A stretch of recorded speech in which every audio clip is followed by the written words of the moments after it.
Jane Eyre by Charlotte Brontë. Chapter 31.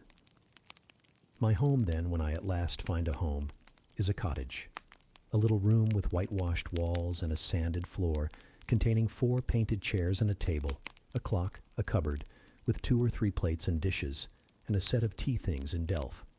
Above, a chamber of the same dimensions as the kitchen, with a deal bedstead and chest of drawers, small, yet too large to be filled with my scanty wardrobe, though the kindness of my gentle and generous friends has increased that by a modest stock of such things as are necessary. It is evening. I have dismissed, with the fee of an orange, the little orphan who serves me as a handmaid. I am sitting alone on the hearth. This morning, the village school opened. I had 20 scholars, but 3 of the number can read. None write or cipher. Several knit, and a few sew a little. They speak with the broadest accent of the district. At present, they and I have a difficulty in understanding each other's language. Some of them are unmannered, rough, intractable, as well as ignorant. But others are docile, have a wish to learn, and evince a disposition that pleases me. I must not forget that these coarsely clad little peasants are of flesh and blood, as good as the scions of gentlest genealogy, and that the germs of native excellence, refinement, intelligence, kind feeling, are as likely to exist in their hearts as in those of the best born. My duty will be to develop these germs. Surely I shall find some happiness in discharging that office. Much enjoyment I do not expect in the life opening before me. Yet it will doubtless, if I regulate my mind and exert my powers as I ought, yield me enough to live on from day to day. Was I very gleeful, settled, content, during the hours I passed in yonder bare, humble schoolroom this morning and afternoon? Not to deceive myself, I must reply, no, I felt desolate to a degree. I felt, yes, idiot that I am, I felt degraded. I doubted I had taken a step which sank instead of raising me in the scale of social existence. I was weakly dismayed at the ignorance, the poverty, the coarseness of all I heard and saw around me. But let me not hate and despise myself too much for these feelings. I know them to be wrong. That is a great step gained. I shall strive to overcome them. Tomorrow, I trust, I shall get the better of them partially, and in a few weeks, perhaps, they will be quite subdued. In a few months, it is possible, the happiness of seeing progress and a change for the better in my scholars may substitute gratification for disgust. Meantime, let me ask myself one question. Which is better? To have surrendered to temptation, listened to passion, made no painful effort, no struggle, but to have sunk down in the silken snare, fallen asleep on the flowers covering it, wakened in a southern clime amongst the luxuries of a pleasure villa, to have been now living in France, Mr. Rochester's mistress, delirious with his love half my time, for he would, oh yes, he would have loved me well for a while. He did love me. No one will ever love me so again. I shall never more know the sweet homage given to beauty, youth, and grace, for never to anyone else shall I seem to possess these charms. He was fond and proud of me. It is what no man besides will ever be. But where am I wandering? And what am I saying, and above all, feeling? Whether is it better, I ask, to be a slave in a fool's paradise at Marseille, fevered with delusive bliss, 1 hour suffocating with the bitterest tears of remorse and shame the next, or to be a village schoolmistress, free and honest, in a breezy mountain nook in the healthy heart of England? Yes, I feel now that I was right when I adhered to principle and law, and scorned and crushed the insane promptings of a frenzied moment. God directed me to a correct choice. I thank his providence for the guidance. Having brought my eventide musings to this point, I rose, went to my door, and looked at the sunset of the harvest day, and at the quiet fields before my cottage, which, with the school, was distant 1/2 mile from the village. The birds were singing their last strains. The air was mild, the dew was balm. While I looked, I thought myself happy, and was surprised to find myself ere long weeping. And why? For the doom which had reft me from adhesion to my master. For him I was no more to see, for the desperate grief and fatal fury, consequences of my departure, which might now perhaps be dragging him from the path of right, too far to leave hope of ultimate restoration thither. At this thought, I turned my face aside from the lovely sky of Eve and lonely vale of Morton. I say lonely, for in that bend of it visible to me there was no building apparent save the church and the parsonage, half hid in trees, and quite at the extremity, the roof of Vale Hall, where the rich Mr. Oliver and his daughter lived. I hid my eyes, and leant my head against the stone frame of my door. But soon a slight noise near the wicket which shut in my tiny garden from the meadow beyond it made me look up. A dog, old Carlo, Mr. Rivers's pointer as I saw in a moment, was pushing the gate with his nose, and St. John himself leant upon it with folded arms, his brow knit, his gaze, grave almost to displeasure, fixed on me. I asked him to come in. "No, I cannot stay. I have only brought you a little parcel my sisters left for you. I think it contains a color box, pencils, and paper." I approached to take it. A welcome gift it was. He examined my face, I thought, with austerity, as I came near. The traces of tears were doubtless very visible upon it. "Have you found your first day's work harder than you expected?" he asked. "Oh, no. On the contrary, I think in time I shall get on with my scholars very well." "But perhaps your accommodations, your cottage, your furniture, have disappointed your expectations? They are, in truth, scanty enough, but—" I interrupted. "My cottage is clean and weatherproof, my furniture sufficient and commodious. All I see has made me thankful, not despondent. I am not absolutely such a fool and sensualist as to regret the absence of a carpet, a sofa, and silver plate.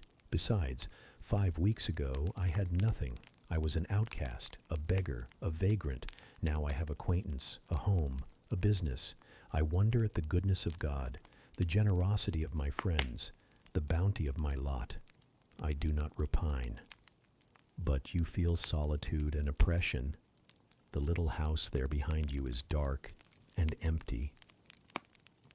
I have hardly had time yet to enjoy a sense of tranquility, much less to grow impatient under one of loneliness." "Very well. I hope you feel the content you express.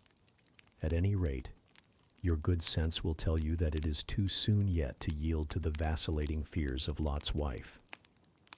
What you had left before I saw you, of course I do not know, but I counsel you to resist firmly every temptation which would incline you to look back. Pursue your present career steadily, for some months at least." "It is what I mean to do," I answered. St. John continued, "It is hard work to control the workings of inclination and turn the bent of nature, but that it may be done, I know from experience. God has given us, in a measure, the power to make our own fate, and when our energies seem to demand a sustenance they cannot get, when our will strains after a path we may not follow, we need neither starve from inanition nor stand still in despair. We have but to seek another nourishment for the mind, as strong as the forbidden food it longed to taste, and perhaps purer, and to hew out for the adventurous foot a road as direct and broad as the one fortune has blocked up against us, if rougher than it. A year ago, I was myself intensely miserable because I thought I had made a mistake in entering the ministry. Its uniform duties wearied me to death. I burnt for the more active life of the world, for the more exciting toils of a literary career, for the destiny of an artist, author, orator, anything rather than that of a priest. Yes, the heart of a politician, of a soldier, of a votary of glory, a lover of renown, a luster after power beat under my curate's surplice. I considered. My life was so wretched, it must be changed, or I must die. After a season of darkness and struggling, light broke and relief fell. My cramped existence all at once spread out to a plain without bounds. My powers heard a call from heaven to rise, gather their full strength, spread their wings, and mount beyond ken. God had an errand for me, to bear which afar, to deliver it well. Skill and strength, courage and eloquence, the best qualifications of soldier, statesman, and orator were all needed, for these all center in the good missionary. A missionary I resolved to be. From that moment my state of mind changed. The fetters dissolved and dropped from every faculty, leaving nothing of bondage but its galling soreness, which time only can heal. My father indeed imposed the determination, but since his death I have not a legitimate obstacle to contend with. Some affairs settled, a successor for Morton provided, an entanglement or two of the feelings broken through or cut asunder, a last conflict with human weakness, in which I know I shall overcome, because I have vowed that I will overcome, and I leave Europe for the East. He said this in his peculiar, subdued, yet emphatic voice, looking when he had ceased speaking, not at me, but at the setting sun, at which I looked too. Both he and I had our backs towards the path leading up the field to the wicket. We had heard no step on that grass-grown track. The water running in the vale was the one lulling sound of the hour and scene. We might well then start when a gay voice, sweet as a silver bell, exclaimed, "Good evening, Mr. Rivers." And "Good evening, old Carlo. Your dog is quicker to recognize his friends than you are, sir. He pricked his ears and wagged his tail when I was at the bottom of the field, and you have your back towards me now." It was true.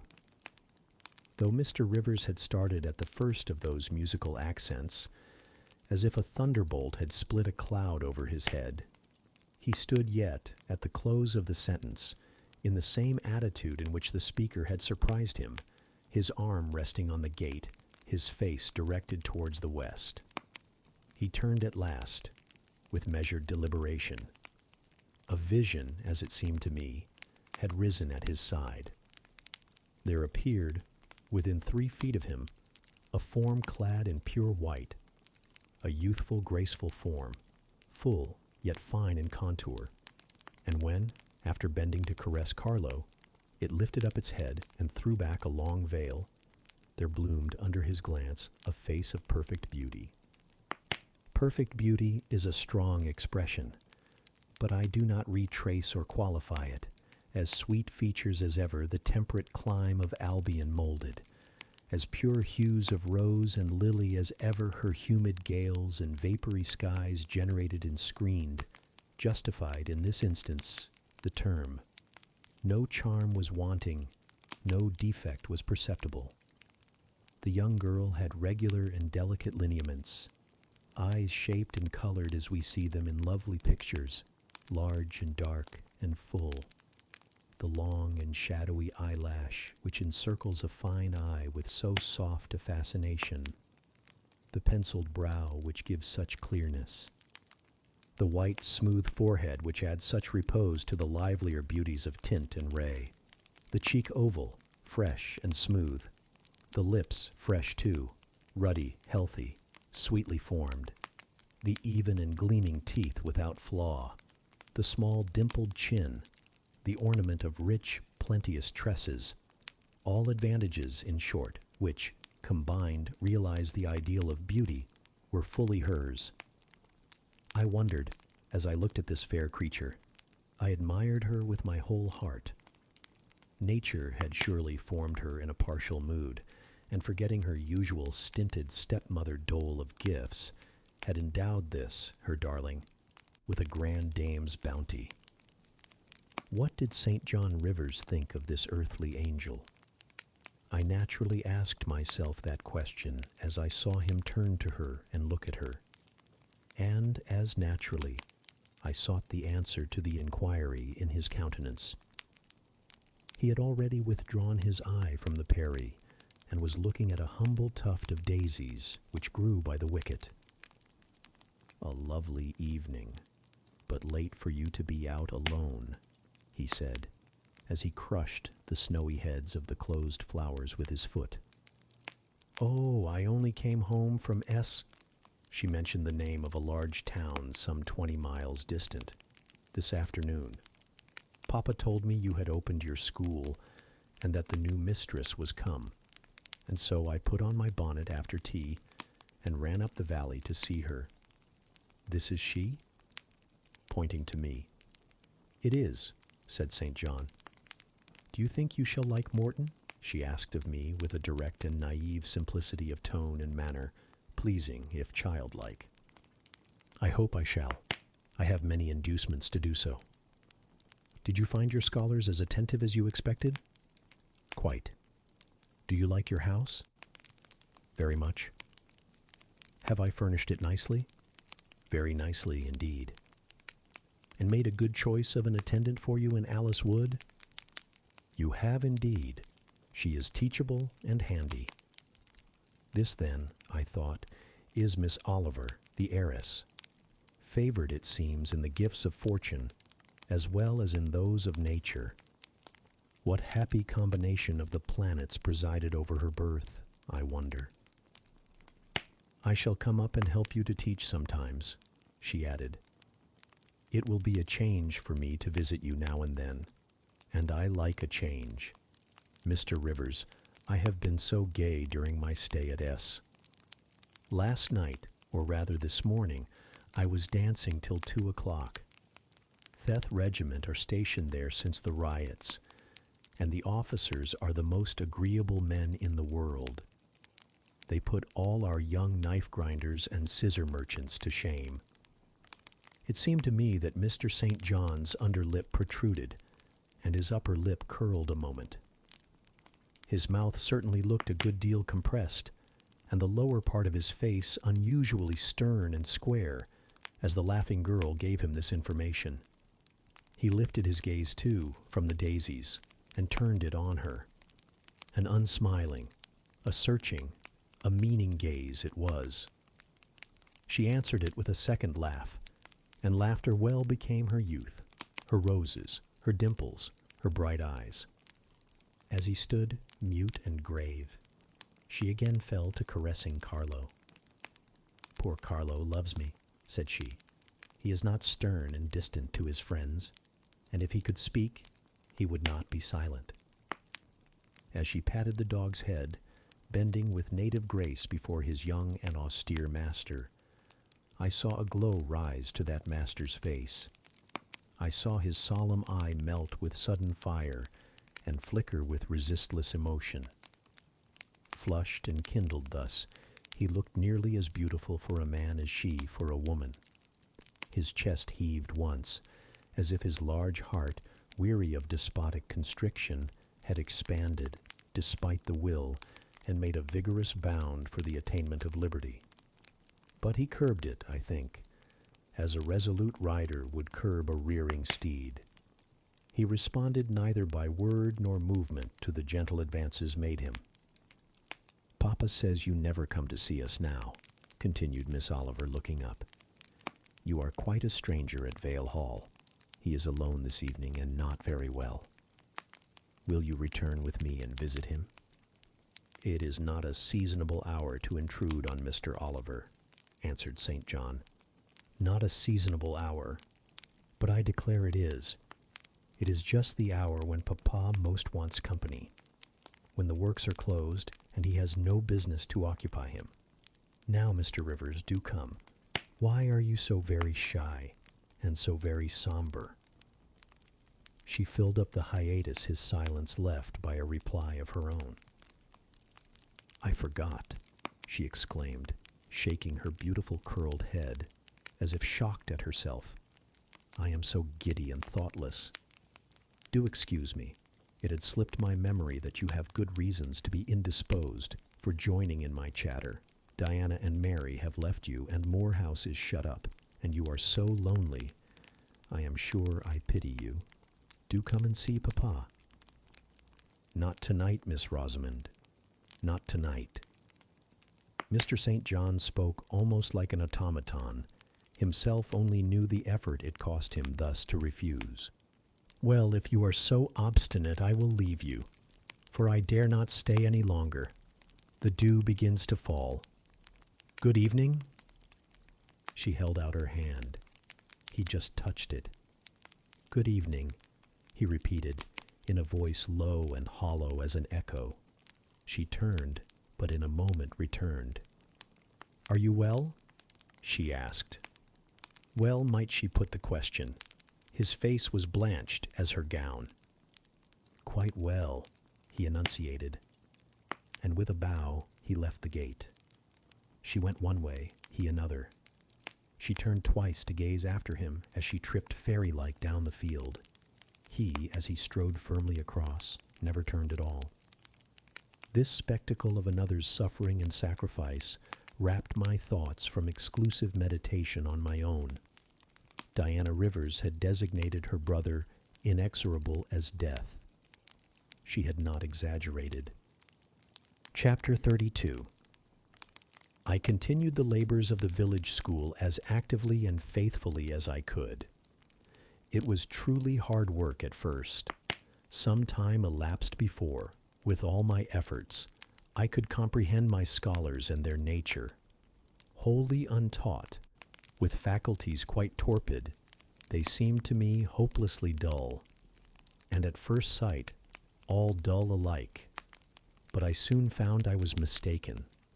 There was a difference amongst them as amongst the educated, and when I got to know them, and they me, this difference rapidly developed itself. Their amazement at me, my language, my rules and ways, once subsided, I found some of these heavy-looking, gaping rustics wake up into sharp-witted girls enough. Many showed themselves obliging, and amiable too. And I discovered amongst them not a few examples of natural politeness and innate self-respect, as well as of excellent capacity, that won both my goodwill and my admiration. These soon took a pleasure in doing their work well, in keeping their persons neat, in learning their tasks regularly, in acquiring quiet and orderly manners. The rapidity of their progress in some instances was even surprising, and an honest and happy pride I took in it. Besides, I began personally to like some of the best girls, and they liked me. I had amongst my scholars several farmers' daughters, young women grown, almost. These could already read, write, and sew, and to them I taught the elements of grammar, geography, history, and the finer kinds of needlework. I found estimable characters amongst them, characters desirous of information and disposed for improvement, with whom I passed many a pleasant evening hour in their own homes. Their parents, then, the farmer and his wife, loaded me with attentions. There was an enjoyment in accepting their simple kindness, and in repaying it by a consideration, a scrupulous regard to their feelings, to which they were not, perhaps, at all times accustomed, and which both charmed and benefited them, because while it elevated them in their own eyes, it made them emulous to merit the deferential treatment they received. I felt I became a favorite in the neighborhood. Whenever I went out, I heard on all sides cordial salutations, and was welcomed with friendly smiles.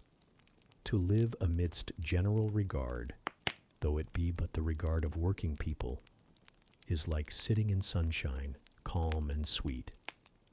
Serene inward feelings bud and bloom under the ray. At this period of my life, my heart far oftener swelled with thankfulness than sank with dejection. And yet, reader, to tell you all, in the midst of this calm, this useful existence, after a day passed in honorable exertion amongst my scholars, an evening spent in drawing or reading contentedly alone, I used to rush into strange dreams at night. Dreams many-colored, agitated, full of the ideal, the stirring, the stormy. Dreams where, amidst unusual scenes, charged with adventure, with agitating risk and romantic chance, I still again and again met Mr. Rochester, always at some exciting crisis, and then the sense of being in his arms, hearing his voice, meeting his eye, touching his hand and cheek, loving him, being loved by him. The hope of passing a lifetime at his side would be renewed with all its first force and fire. Then I awoke. Then I recalled where I was and how situated. Then I rose up on my curtainless bed, trembling and quivering, and then the still, dark night witnessed the convulsion of despair and heard the burst of passion. By 9 o'clock the next morning I was punctually opening the school, tranquil, settled, prepared for the steady duties of the day. Rosamond Oliver kept her word in coming to visit me. Her call at the school was generally made in the course of her morning ride. She would canter up to the door on her pony, followed by a mounted livery servant. Anything more exquisite than her appearance, in her purple habit, with her Amazon's cap of black velvet, placed gracefully above the long curls that kissed her cheek and floated to her shoulders, can scarcely be imagined.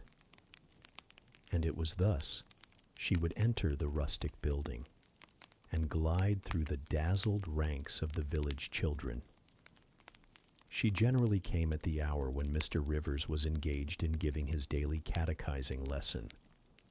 Keenly, I fear, did the eye of the visitress pierce the young pastor's heart. A sort of instinct seemed to warn him of her entrance, even when he did not see it, and when he was looking quite away from the door, if she appeared at it, his cheek would glow, and his marble.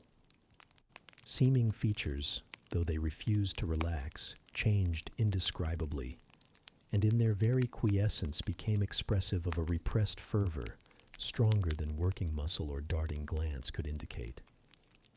Of course, she knew her power. Indeed, he did not, because he could not conceal it from her.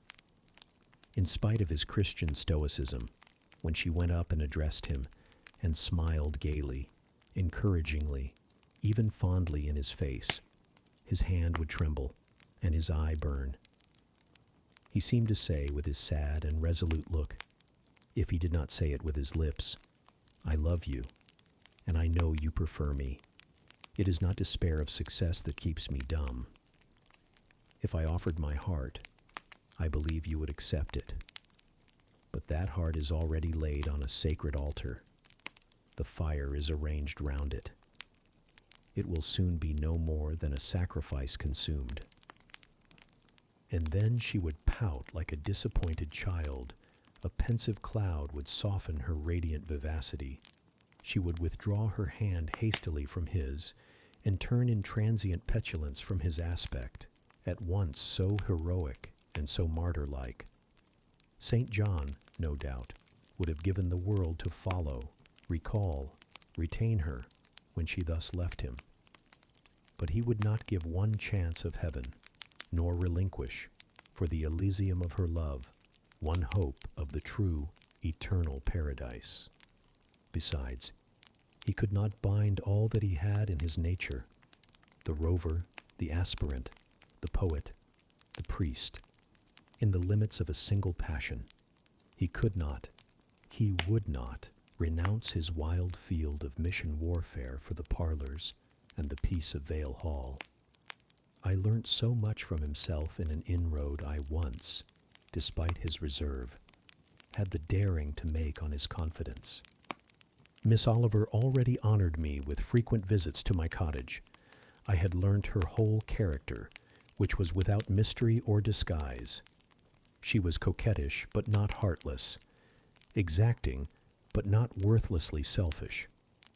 She had been indulged from her birth, but was not absolutely spoilt.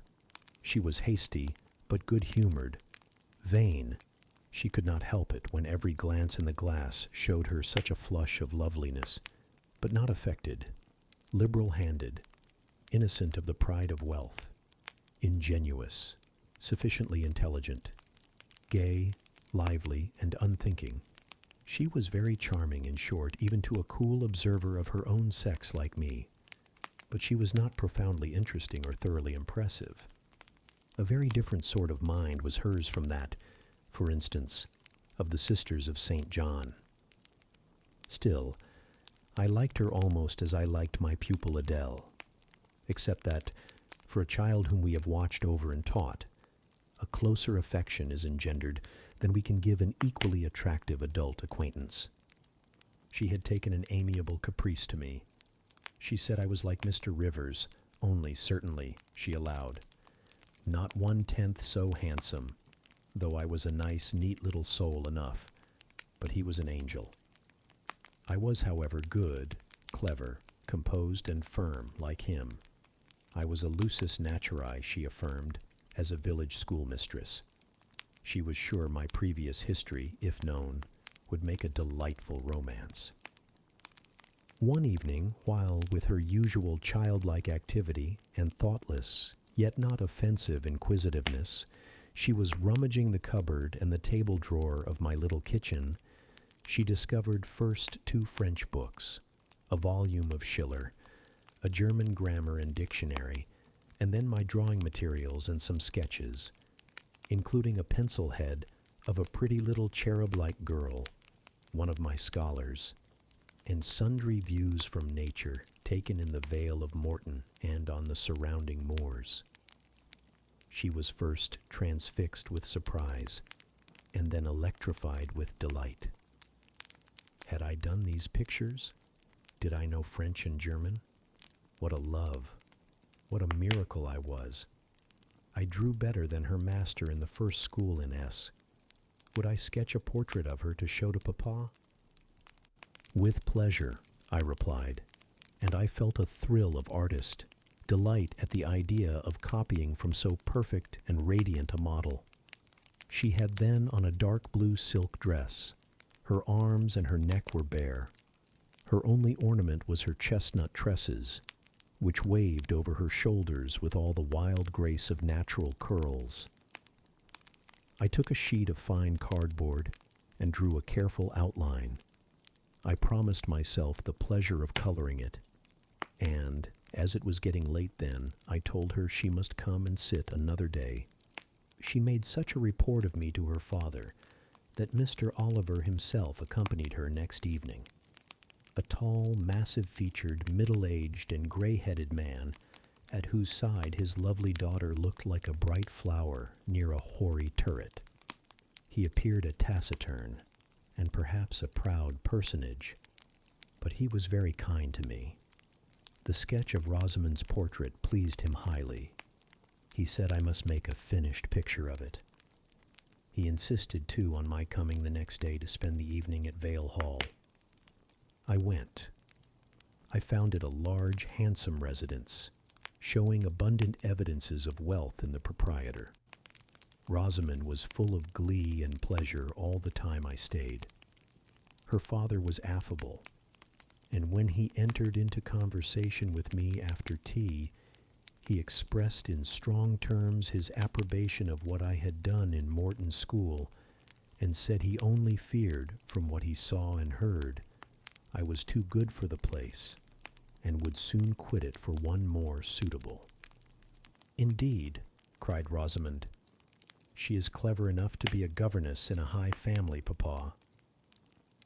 I thought I would far rather be where I am than in any high family in the land. Mr. Oliver spoke of Mr. Rivers, of the Rivers family, with great respect.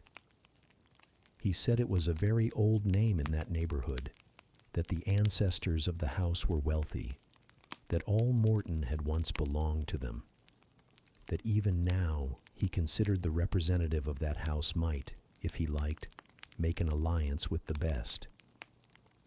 He accounted it a pity that so fine and talented a young man should have formed the design of going out as a missionary. It was quite throwing a valuable life away. It appeared, then, that her father would throw no obstacle in the way of Rosamond's union with St. John. Mr. Oliver evidently regarded the young clergyman's good birth, old name, and sacred profession as sufficient compensation for the want of fortune. It was the 5th of November, and a holiday. My little servant, after helping me to clean my house, was gone, well satisfied with the fee of a penny for her aid. All about me was spotless and bright, scoured floor, polished grate, and well-rubbed chairs. I had also made myself neat, and had now the afternoon before me to spend as I would. The translation of a few pages of German occupied an hour. Then I got my palette and pencils and fell to the more soothing, because easier occupation, of completing Rosamond Oliver's miniature. The head was finished already. There was but the background to tint and the drapery to shade off. A touch of carmine, too, to add to the ripe lips. A soft curl here and there to the tresses. A deeper tinge to the shadow of the lash under the azured eyelid. I was absorbed in the execution of these nice details when, after one rapid tap, my door unclosed, admitting St. John Rivers. "I am come to see how you are spending your holiday," he said. "Not, I hope, in thought? No, that is well. While you draw, you will not feel lonely. You see, I mistrust you still, though you have borne up wonderfully so far. I have brought you a book for evening solace." And he laid on the table a new publication, a poem, one of those genuine productions so often vouchsafed to the fortunate public of those days, the golden age of modern literature. Alas, the readers of our era are less favored. But courage. I will not pause either to accuse or repine. I know poetry is not dead, nor genius lost, nor has mammon gained power over either, to bind or slay. They will both assert their existence, their presence, their liberty and strength again one day. Powerful angels, safe in heaven, they smile when sordid souls triumph, and feeble ones weep over their destruction. Poetry destroyed. Genius banished? No. Mediocrity? No. Do not let envy prompt you to the thought. No. They not only live but reign and redeem, and without their divine influence spread everywhere, you would be in hell, the hell of your own meanness. While I was eagerly glancing at the bright pages of Marmion, for Marmion it was, St. John stooped to examine my drawing. His tall figure sprang erect again with a start. He said nothing. I looked up at him. He shunned my eye. I knew his thoughts well, and could read his heart plainly. At the moment I felt calmer and cooler than he. I had then temporarily the advantage of him, and I conceived an inclination to do him some good if I could. With all his firmness and self-control, thought I, he tasks himself too far, locks every feeling and pang within, expresses, confesses, imparts nothing. I am sure it would benefit him to talk a little about this sweet Rosamond, whom he thinks he ought not to marry. I will make him talk. I said first, "Take a chair, Mr. Rivers." But he answered, as he always did, that he could not stay. "Very well," I responded mentally. "Stand if you like, but you shall not go just yet. I am determined. Solitude is at least as bad for you as it is for me. I'll try if I cannot discover the secret spring of your confidence, and find an aperture in that marble breast through which I can shed one drop of the balm of sympathy. "Is this portrait like?" I asked bluntly. "Like? Like whom?" I did not observe it closely. "You did, Mr. Rivers." He almost started at my sudden and strange abruptness. He looked at me astonished. "Oh, that is nothing yet," I muttered within. "I don't mean to be baffled by a little stiffness on your part. I'm prepared to go to considerable lengths." I continued. "You observed it closely and distinctly, but I have no objection to your looking at it again." And I rose and placed it in his hand. "A well-executed picture," he said. "Very soft, clear coloring, very graceful and correct drawing." Yes, I know all that. But what of the resemblance? Who is it like?" Mastering some hesitation, he answered, "Miss Oliver, I presume." "Of course. And now, sir, to reward you for the accurate guess, I will promise to paint you a careful and faithful duplicate of this very picture, provided you admit that the gift would be acceptable to you. I don't wish to throw away my time and trouble on an offering you would deem worthless." He continued to gaze at the picture. The longer he looked, the firmer he held it, the more he seemed to covet it. "It is like," he murmured. "The eye is well managed. The color, light, expression are perfect. It smiles. Would it comfort or would it wound you to have a similar painting? Tell me that. When you are at Madagascar, or at the Cape, or in India, would it be a consolation to have that memento in your possession, or would the sight of it bring recollections calculated to enervate and distress?" He now furtively raised his eyes. He glanced at me, irresolute, disturbed. He again surveyed the picture. "That I should like to have it is certain. Whether it would be judicious or wise is another question." Since I had ascertained that Rosamond really preferred him, and that her father was not likely to oppose the match, I, less exalted in my views than St. John, had been strongly disposed in my own heart to advocate their union. It seemed to me that, should he become the possessor of Mr. Oliver's large fortune, he might do as much good with it as if he went and laid his genius out to wither, and his strength to waste, under a tropical sun. With this persuasion, I now answered, "As far as I can see, it would be wiser and more judicious if you were to take to yourself the original at once." By this time he had sat down. He had laid the picture on the table before him, and with his brow supported on both hands, hung fondly over it. I discerned he was now neither angry nor shocked at my audacity.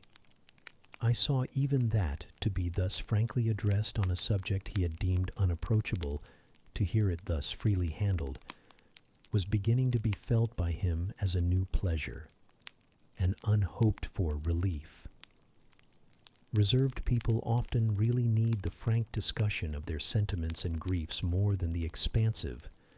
The sternest-seeming stoic is human after all, and to burst with boldness and goodwill into the silent sea of their souls is often to confer on them the first of obligations.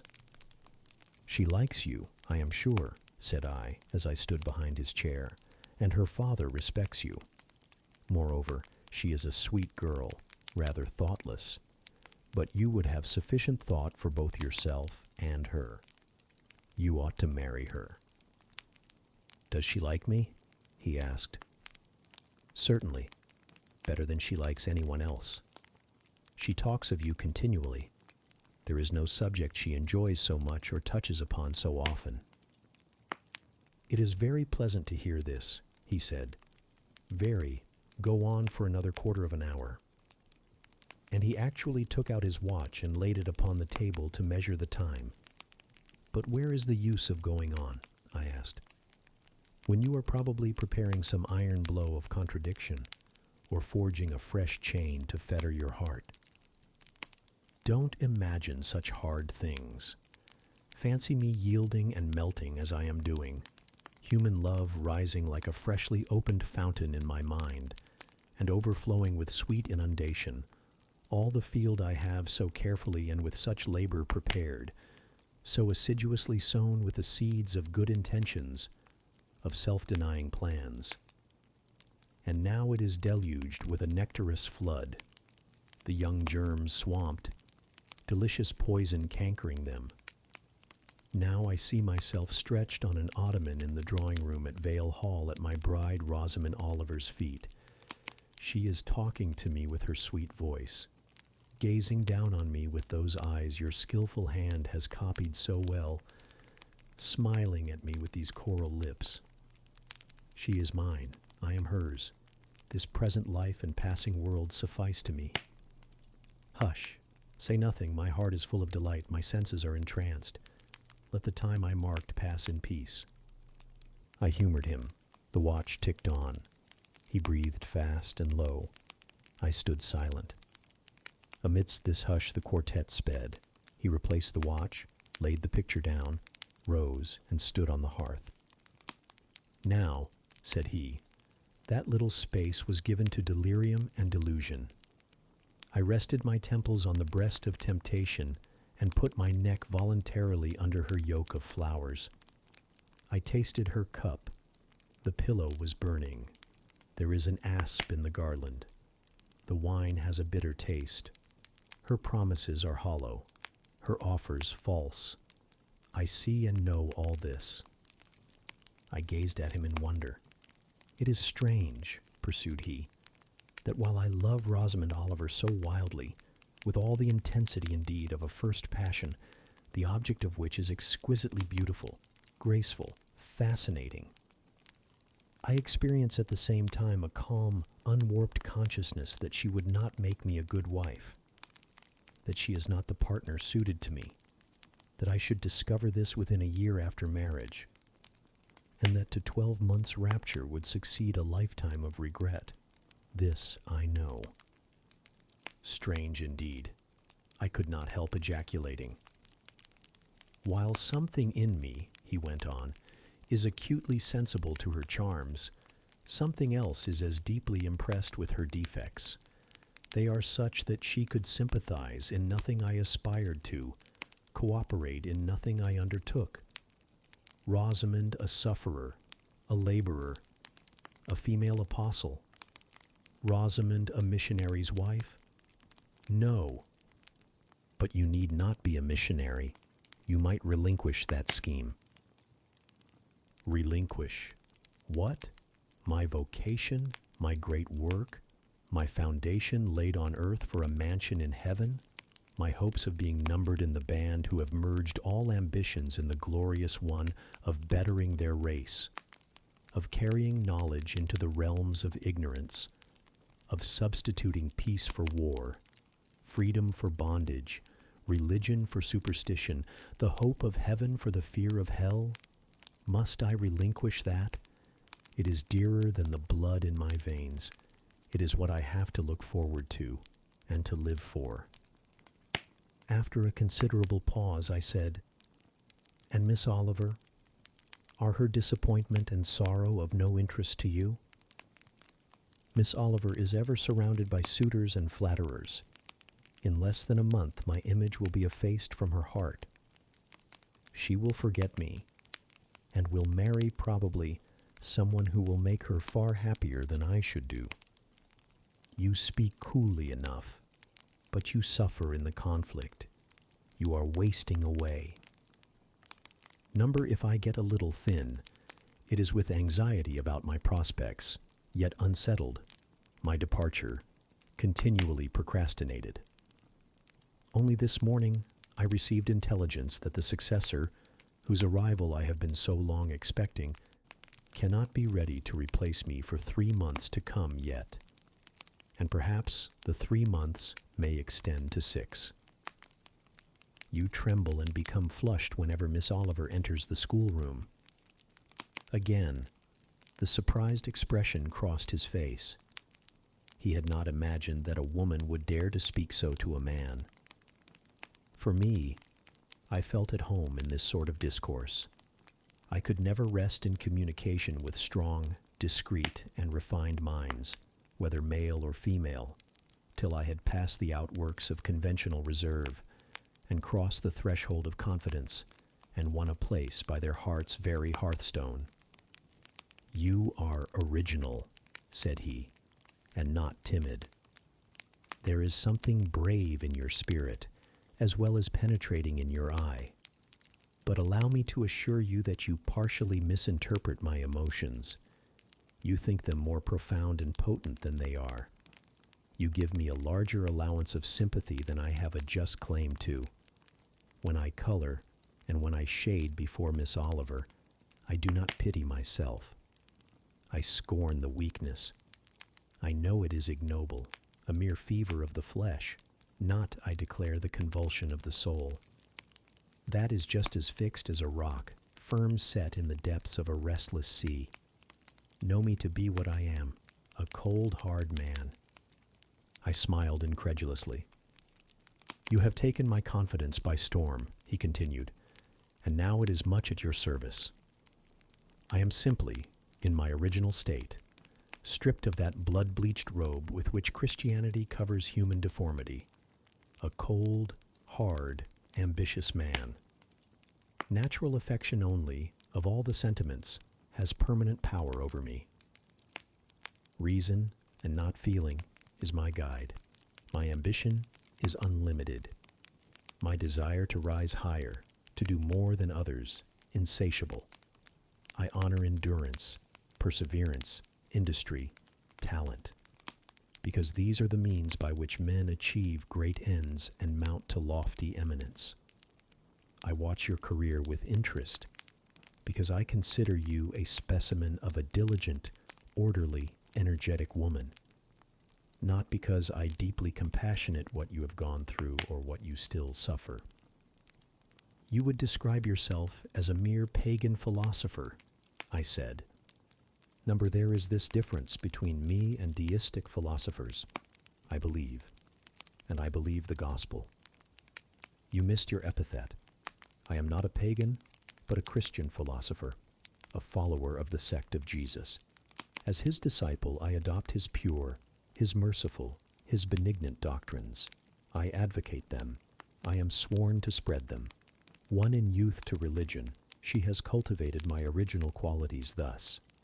From the minute germ, natural affection, she has developed the over, shadowing tree, philanthropy.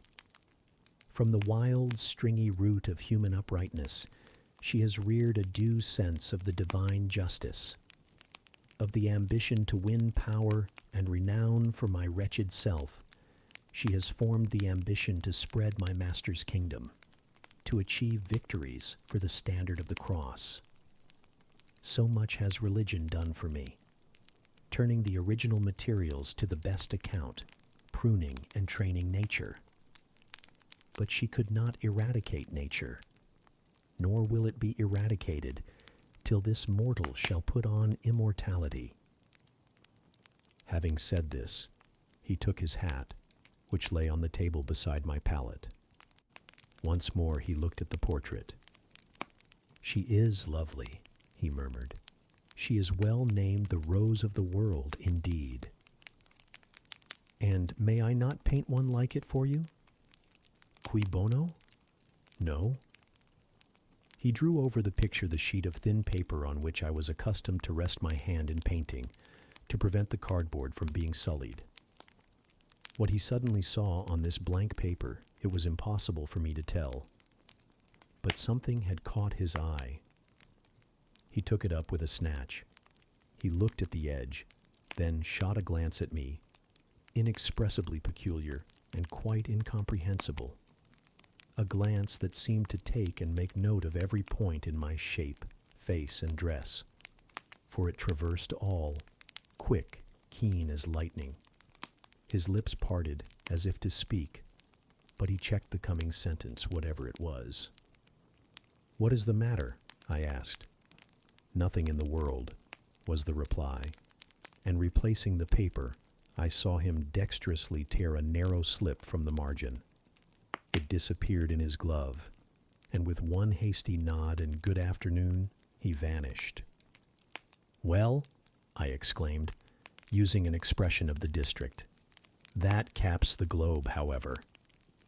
I, in my turn, scrutinized the paper, but saw nothing on it save a few dingy stains of paint where I had tried the tint in my pencil. I pondered the mystery a minute or two, but finding it insolvable, and being certain it could not be of much moment, I dismissed and soon forgot it. Chapter 33. When Mr. St. John went, it was beginning to snow. The whirling storm continued all night. The next day, a keen wind brought fresh and blinding falls. By twilight, the valley was drifted up and almost impassable. I had closed my shutter, laid a mat to the door to prevent the snow from blowing in under it, trimmed my fire, and after sitting nearly an hour on the hearth, listening to the muffled fury of the tempest, I lit a candle, took down Marmion, and beginning. Day set on Norham's castled steep, and Tweed's fair river broad and deep, and Cheviot's mountains lone, the massive towers, the donjon keep, the flanking walls that round them sweep, in yellow lustre shone. I soon forgot storm and music. I heard a noise. The wind, I thought, shook the door. No, it was St. John Rivers, who, lifting the latch, came in out of the frozen hurricane, the howling darkness, and stood before me, the cloak that covered his tall figure all white as a glacier. I was almost in consternation. So little had I expected any guest from the blocked-up vale that night. "Any ill news?" I demanded. "Has anything happened?" "No. How very easily alarmed you are," he answered, removing his cloak and hanging it up against the door, towards which he again coolly pushed the mat which his entrance had deranged. He stamped the snow from his boots. "I shall sully the purity of your floor," said he, "but you must excuse me for once." Then he approached the fire. "I have had hard work to get here, I assure you," he observed, as he warmed his hands over the flame. "One drift took me up to the waist. Happily the snow is quite soft yet." "But why are you come?" I could not forbear saying. Rather an inhospitable question to put to a visitor, but since you ask it, I answer simply to have a little talk with you. I got tired of my mute books and empty rooms.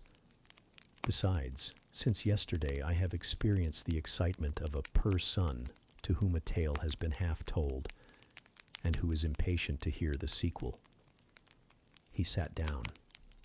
I recalled his singular conduct of yesterday, and really I began to fear his wits were touched.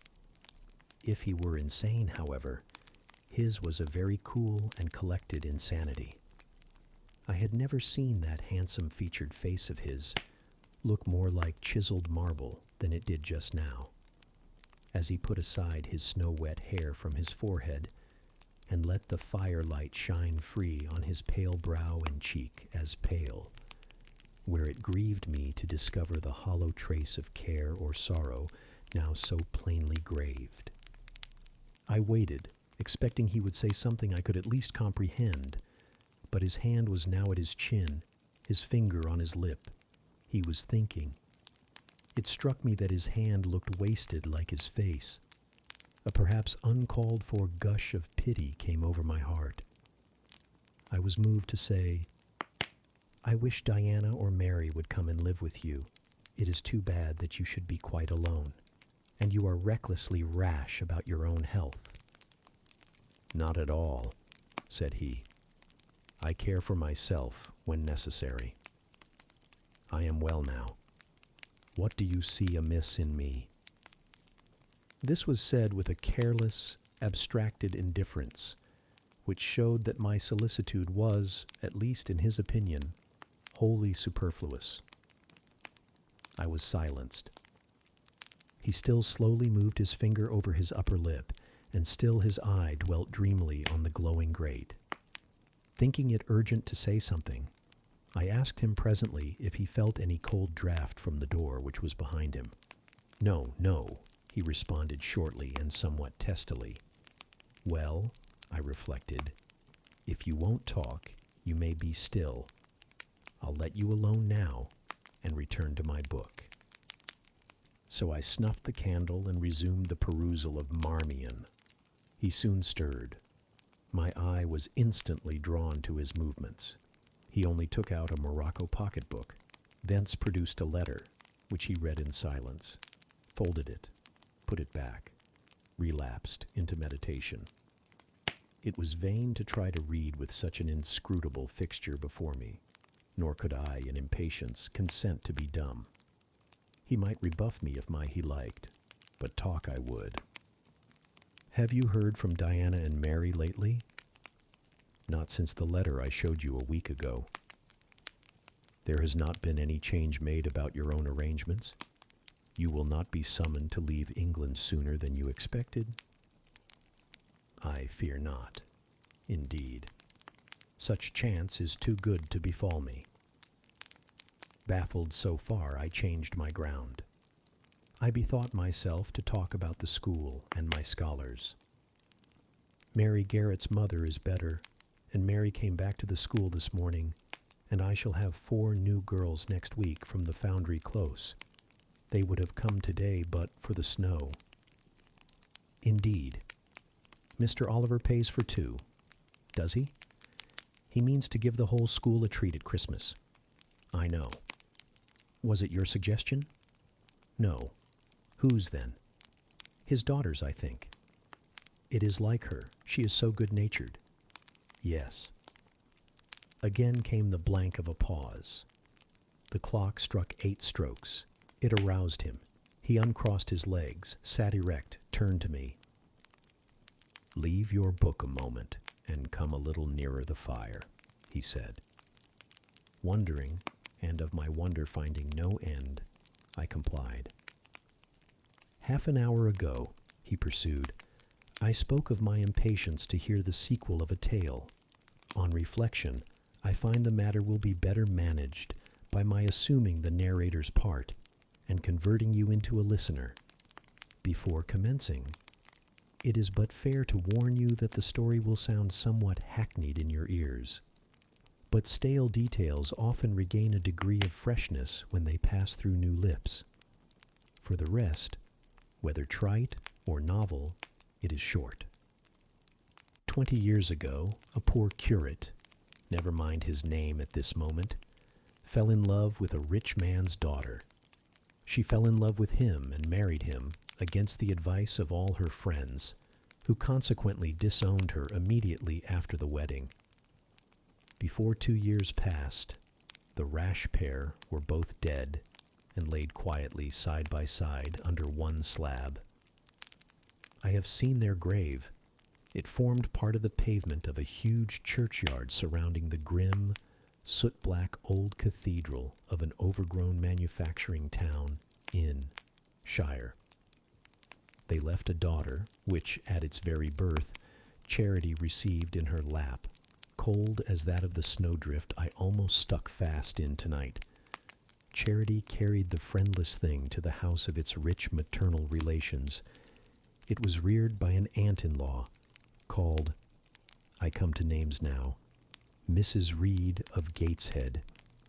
You start. Did you hear a noise?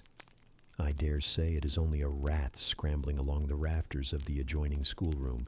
It was a barn before I had it repaired and altered, and barns are generally haunted by rats. To proceed. Mrs. Reed kept the orphan 10 years. Whether it was happy or not with her, I cannot say, never having been told. But at the end of that time she transferred it to a place you know, being no other than Lowood School, where you so long resided yourself. It seems her career there was very honorable. From a pupil she became a teacher, like yourself. Really, it strikes me there are parallel points in her history and yours. She left it to be a governess. There, again, your fates were analogous. She undertook the education of the ward of a certain Mr. Rochester. Mr. Rivers, I interrupted. I can guess your feelings, he said, but restrain them for a while. I have nearly finished. Hear me to the end. Of Mr. Rochester's character I know nothing, but the one fact that he professed to offer honorable marriage to this young girl, and that at the very altar she discovered he had a wife, yet alive, though a lunatic. What his subsequent conduct and proposals were is a matter of pure conjecture, but when an event transpired which rendered inquiry after the governess necessary, it was discovered she was gone. No one could tell when, where, or how. She had left Thornfield Hall in the night. Every research after her course had been vain. The country had been scoured far and wide. No vestige of information could be gathered respecting her. Yet that she should be found is become a matter of serious urgency. Advertisements have been put in all the papers. I myself have received a letter from one Mr. Briggs, a solicitor, communicating the details I have just imparted. Is it not an odd tale? Just tell me this, said I, and since you know so much, you surely can tell it me. What of Mr. Rochester? How and where is he?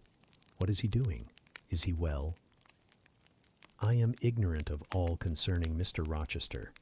The letter never mentions him but to narrate the fraudulent and illegal attempt I have adverted to. You should rather ask the name of the governess, the nature of the event which requires her appearance. Did no one go to Thornfield Hall then? Did no one see Mr. Rochester? I suppose not. But they wrote to him? Of course. And what did he say? Who has his letters? Mr. Briggs intimates that the answer to his application was not from Mr. Rochester, but from a lady. It is signed Alice Fairfax. I felt cold and dismayed. My worst fears then were probably true. He had in all probability left England and rushed in reckless desperation to some former haunt on the continent. And what opiate for his severe sufferings, what object for his strong passions, had he sought there? I dared not answer the question. Oh, my poor master, once almost my husband, whom I had often called my dear Edward. He must have been a bad man, observed Mr. Rivers. You don't know him. Don't pronounce an opinion upon him, I said with warmth. Very well, he answered quietly, and indeed my head is otherwise occupied than with him. I have my tale to finish. Since you won't ask the governess's name, I must tell it of my own accord. Stay. I have it here. It is always more satisfactory to see important points written down, fairly committed to black and white. And the pocketbook was again deliberately produced, opened, sought through. From one of its compartments was extracted a shabby slip of paper, hastily torn off. I recognized in its texture and its stains of ultramarine and lake and vermilion the ravished margin of the portrait cover. He got up, held it close to my eyes, and I read, traced in Indian ink, in my own handwriting, the words Jane Eyre, the work doubtless of some moment of abstraction. Briggs wrote to me of a Jane Eyre, he said. The advertisements demanded a Jane Eyre. I knew a Jane Elliot. I confess I had my suspicions, but it was only yesterday afternoon they were at once resolved into certainty. You own the name and renounce the alias? Yes, yes. But where is Mr. Briggs? He perhaps knows more of Mr. Rochester than you do. Briggs is in London. I should doubt his knowing anything at all about Mr. Rochester. It is not in Mr. Rochester he is interested. Meantime, you forget essential points in pursuing trifles. You do not inquire why Mr. Briggs sought after you, what he wanted with you. Well, what did he want? Merely to tell you that your uncle, Mr. Eyre of Madeira, is dead, that he has left you all his property, and that you are now rich. Merely that, nothing more. I. Rich? Yes, you rich, quite an heiress. Silence succeeded. You must prove your identity, of course, resumed St. John presently, a step which will offer no difficulties. You can then enter on immediate possession. Your fortune is vested in the English funds. Briggs has the will and the necessary documents. Here was a new card turned up. It is a fine thing, reader, to be lifted in a moment from indigence to wealth. A very fine thing, but not a matter one can comprehend or consequently enjoy all at once. And then there are other chances in life far more thrilling and rapture-giving. This is solid, an affair of the actual world, nothing ideal about it. All its associations are solid and sober, and its manifestations are the same. One does not jump and spring and shout hurrah. At hearing one has got a fortune, one begins to consider responsibilities and to ponder business. On a base of steady satisfaction rise certain grave cares, and we contain ourselves, and blood over our bliss with a solemn brow. Besides, the words legacy, bequest, go side by side with the words death, funeral. My uncle, I had heard, was dead, my only relative. Ever since being made aware of his existence, I had cherished the hope of one day seeing him. Now, I never should. And then this money came only to me, not to me and a rejoicing family, but to my isolated self. It was a grand boon, doubtless, and independence would be glorious. Yes, I felt that. That thought swelled my heart. You unbend your forehead at last, said Mr. Rivers. I thought Medusa had looked at you, and that you were turning to stone. Perhaps now you will ask how much you are worth. How much am I worth? Oh, a trifle. Nothing, of course, to speak of. 20,000 pounds, I think they say. But what is that? 20,000 pounds? Here was a new stunner. I had been calculating on 4,000 or 5,000. This news actually took my breath for a moment. Mr. St. John, whom I had never heard laugh before, laughed now. Well, said he, if you had committed a murder, and I had told you your crime was discovered, you could scarcely look more aghast. It is a large sum. Don't you think there is a mistake? No mistake at all. Perhaps you have read the figures wrong. It may be 2,000. It is written in letters, not figures. 20,000. I again felt rather like an individual of but average gastronomical powers, sitting down to feast alone at a table spread with provisions for 100. Mr. Rivers rose now and put his cloak on. If it were not such a very wild night, he said, I would send Hannah down to keep you company. You look too desperately miserable to be left alone. But Hannah, poor woman, could not stride the drifts so well as I. Her legs are not quite so long. So I must e'en leave you to your sorrows. Good night. He was lifting the latch. A sudden thought occurred to me. Stop 1 minute, I cried. Well? It puzzles me to know why Mr. Briggs wrote to you about me, or how he knew you, or could fancy that you, living in such an out-of-the-way place, had the power to aid in my discovery. Oh, I am a clergyman, he said, and the clergy are often appealed to about odd matters.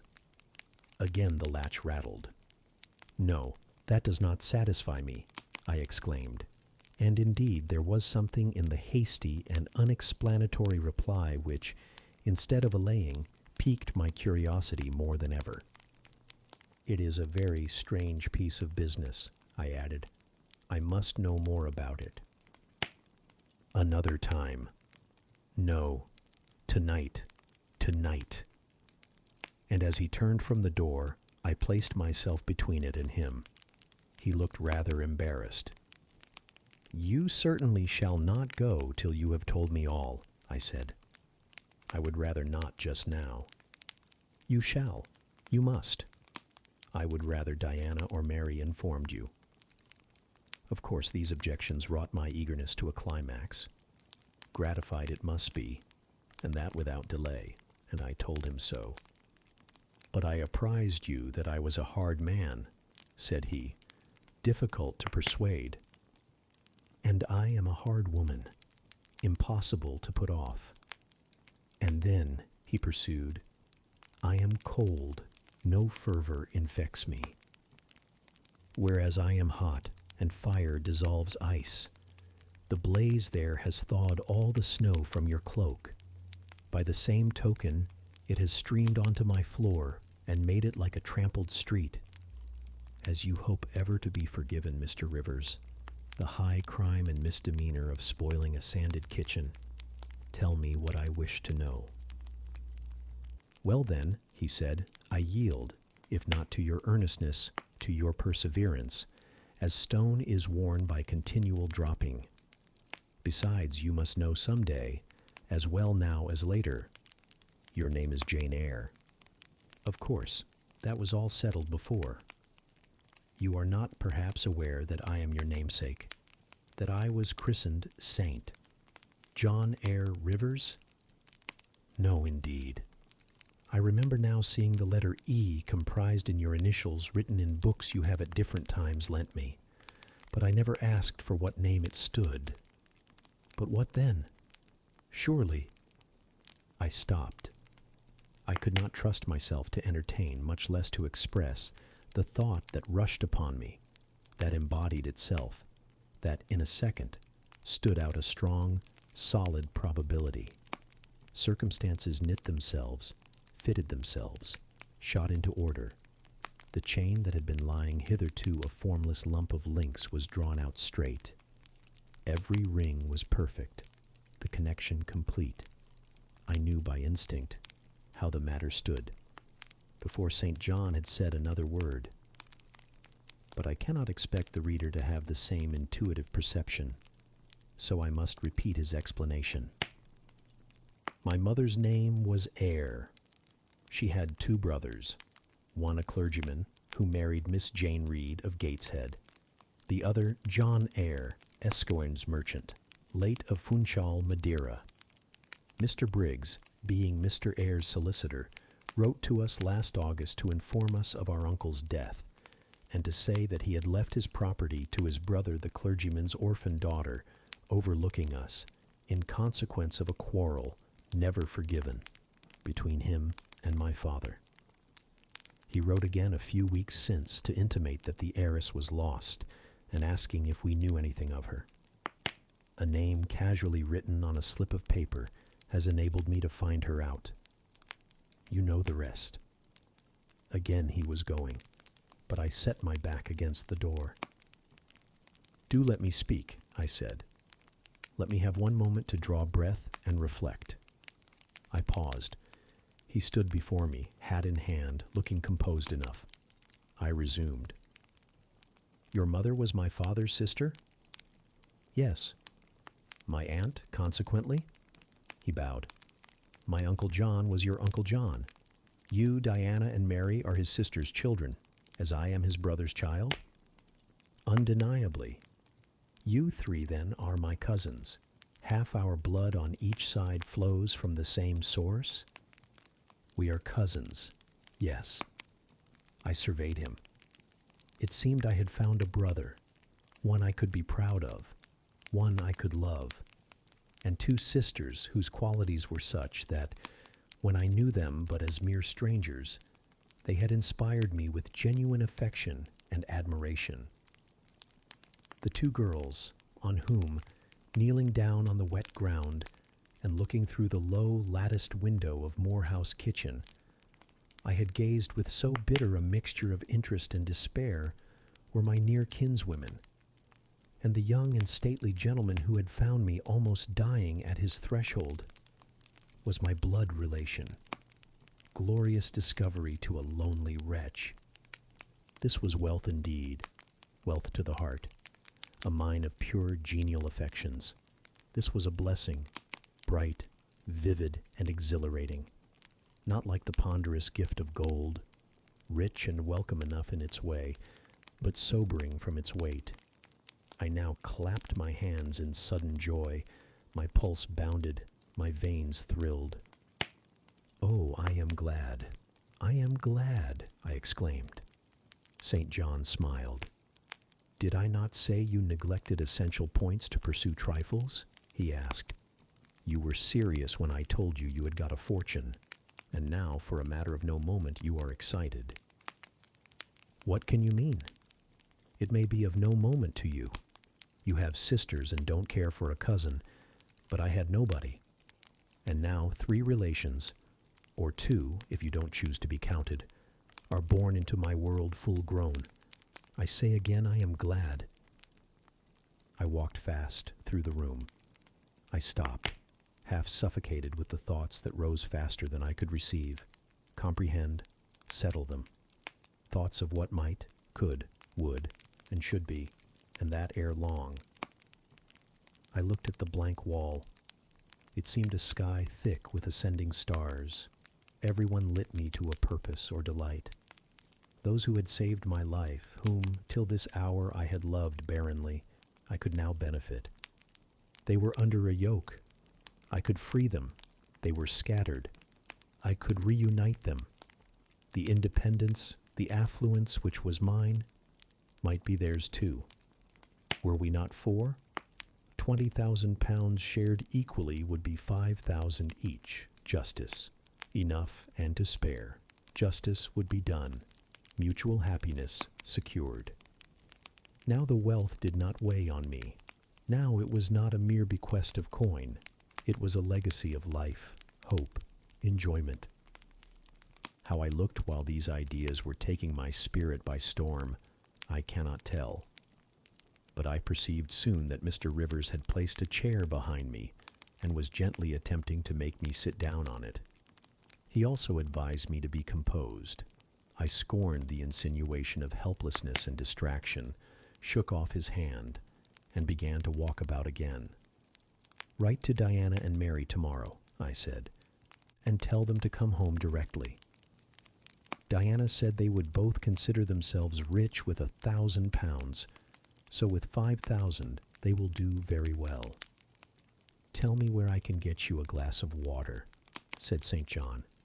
"You must really make an effort to tranquilize your feelings." "Nonsense. And what sort of an effect will the bequest have on you? Will it keep you in England, induce you to marry Miss Oliver, and settle down like an ordinary mortal? You wander. Your head becomes confused. I have been too abrupt in communicating the news. It has excited you beyond your strength. Mr. Rivers, you quite put me out of patience. I am rational enough. It is you who misunderstand, or rather, who affect to misunderstand. Perhaps, if you explained yourself a little more fully, I should comprehend better." Explain? What is there to explain? You cannot fail to see that £20,000, the sum in question, divided equally between the nephew and 3 nieces of our uncle, will give 5,000 to each. What I want is that you should write to your sisters and tell them of the fortune that has accrued to them. To you, you mean? I have intimated my view of the case. I am incapable of taking any other.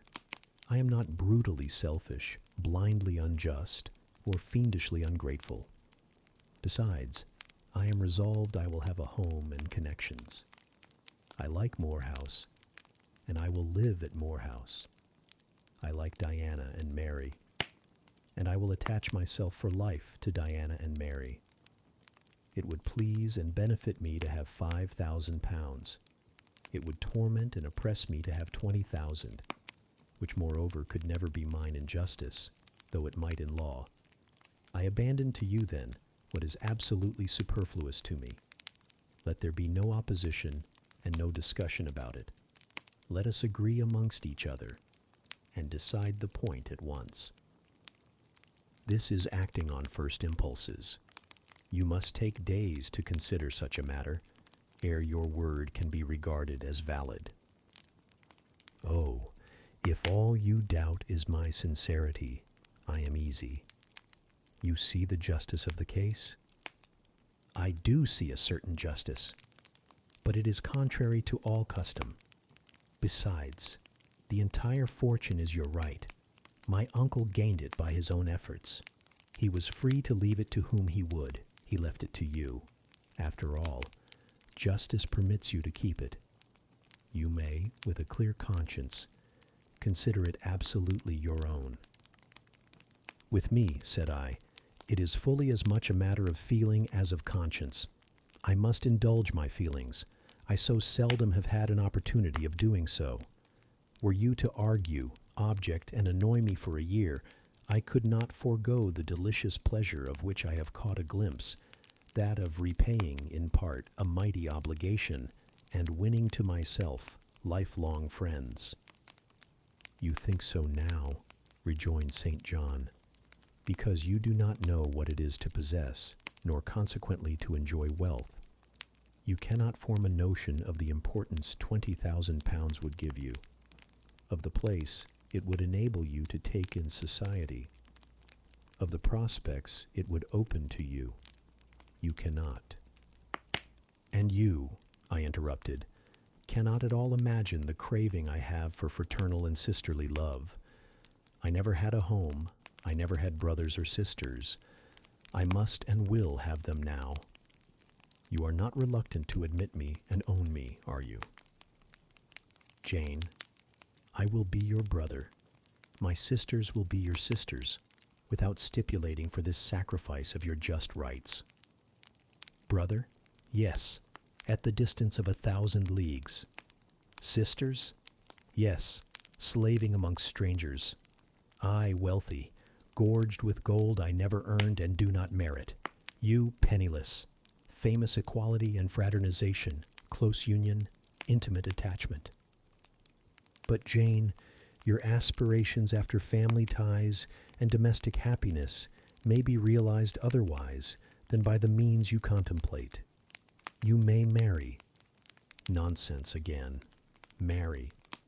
I don't want to marry and never shall marry. That is saying too much. Such hazardous affirmations are a proof of the excitement under which you labor. It is not saying too much. I know what I feel, and how averse are my inclinations to the bare thought of marriage.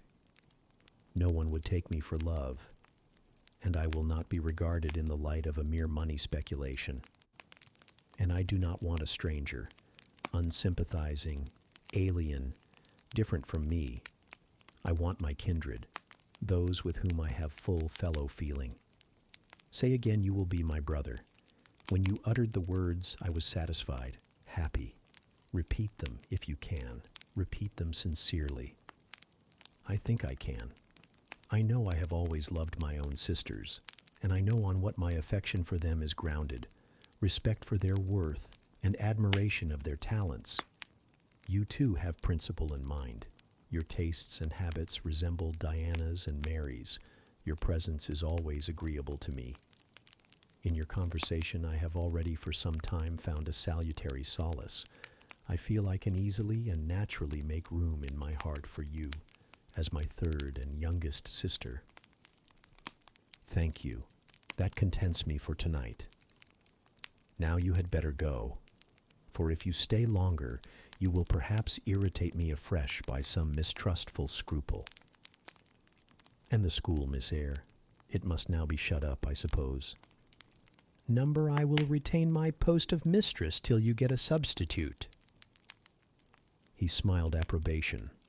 We shook hands, and he took leave. I need not narrate in detail the further struggles I had, and arguments I used, to get matters regarding the legacy settled as I wished.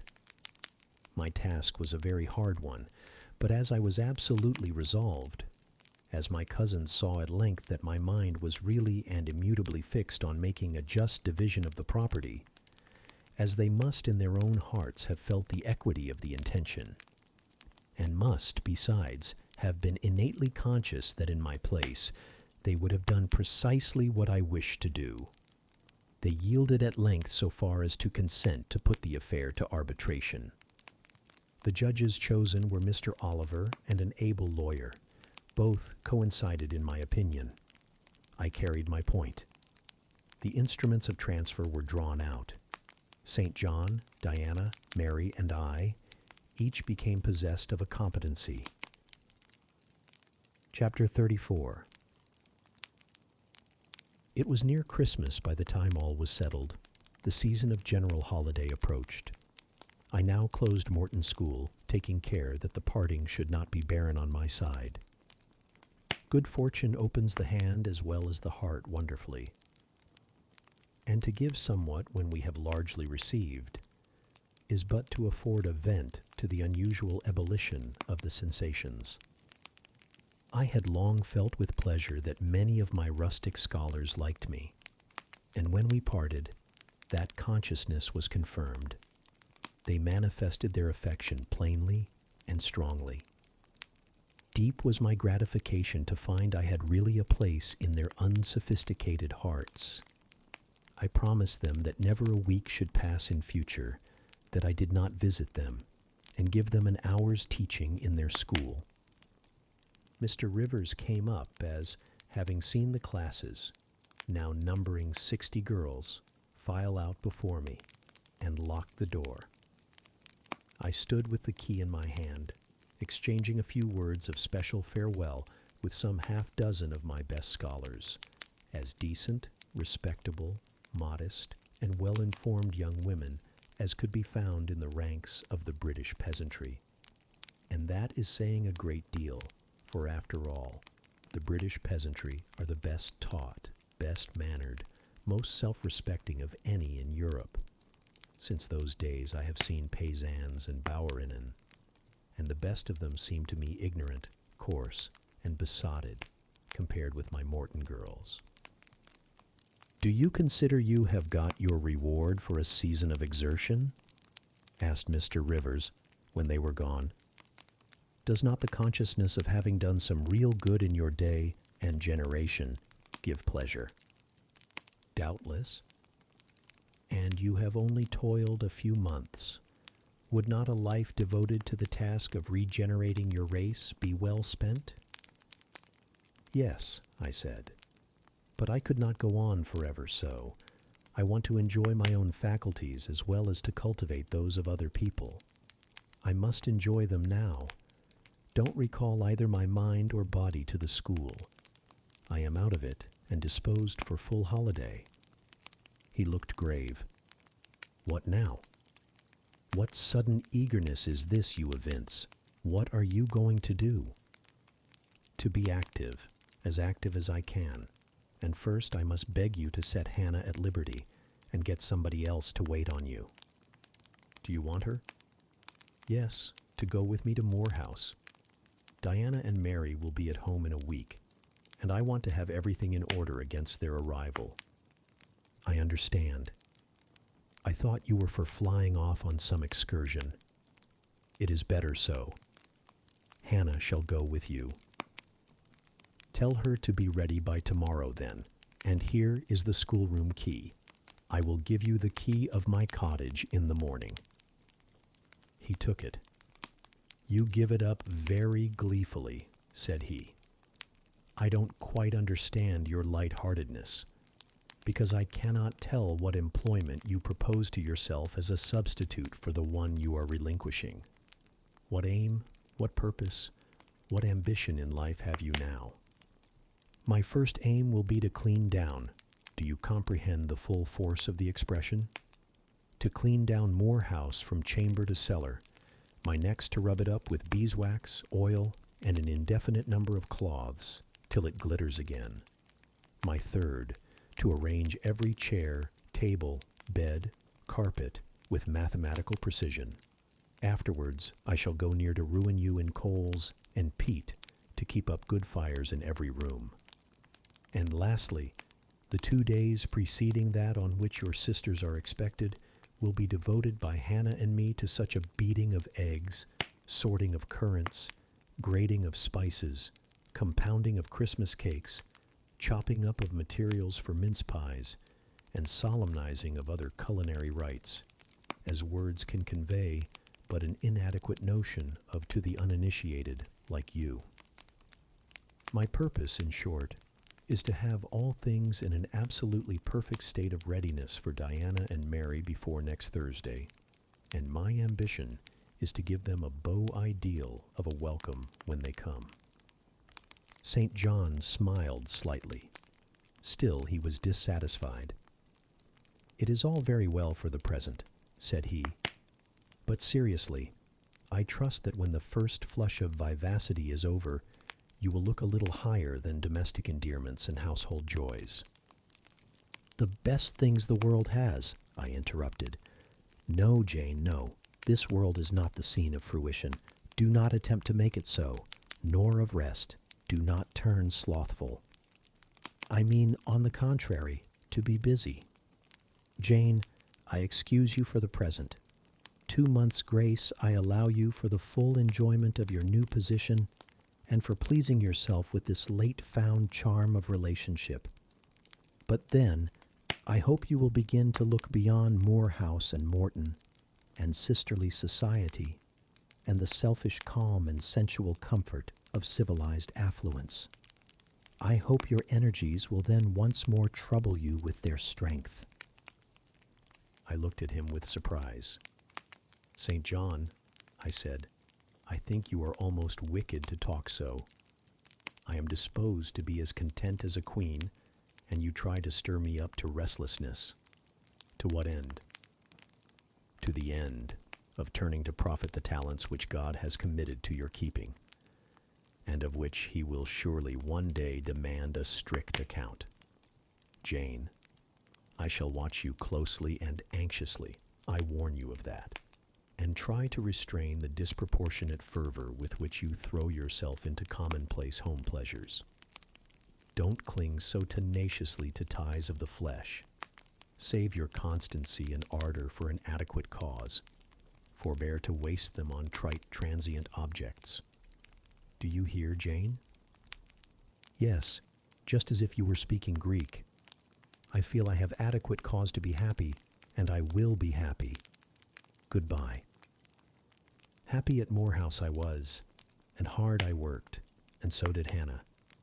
She was charmed to see how jovial I could be amidst the bustle of a house turned topsy-turvy, how I could brush and dust and clean and cook, and really, after a day or two of confusion worse confounded, it was delightful by degrees to invoke order from the chaos ourselves had made. I had previously taken a journey to S. to purchase some new furniture, my cousins having given me carte blanche to effect what alterations I pleased, and a sum having been set aside for that purpose. The ordinary sitting room and bedrooms I left much as they were, for I knew Diana and Mary would derive more pleasure from seeing again the old homely tables and chairs and beds than from the spectacle of the smartest innovations. Still, some novelty was necessary to give to their return the piquancy with which I wished it to be invested.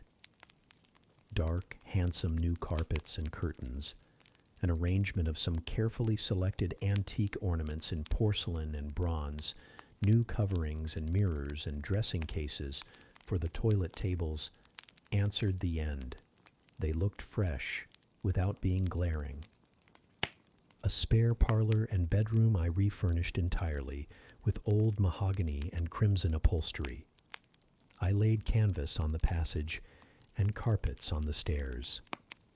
When all was finished, I thought Moor House as complete a model of bright, modest snugness within, as it was, at this season, a specimen of wintry waste and desert dreariness without. The eventful Thursday at length came.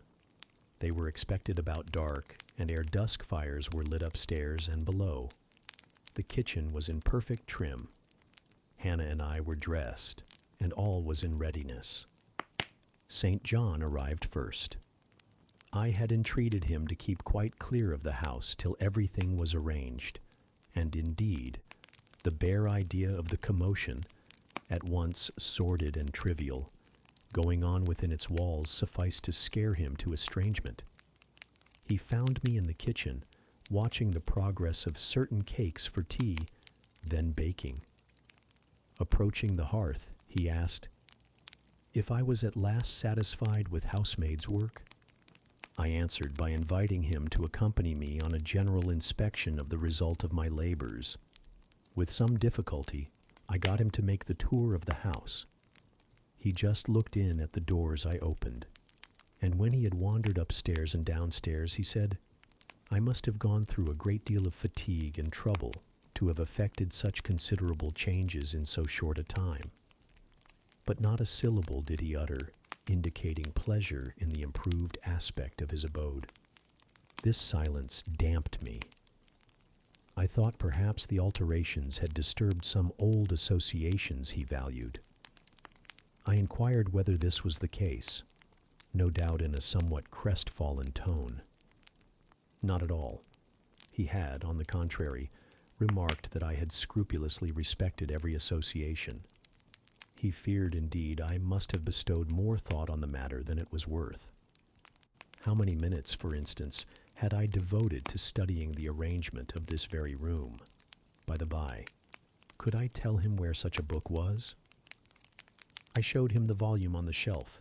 He took it down, and withdrawing to his accustomed window recess, he began to read it. Now, I did not like this, reader. St. John was a good man, but I began to feel he had spoken truth of himself when he said he was hard and cold. The humanities and amenities of life had no attraction for him, its peaceful enjoyments no charm.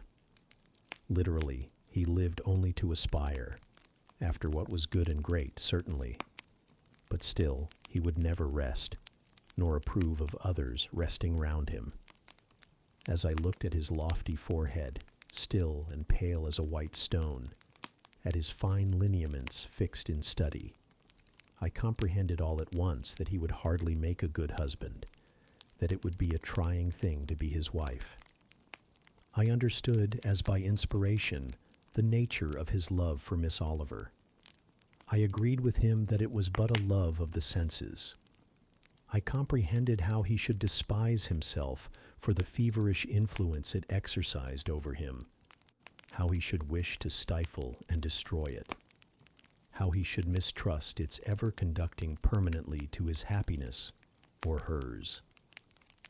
I saw he was of the material from which nature hews her heroes, Christian and pagan, her lawgivers, her statesmen, her conquerors, a steadfast bulwark for great interests to rest upon, but at the fireside, too often a cold, cumbrous column, gloomy and out of place. This parlor is not his sphere, I reflected. The Himalayan ridge or Caffrey bush, even the plague-cursed Guinea Coast swamp would suit him better. Well may he eschew the calm of domestic life. It is not his element. There his faculties stagnate. They cannot develop or appear to advantage. It is in scenes of strife and danger, where courage is proved, and energy exercised and fortitude tasked, that he will speak and move, the leader and superior. A merry child would have the advantage of him on this hearth. He is right to choose a missionary's career. I see it now. "They are coming! They are coming!" cried Hannah, throwing open the parlor door. At the same moment, old Carlo barked joyfully. Out I ran. It was now dark, but a rumbling of wheels was audible. Hannah soon had a lantern lit. The vehicle had stopped at the wicket. The driver opened the door. First one well-known form, then another, stepped out. In a minute I had my face under their bonnets, in contact first with Mary's soft cheek, then with Diana's flowing curls. They laughed, kissed me. Then Hannah patted Carlo, who was half wild with delight, asked eagerly if all was well, and being assured in the affirmative, hastened into the house, They were stiff with their long and jolting drive from Whitcross, and chilled with the frosty night air, but their pleasant countenances expanded to the cheerful firelight. While the driver and Hannah brought in the boxes, they demanded St. John. At this moment he advanced from the parlor. They both threw their arms round his neck at once. He gave each one quiet kiss, said in a low tone a few words of welcome, stood a while to be talked to, and then, intimating that he supposed they would soon rejoin him in the parlor, withdrew there as to a place of refuge. I had lit their candles to go upstairs, but Diana had first to give hospitable orders respecting the driver. This done, both followed me. They were delighted with the renovation and decorations of their rooms, with the new drapery, and fresh carpets, and rich tinted china vases. They expressed their gratification ungrudgingly. I had the pleasure of feeling that my arrangements met their wishes exactly, and that what I had done added a vivid charm to their joyous return home. Sweet was that evening. My cousins, full of exhilaration, were so eloquent in narrative and comment that their fluency covered St. John's taciturnity. He was sincerely glad to see his sisters, but in their glow of fervor and flow of joy he could not sympathize. The event of the day, that is, the return of Diana and Mary, pleased him, but the accompaniments of that event, the glad tumult, the garrulous glee of reception, irked him. I saw he wished the calmer morrow was come. In the very meridian of the night's enjoyment, about an hour after tea, a rap was heard at the door. Hannah entered with the intimation that a poor lad was come at that unlikely time to fetch Mr. Rivers to see his mother, who was drawing away. "Where does she live, Hannah?" "Clear up at Whitcross Brow, almost 4 miles off, and moor and moss all the way." "Tell him I will go." "I'm sure, sir, you had better not.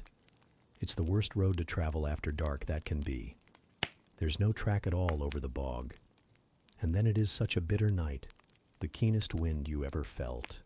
You had better send word, sir, that you will be there in the morning." But he was already in the passage, putting on his cloak, and without one objection, one murmur, he departed.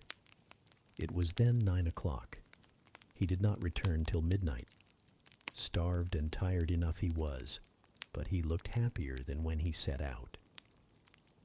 He had performed an act of duty, made an exertion, felt his own strength to do and deny, and was on better terms with himself. I am afraid the whole of the ensuing week tried his patience. It was Christmas week. We took to no settled employment, but spent it in a sort of merry domestic dissipation. The air of the moors, the freedom of home, the dawn of prosperity, acted on Diana and Mary's spirits like some life-giving elixir. They were gay from morning till noon, and from noon till night. They could always talk, and their discourse, witty, pithy, original, had such charms for me that I preferred listening to and sharing in it to doing anything else. St. John did not rebuke our vivacity, but he escaped from it. He was seldom in the house. His parish was large, the population scattered, and he found daily business in visiting the sick and poor in its different districts. One morning at breakfast, Diana, after looking a little pensive for some minutes, asked him if his plans were yet unchanged. "Unchanged and unchangeable," was the reply, and he proceeded to inform us that his departure from England was now definitively fixed for the ensuing year. "And Rosamond Oliver?" suggested Mary, the words seeming to escape her lips involuntarily, for no sooner had she uttered them than she made a gesture as if wishing to recall them. St. John had a book in his hand. It was his unsocial custom to read at meals. He closed it and looked up. "Rosamond Oliver," said he, is about to be married to Mr. Granby, one of the best connected and most estimable residents in S, grandson and heir to Sir Frederick Granby. I had the intelligence from her father yesterday." His sisters looked at each other and at me. We all three looked at him. He was serene as glass. "The match must have been got up hastily," said Diana. "They cannot have known each other long." "But 2 months. They met in October at the county ball at S." But where there are no obstacles to a union, as in the present case, where the connection is in every point desirable, delays are unnecessary. They will be married as soon as Esso, place, which Sir Frederick gives up to them, can he refitted for their reception. The first time I found St. John alone after this communication, I felt tempted to inquire if the event distressed him. But he seemed so little to need sympathy that so far from venturing to offer him more, I experienced some shame at the recollection of what I had already hazarded. Besides, I was out of practice in talking to him. His reserve was again frozen over, and my frankness was congealed beneath it. He had not kept his promise of treating me like his sisters. He continually made little chilling differences between us, which did not at all tend to the development of cordiality. In short, now that I was acknowledged his kinswoman and lived under the same roof with him, I felt the distance between us to be far greater than when he had known me only as the village schoolmistress. When I remembered how far I had once been admitted to his confidence, I could hardly comprehend his present frigidity.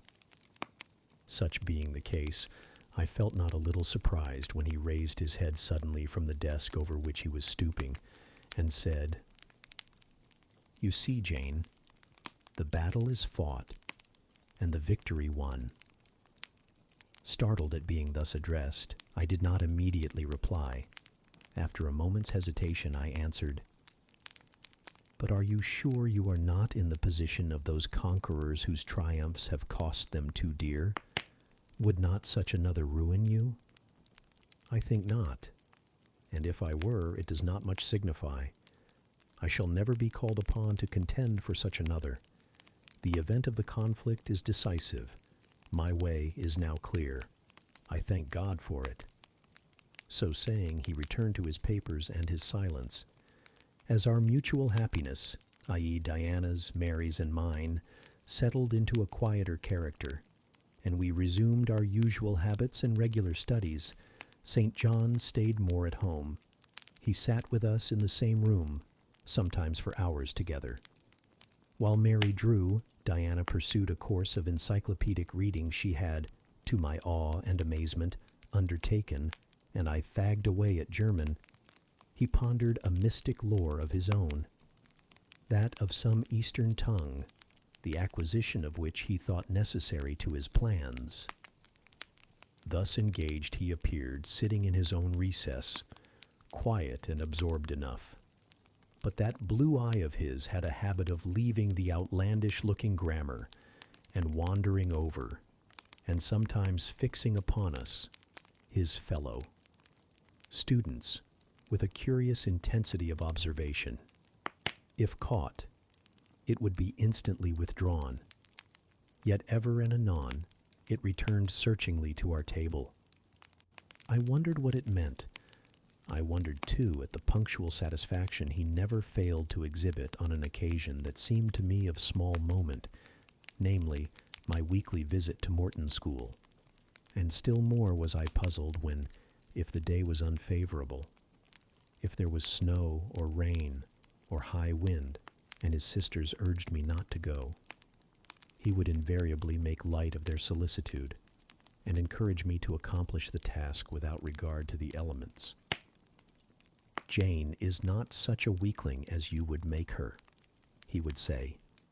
"She can bear a mountain blast, or a shower, or a few flakes of snow, as well as any of us. Her constitution is both sound and elastic, better calculated to endure variations of climate than many more robust.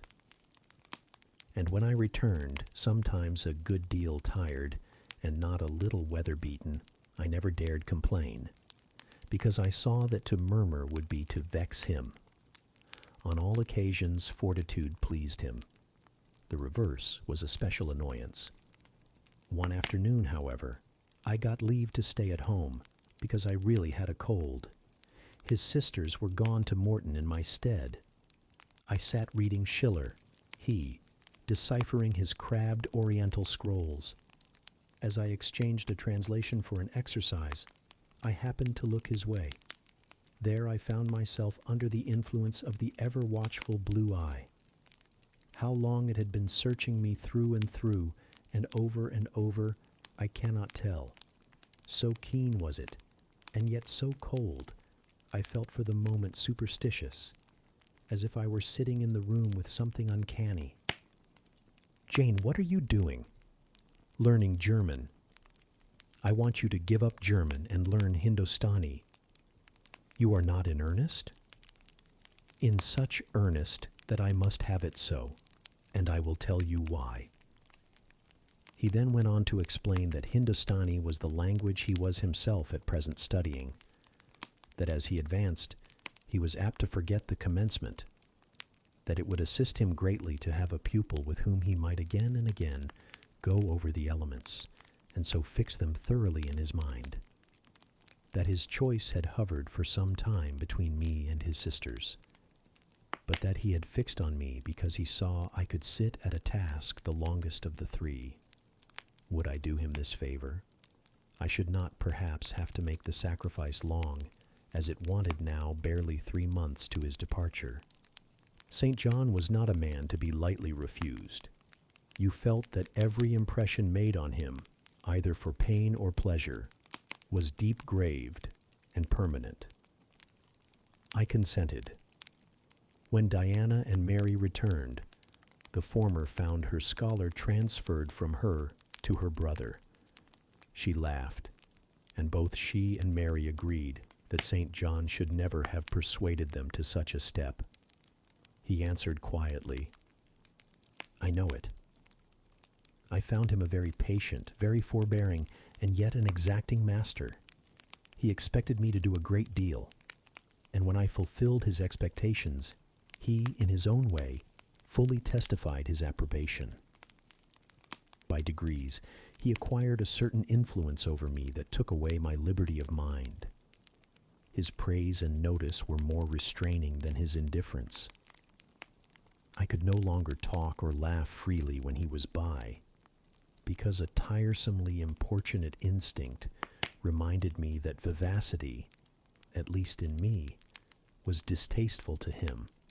I was so fully aware that only serious moods and occupations were acceptable, that in his presence every effort to sustain or follow any other became vain. I fell under a freezing spell. When he said go, I went. Come, I came. Do this, I did it. But I did not love my servitude. I wished, many a time, he had continued to neglect me. One evening when, at bedtime, his sisters and I stood round him, bidding him good night, he kissed each of them, as was his custom, and as was equally his custom, he gave me his hand. Diana, who chanced to be in a frolicsome humor, she was not painfully controlled by his will, for hers, in another way, was as strong, exclaimed, "St. John, you used to call Jane your third sister, but you don't treat her as such. You should kiss her too." She pushed me towards him. I thought Diana very provoking and felt uncomfortably confused, and while I was thus thinking and feeling, St. John bent his head. His Greek face was brought to a level with mine. His eyes questioned my eyes piercingly. He kissed me. There are no such things as marble kisses or ice kisses, or I should say my ecclesiastical cousin's salute belonged to one of these classes. But there may be experiment kisses, and his was an experiment kiss. When given, he viewed me to learn the result. It was not striking. I am sure I did not blush. Perhaps I might have turned a little pale, for I felt as if this kiss were a seal affixed to my fetters. He never omitted the ceremony afterwards, and the gravity and quiescence with which I underwent it seemed to invest it for him with a certain charm. As for me, I daily wished more to please him, but to do so, I felt daily more and more that I must disown half my nature, stifle half my faculties, wrest my tastes from their original bent, force myself to the adoption of pursuits for which I had no natural vocation. He wanted to train me to an elevation I could never reach. It racked me hourly to aspire to the standard he uplifted. The thing was as impossible as to mold my irregular features to his correct and classic pattern, to give to my changeable green eyes the sea-blue tint and solemn luster of his own. Not his ascendancy alone, however, held me in thrall at present. Of late it had been easy enough for me to look sad. A cankering evil sat at my heart and drained my happiness at its source, the evil of suspense. Perhaps you think I had forgotten Mr. Rochester. Reader, amidst these changes of place and fortune. Not for a moment. His idea was still with me, because it was not a vapor sunshine could disperse, nor a sand-traced effigy storms could wash away. It was a name graven on a tablet, fated to last as long as the marble it inscribed. The craving to know what had become of him followed me everywhere.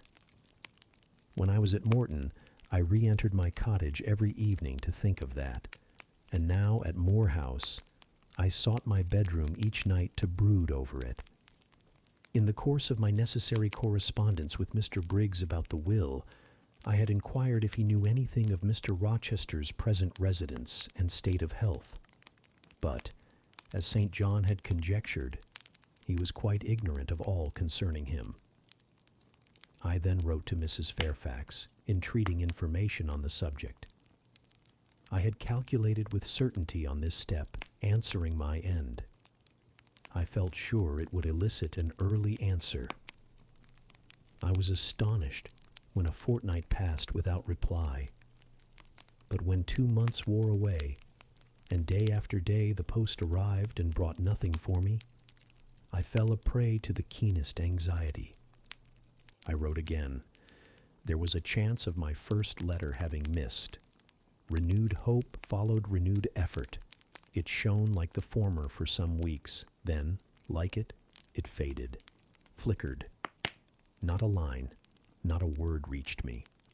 When half a year wasted in vain expectancy, my hope died out, and then I felt dark indeed.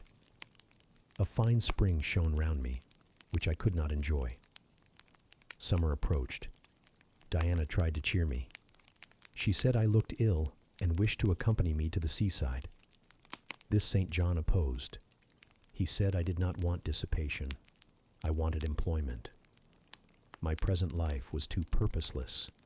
I required an aim, and I suppose, by way of supplying deficiencies, he prolonged still further my lessons in Hindostani, and grew more urgent in requiring their accomplishment.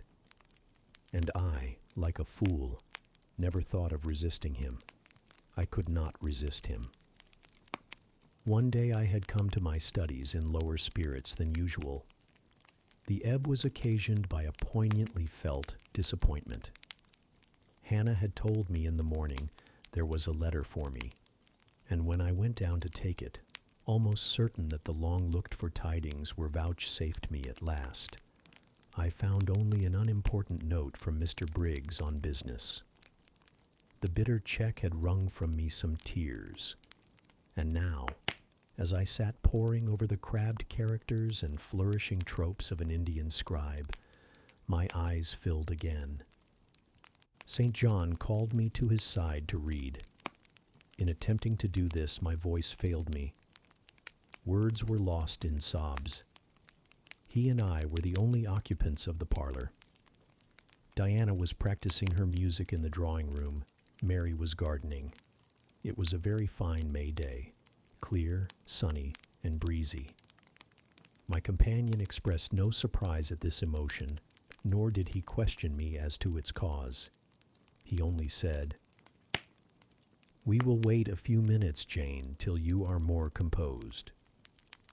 And while I smothered the paroxysm with all haste, he sat calm and patient, leaning on his desk and looking like a physician watching with the eye of science an expected and fully understood crisis in a patient's malady.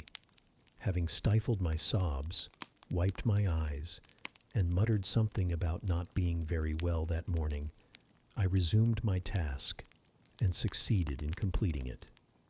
St. John put away my books and his, locked his desk, and said, "Now, Jane, you shall take a walk, and with me.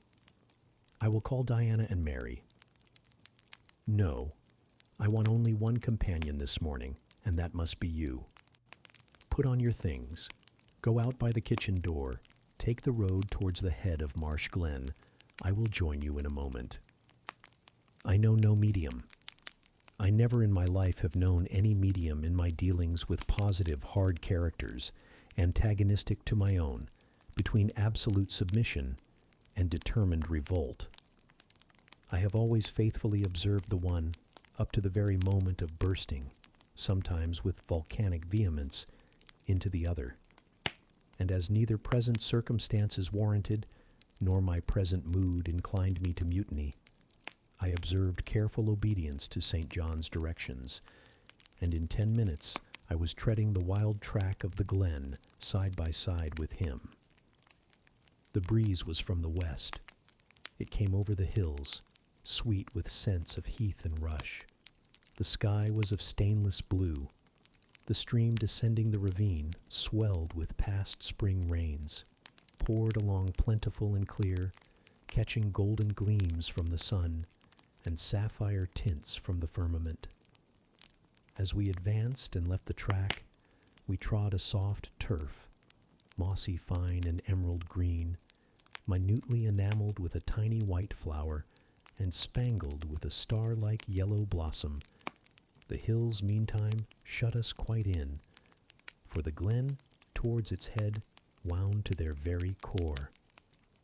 "Let us rest here," said Saint John, as we reached the first stragglers of a battalion of rocks, guarding a sort of pass, beyond which the beck rushed down a waterfall, and where, still a little farther, the mountain shook off turf and flower, had only heath for raiment and crag for gem, where it exaggerated the wild to the savage, and exchanged the fresh for the frowning, where it guarded the forlorn hope of solitude, and a last refuge for silence.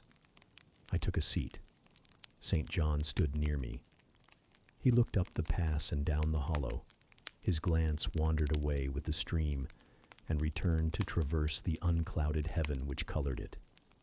He removed his hat, let the breeze stir his hair and kiss his brow. He seemed in communion with the genius of the haunt. With his eye he bade farewell to something. "And I shall see it again," he said aloud, "in dreams when I sleep by the Ganges, and again in a more remote hour, when another slumber overcomes me, on the shore of a darker stream." Strange words of a strange love, an austere patriot's passion for his fatherland. He sat down. For half an hour we never spoke, neither he to me nor I to him. That interval passed, he recommenced. "Jane, I go in 6 weeks. I have taken my berth in an East Indiaman which sails on the 20th of June. God will protect you, for you have undertaken his work," I answered. "Yes," said he, "there is my glory and joy. I am the servant of an infallible master. I am not going out under human guidance, subject to the defective laws and erring control of my feeble fellow worms. My king, my lawgiver, my captain is the all-perfect. It seems strange to me that all round me do not burn to enlist under the same banner, to join in the same enterprise. All have not your powers, and it would be folly for the feeble to wish to march with the strong. I do not speak to the feeble or think of them. I address only such as are worthy of the work and competent to accomplish it. Those are few in number and difficult to discover. You say truly, but when found, it is right to stir them up, to urge and exhort them to the effort, to show them what their gifts are and why they were given, to speak heaven's message in their ear, to offer them, direct from God, a place in the ranks of His chosen. If they are really qualified for the task, will not their own hearts be the first to inform them of it? I felt as if an awful charm was framing round and gath-airing over me. I trembled to hear some fatal word spoken, which would at once declare and rivet the spell. "And what does your heart say?" demanded St. John. "My heart is mute, my heart is mute," I answered, struck and thrilled. "Then I must speak for it," continued the deep, relentless voice. "Jane, come with me to India. Come as my helpmeet and fellow laborer." The glen and sky spun round, the hills heaved. It was as if I had heard a summons from heaven, as if a visionary messenger like him of Macedonia had announced, "Come over and help us." But I was no apostle. I could not behold the herald. I could not receive his call. "Oh, St. John," I cried, "have some mercy." I appealed to one who, in the discharge of what he believed his duty, knew neither mercy nor remorse. He continued, "God and nature intended you for a missionary's wife. It is not personal, but mental endowments they have given you. You are formed for labor, not for love. A missionary's wife you must, shall be. You shall be mine. I claim you, not for my pleasure, but for my sovereign service." "I am not fit for it. I have no vocation," I said. He had calculated on these first objections. He was not irritated by them.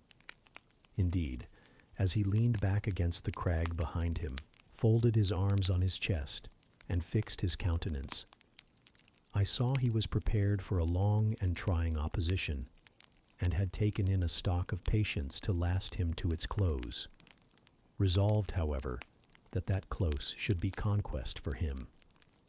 "Humility, Jane," said he, "is the groundwork of Christian virtues. You say right that you are not fit for the work. Who is fit for it? Or who, that ever was truly called, believed himself worthy of the summons? I, for instance, am but dust and ashes. With St. Paul, I acknowledge myself the chiefest of sinners, but I do not suffer this sense of my personal vileness to daunt me. I know my leader, that he is just as well as mighty, and while he has chosen a feeble instrument to perform a great task, he will, from the boundless stores of his providence, supply the inadequacy of the means to the end. Think like me, Jane. Trust like me. It is the rock of ages I ask you to lean on. Do not doubt, but it will bear the weight of your human weakness. I do not understand a missionary life. I have never studied missionary labors. There I, humble as I am, can give you the aid you want. I can set you your task from hour to hour, stand by you always, help you from moment to moment. This I could do in the beginning. Soon, for I know your powers, you would be as strong and apt as myself, and would not require my help. But my powers, where are they for this undertaking? I do not feel them. Nothing speaks or stirs in me while you talk. I am sensible of no light kindling, no life quickening, no voice counseling or cheering. Oh, I wish I could make you see how much my mind is at this moment like a rayless dungeon, with one shrinking fear fettered in its depths, the fear of being persuaded by you to attempt what I cannot accomplish. I have an answer for you. Hear it. I have watched you ever since we first met. I have made you my study for 10 months. I have proved you in that time by sundry tests. And what have I seen and elicited? In the village school I found you could perform well, punctually, uprightly, labor uncongenial to your habits and inclinations. I saw you could perform it with capacity and tact. You could win while you controlled. In the calm with which you learnt you had become suddenly rich, I read a mind clear of the vice of Demas. Lucre had no undue power over you. In the resolute readiness with which you cut your wealth into 4 shares, keeping but one to yourself, and relinquishing the 3 others to the claim of abstract justice, I recognized a soul that reveled in the flame and excitement of sacrifice. In the tractability with which, at my wish, you forsook a study in which you were interested, and adopted another because it interested me, in the untiring assiduity with which you have since persevered in it, in the unflagging energy and unshaken temper with which you have met its difficulties, I acknowledge the compliment of the qualities I seek. Jane, you are docile, diligent, disinterested, faithful, constant, and courageous, very gentle and very heroic. Cease to mistrust yourself. I can trust you unreservedly. As a conductress of Indian schools and a helper amongst Indian women, your assistance will be to me invaluable. My iron shroud contracted round me. Persuasion advanced with slow, sure step. Shut my eyes as I would, these last words of his succeeded in making the way, which had seemed blocked up, comparatively clear.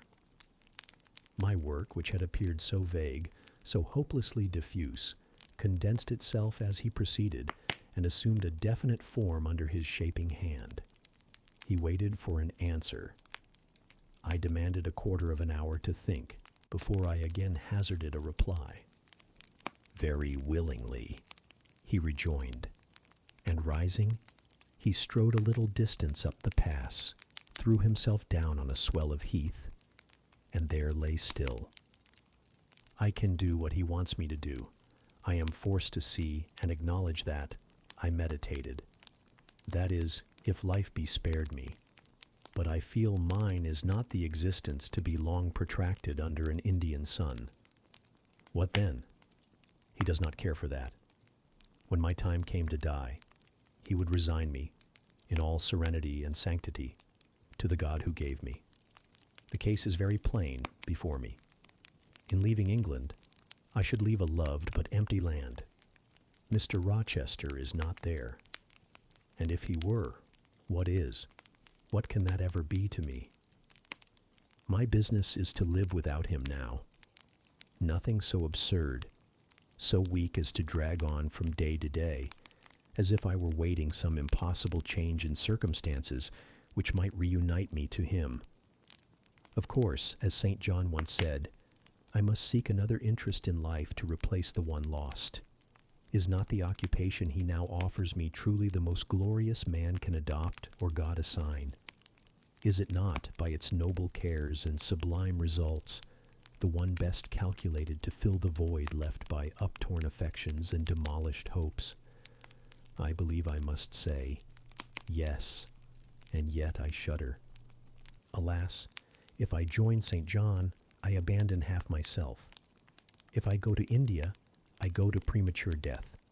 And how will the interval between leaving England for India and India for the grave be filled? Oh, I know well. That too is very clear to my vision. By straining to satisfy St. John till my sinews ache, I shall satisfy him, to the finest central point and farthest outward circle of his expectations.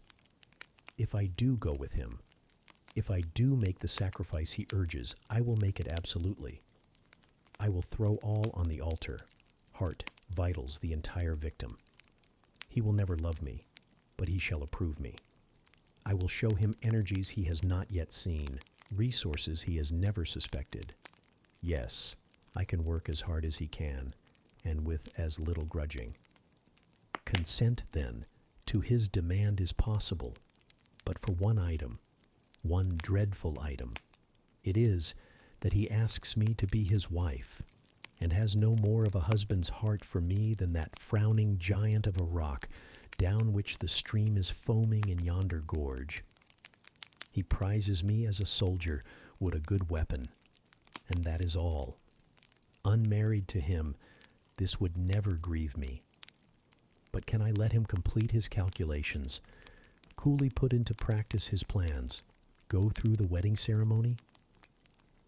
Can I receive from him the bridal ring, endure all the forms of love, which I doubt not he would scrupulously observe, and know that the spirit was quite absent?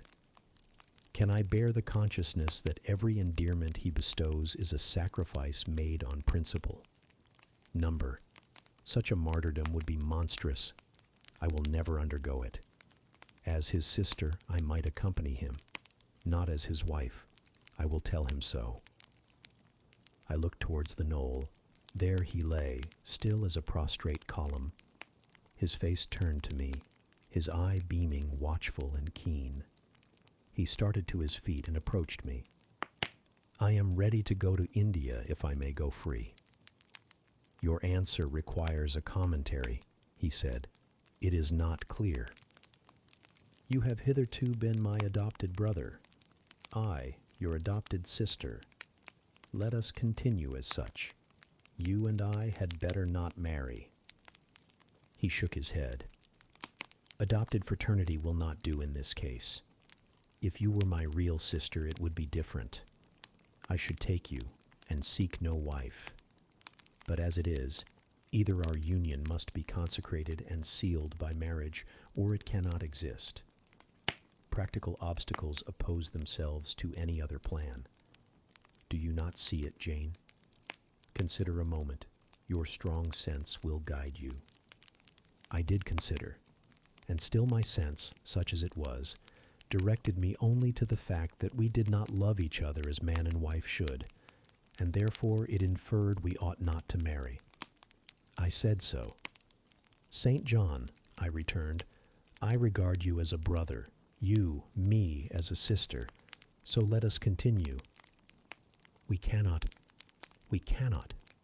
he answered, with short, sharp determination. It would not do. You have said you will go with me to India. Remember, you have said that. Conditionally. Well, to the main point. The departure with me from England, the cooperation with me in my future labors. You do not object. You have already as good as put your hand to the plow. You are too consistent to withdraw it. You have but one end to keep in view, how the work you have undertaken can best be done. Simplify your complicated interests, feelings, thoughts, wishes, aims. Merge all considerations in one purpose, that of fulfilling with effect, with power, the mission of your great master. To do so, you must have a coadjutor, not a brother. That is a loose tie, but a husband. I, too, do not want a sister. A sister might any day be taken from me. I want a wife, the sole helpmeet I can influence efficiently in life and retain absolutely till death. I shuddered as he spoke. I felt his influence in my marrow, his hold on my limbs. Seek one elsewhere than in me, St. John. Seek one fitted to you. One fitted to my purpose, you mean, fitted to my vocation. Again, I tell you, it is not the insignificant private individual, the mere man, with the man's selfish senses, I wish to mate. It is the missionary. And I will give the missionary my energies. It is all he wants, but not myself. That would be only adding the husk and shell to the kernel. For them, he has no use. I retain them. You cannot, you ought not. Do you think God will be satisfied with half an oblation? Will he accept a mutilated sacrifice? It is the cause of God I advocate. It is under his standard I enlist you.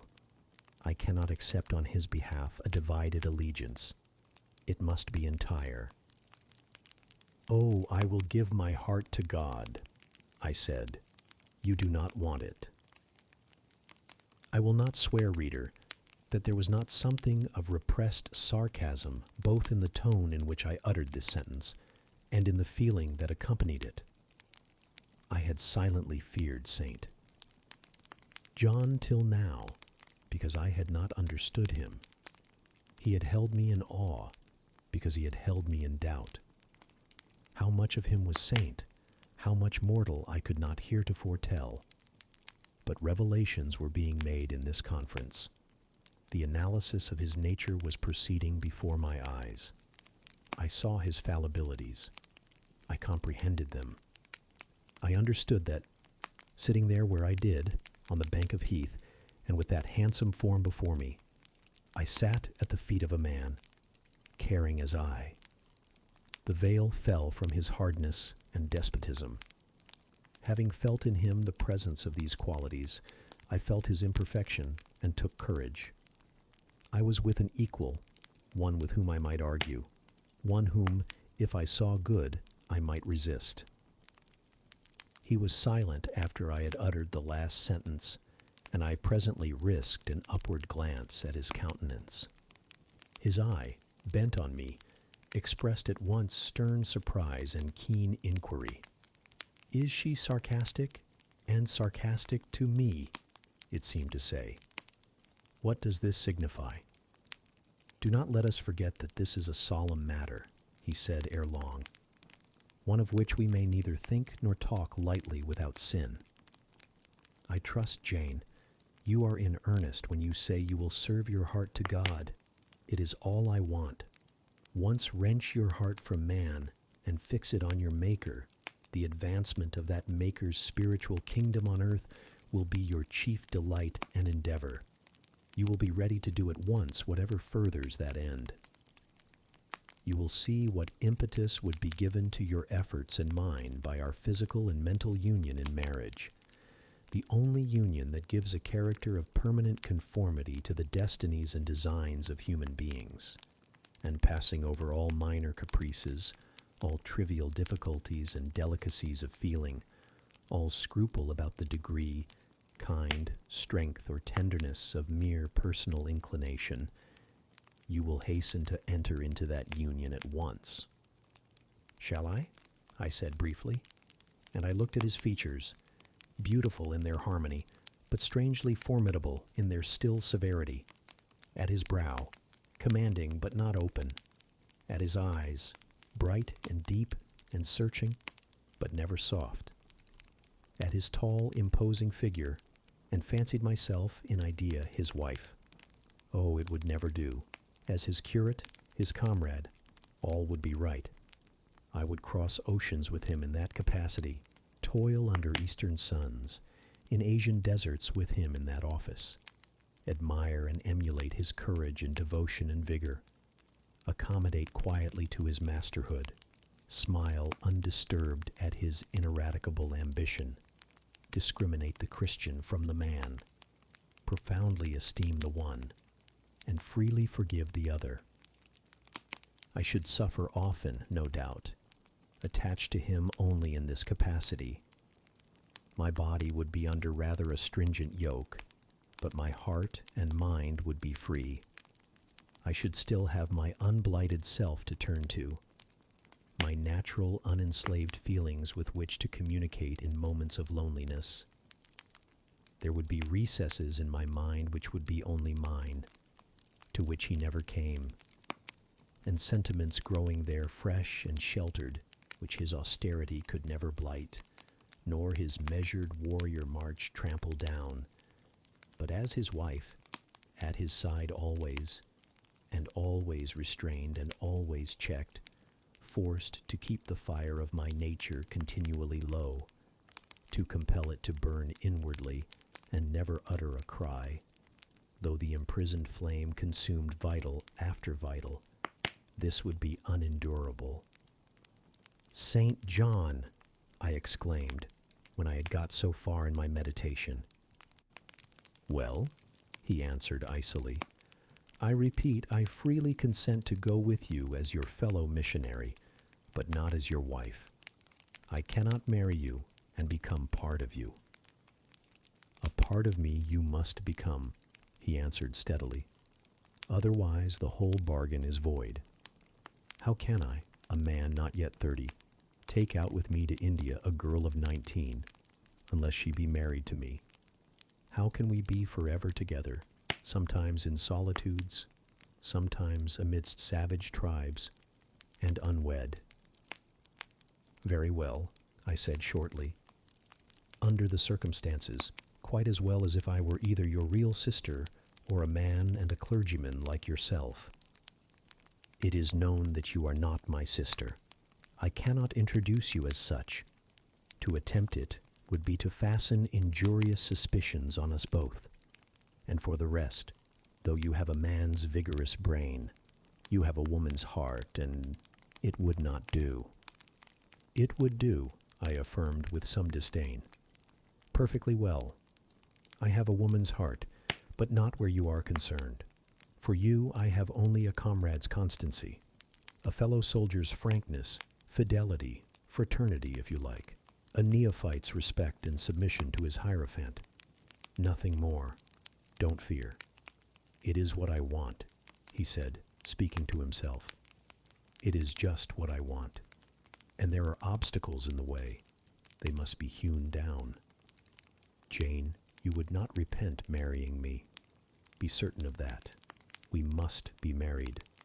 I repeat it, there is no other way, and undoubtedly enough of love would follow upon marriage to render the union right even in your eyes.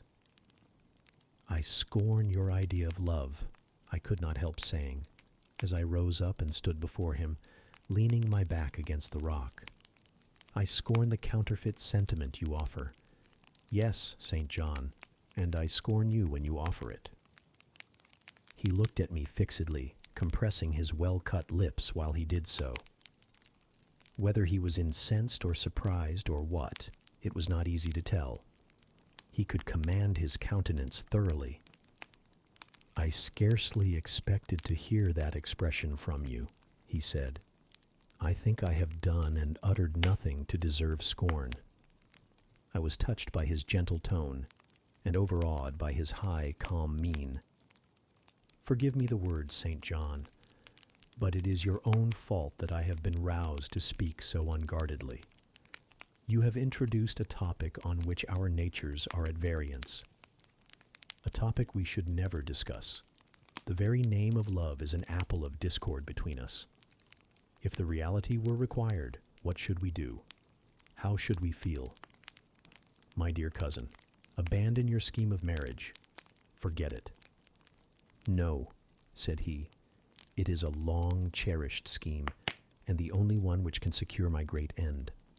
But I shall urge you no further at present. Tomorrow I leave home for Cambridge.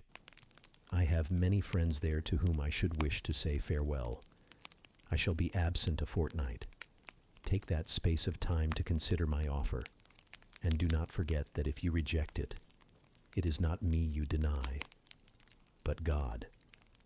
Through my means, he opens to you a noble career. As my wife only can you enter upon it. Refuse to be my wife, and you limit yourself forever to a track of selfish ease and barren obscurity. Tremble lest in that case you should be numbered with those who have denied the faith and are worse than infidels. He had done. Turning from me, he once more looked to river, looked to hill. But this time his feelings were all pent in his heart. I was not worthy to hear them uttered. As I walked by his side homeward, I read well in his iron silence all he felt towards me. The disappointment of an austere and despotic nature, which has met resistance where it expected submission. The disapprobation of a cool, inflexible judgment, which has detected in another feelings and views, in which it has no power to sympathize. In short, as a man, he would have wished to coerce me into obedience. It was only as a sincere Christian he bore so patiently with my perversity, and allowed so long a space for reflection and repentance. That night, after he had kissed his sisters, he thought proper to forget even to shake hands with me. but left the room in silence.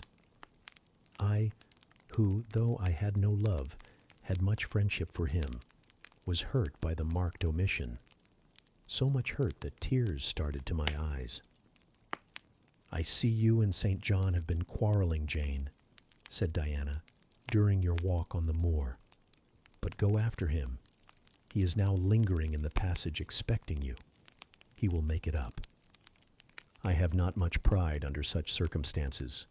I would always rather be happy than dignified, and I ran after him. He stood at the foot of the stairs. "Good night, St. John," said I. "Good night, Jane," he replied calmly. "Then shake hands," I added. What a cold, loose touch he impressed on my fingers. He was deeply displeased by what had occurred that day. Cordiality would not warm, nor tears move him. No happy reconciliation was to be had with him, no cheering smile or generous word. But still the Christian was patient and placid. And when I asked him if he forgave me, he answered that he was not in the habit of cherishing the remembrance of vexation, that he had nothing to forgive, not having been offended. And with that answer he left me. I would much rather he had knocked me down. Chapter 35. He did not leave for Cambridge the next day, as he had said he would. He deferred his departure a whole week, and during that time he made me feel what severe punishment a good yet stern, a conscientious yet implacable man can inflict on one who has offended him. Without one overt act of hostility, one upbraiding word, he contrived to impress me momently with the conviction that I was put beyond the pale of his favor. Not that St. John harbored a spirit of unchristian vindictiveness, not that he would have injured a hair of my head if it had been fully in his power to do so. Both by nature and principle, he was superior to the mean gratification of vengeance. He had forgiven me for saying I scorned him and his love, but he had not forgotten the words. And as long as he and I lived, he never would forget them. I saw by his look, when he turned to me, that they were always written on the air between me and him. Whenever I spoke, they sounded in my voice to his ear, and their echo toned every answer he gave me. He did not abstain from conversing with me. He even called me as usual each morning to join him at his desk, and I fear the corrupt man within him had a pleasure unimparted to and unshared by the pure Christian in evincing with what skill he could, while acting and speaking apparently just as usual, extract from every deed and every phrase the spirit of interest and approval which had formerly communicated a certain austere charm to his language and manner. To me, he was in reality become no longer flesh, but marble. His eye was a cold, bright blue gem, his tongue a speaking instrument. Nothing more. All this was torture to me, refined, lingering torture. It kept up a slow fire of indignation and a trembling trouble of grief, which harassed and crushed me altogether. I felt how, if I were his wife, this good man, pure as the deep, sunless source, could soon kill me without drawing from my veins a single drop of blood, or receiving on his own crystal conscience the faintest stain of crime. Especially I felt this when I made any attempt to propitiate him. No Ruth met my Ruth. He experienced no suffering from estrangement, no yearning after reconciliation, and though more than once my fast-falling tears blistered the page over which we both bent, they produced no more effect on him than if his heart had been really a matter of stone or metal. To his sisters, meantime, he was somewhat kinder than usual, as if afraid that mere coldness would not sufficiently convince me how completely I was banished and banned. He added the force of contrast. And this I am sure he did not by force, but on principle. The night before he left home, happening to see him walking in the garden about sunset, and remembering, as I looked at him, that this man, alienated as he now was, had once saved my life, and that we were near relations, I was moved to make a last attempt to regain his friendship. I went out and approached him as he stood leaning over the little gate. I spoke to the point at once. "St. John, I am unhappy because you are still angry with me. Let us be friends." "I hope we are friends," was the unmoved reply, while he still watched the rising of the moon, which he had been contemplating as I approached. "No, St. John, we are not friends as we were. You know that." "Are we not? That is wrong. For my part, I wish you no ill and all good." "I believe you, St. John, for I am sure you are incapable of wishing anyone ill. But as I am your kinswoman, I should desire somewhat more of affection than that sort of general philanthropy you extend to mere strangers." "Of course," he said, "your wish is reasonable, and I am far from regarding you as a stranger." This, spoken in a cool, tranquil tone, was mortifying and baffling enough. Had I attended to the suggestions of pride and ire, I should immediately have left him. But something worked within me more strongly than those feelings could. I deeply venerated my cousin's talent and principle. His friendship was of value to me. To lose it tried me severely. I would not so soon relinquish the attempt to reconquer it. "Must we part in this way, St. John? And when you go to India, will you leave me so, without a kinder word than you have yet spoken?" He now turned quite from the moon and faced me. "When I go to India, Jane, will I leave you?" "What, do you not go to India?" "You said I could not unless I married you." "And you will not marry me? You adhere to that resolution?" Reader, do you know, as I do, what terror those cold people can put into the ice of their questions? How much of the fall of the avalanche is in their anger, of the breaking up of the frozen sea in their displeasure? Number St. John, I will not marry you. I adhere to my resolution. The avalanche had shaken and slid a little forward, but it did not yet crash down. "Once more, why this refusal?" he asked. "Formerly," I answered, "because you did not love me. Now, I reply, because you almost hate me. If I were to marry you, you would kill me. You are killing me now." His lips and cheeks turned white, quite white. "I should kill you. I am killing you.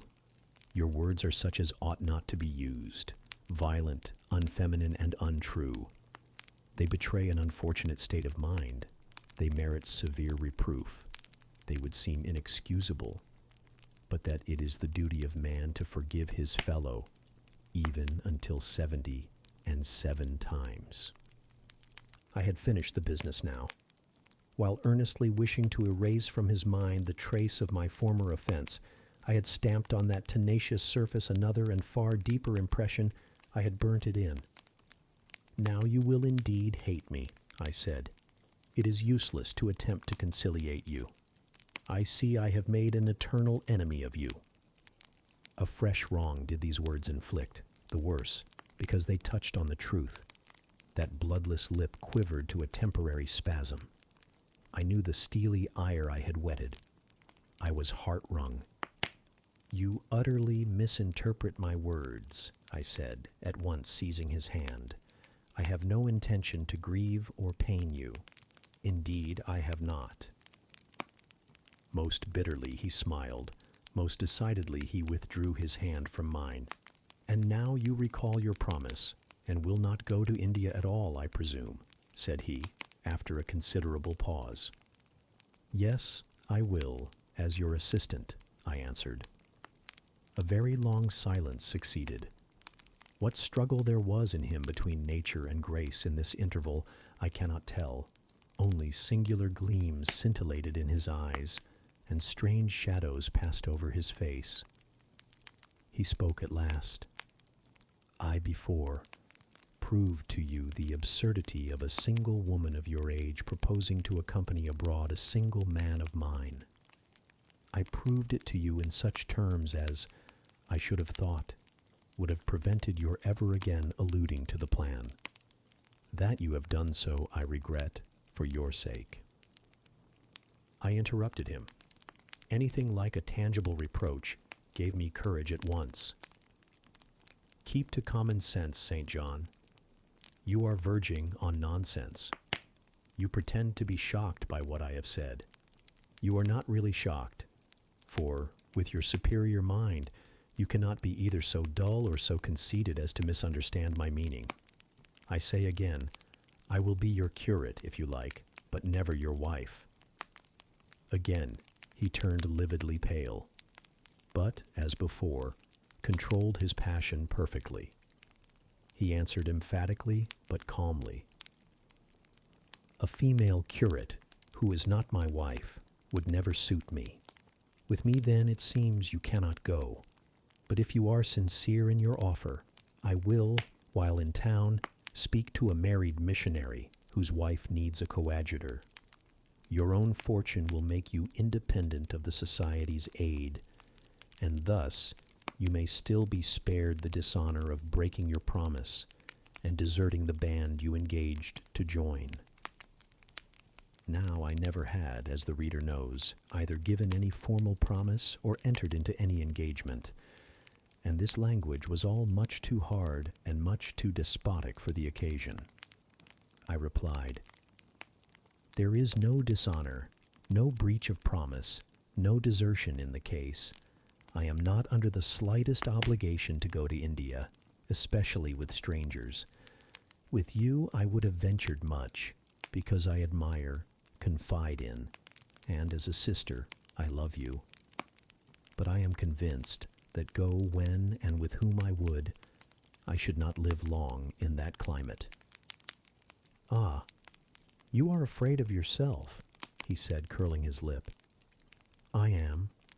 God did not give me my life to throw away, and to do as you wish me would, I begin to think, be almost equivalent to committing suicide.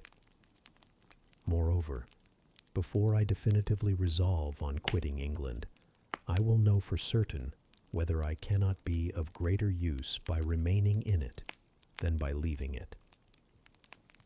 What do you mean? It would be fruitless to attempt to explain, but there is a point on which I have long endured painful doubt, and I can go nowhere till by some means that doubt is removed. I know where your heart turns and to what it clings. The interest you cherish is lawless and unconsecrated. Long since you ought to have crushed it. Now you should blush to allude to it.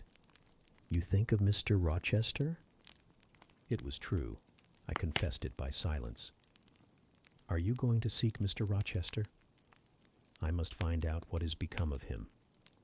It remains for me, then, he said, to remember you in my prayers, and to entreat God for you, in all earnestness, that you may not indeed become a castaway. I had thought I recognized in you one of the chosen. But God sees not as man sees. His will be done. He opened the gate, passed through it, and strayed away down the glen. He was soon out of sight. On re-entering the parlor, I found Diana standing at the window, looking very thoughtful. Diana was a great deal taller than I. She put her hand on my shoulder, and stooping, examined my face. Jane, she said, you are always agitated and pale now. I am sure there is something the matter.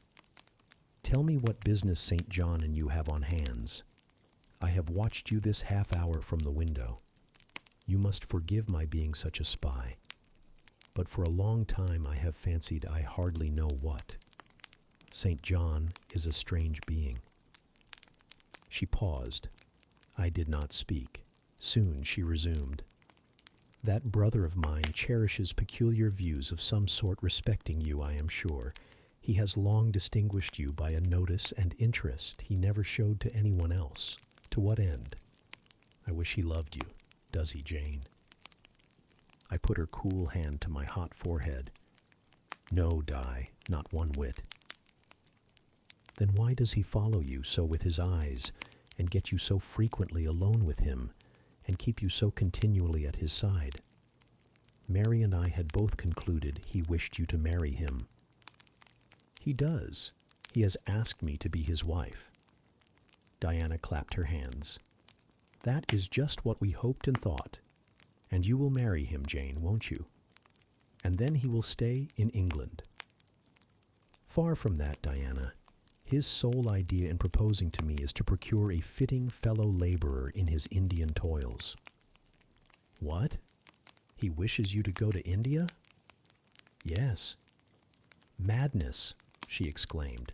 You would not live 3 months there, I am certain. You never shall go. You have not consented, have you, Jane? I have refused to marry him. And have consequently displeased him, she suggested, deeply. He will never forgive me, I fear, yet I offered to accompany him as his sister. It was frantic folly to do so, Jane. Think of the task you undertook, one of incessant fatigue, where fatigue kills even the strong, and you are weak. St. John, you know him, would urge you to impossibilities. With him, there would be no permission to rest during the hot hours, and unfortunately, I have noticed whatever he exacts, you force yourself to perform. I am astonished you found courage to refuse his hand. You do not love him then, Jane? Not as a husband. Yet he is a handsome fellow. And I am so plain, you see, Di. We should never suit. Plain? You? Not at all. You are much too pretty, as well as too good to be grilled alive in Calcutta. And again she earnestly conjured me to give up all thoughts of going out with her brother. I must indeed, I said. For when just now I repeated the offer of serving him for a deacon, he expressed himself shocked at my want of decency. He seemed to think I had committed an impropriety in proposing to accompany him unmarried, as if I had not from the first hoped to find in him a brother, and habitually regarded him as such. What makes you say he does not love you, Jane? You should hear himself on the subject. He has again and again explained that it is not himself, but his office he wishes to mate. He has told me I am formed for labor, not for love, which is true, no doubt. But in my opinion, if I am not formed for love, it follows that I am not formed for marriage. Would it not be strange, Di, to be chained for life to a man who regarded one but as a useful tool? Insupportable, unnatural, out of the question. And then, I continued, though I have only sisterly affection for him now, yet if forced to be his wife, I can imagine the possibility of conceiving an inevitable, strange, torturing kind of love for him, because he is so talented. And there is often a certain heroic grandeur in his look, manner, and conversation. In that case, my lot would become unspeakably wretched. He would not want me to love him, and if I showed the feeling, he would make me sensible that it was a superfluity, unrequired by him, unbecoming in me. I know he would. And yet St. John is a good man, said Diana. He is a good and a great man. But he forgets pitilessly the feelings and claims of little people in pursuing his own large views. It is better, therefore, for the insignificant to keep out of his way, lest in his progress he should trample them down. Here he comes. I will leave you, Diana. And I hastened upstairs as I saw him entering the garden. But I was forced to meet him again at supper. During that meal he appeared just as composed as usual.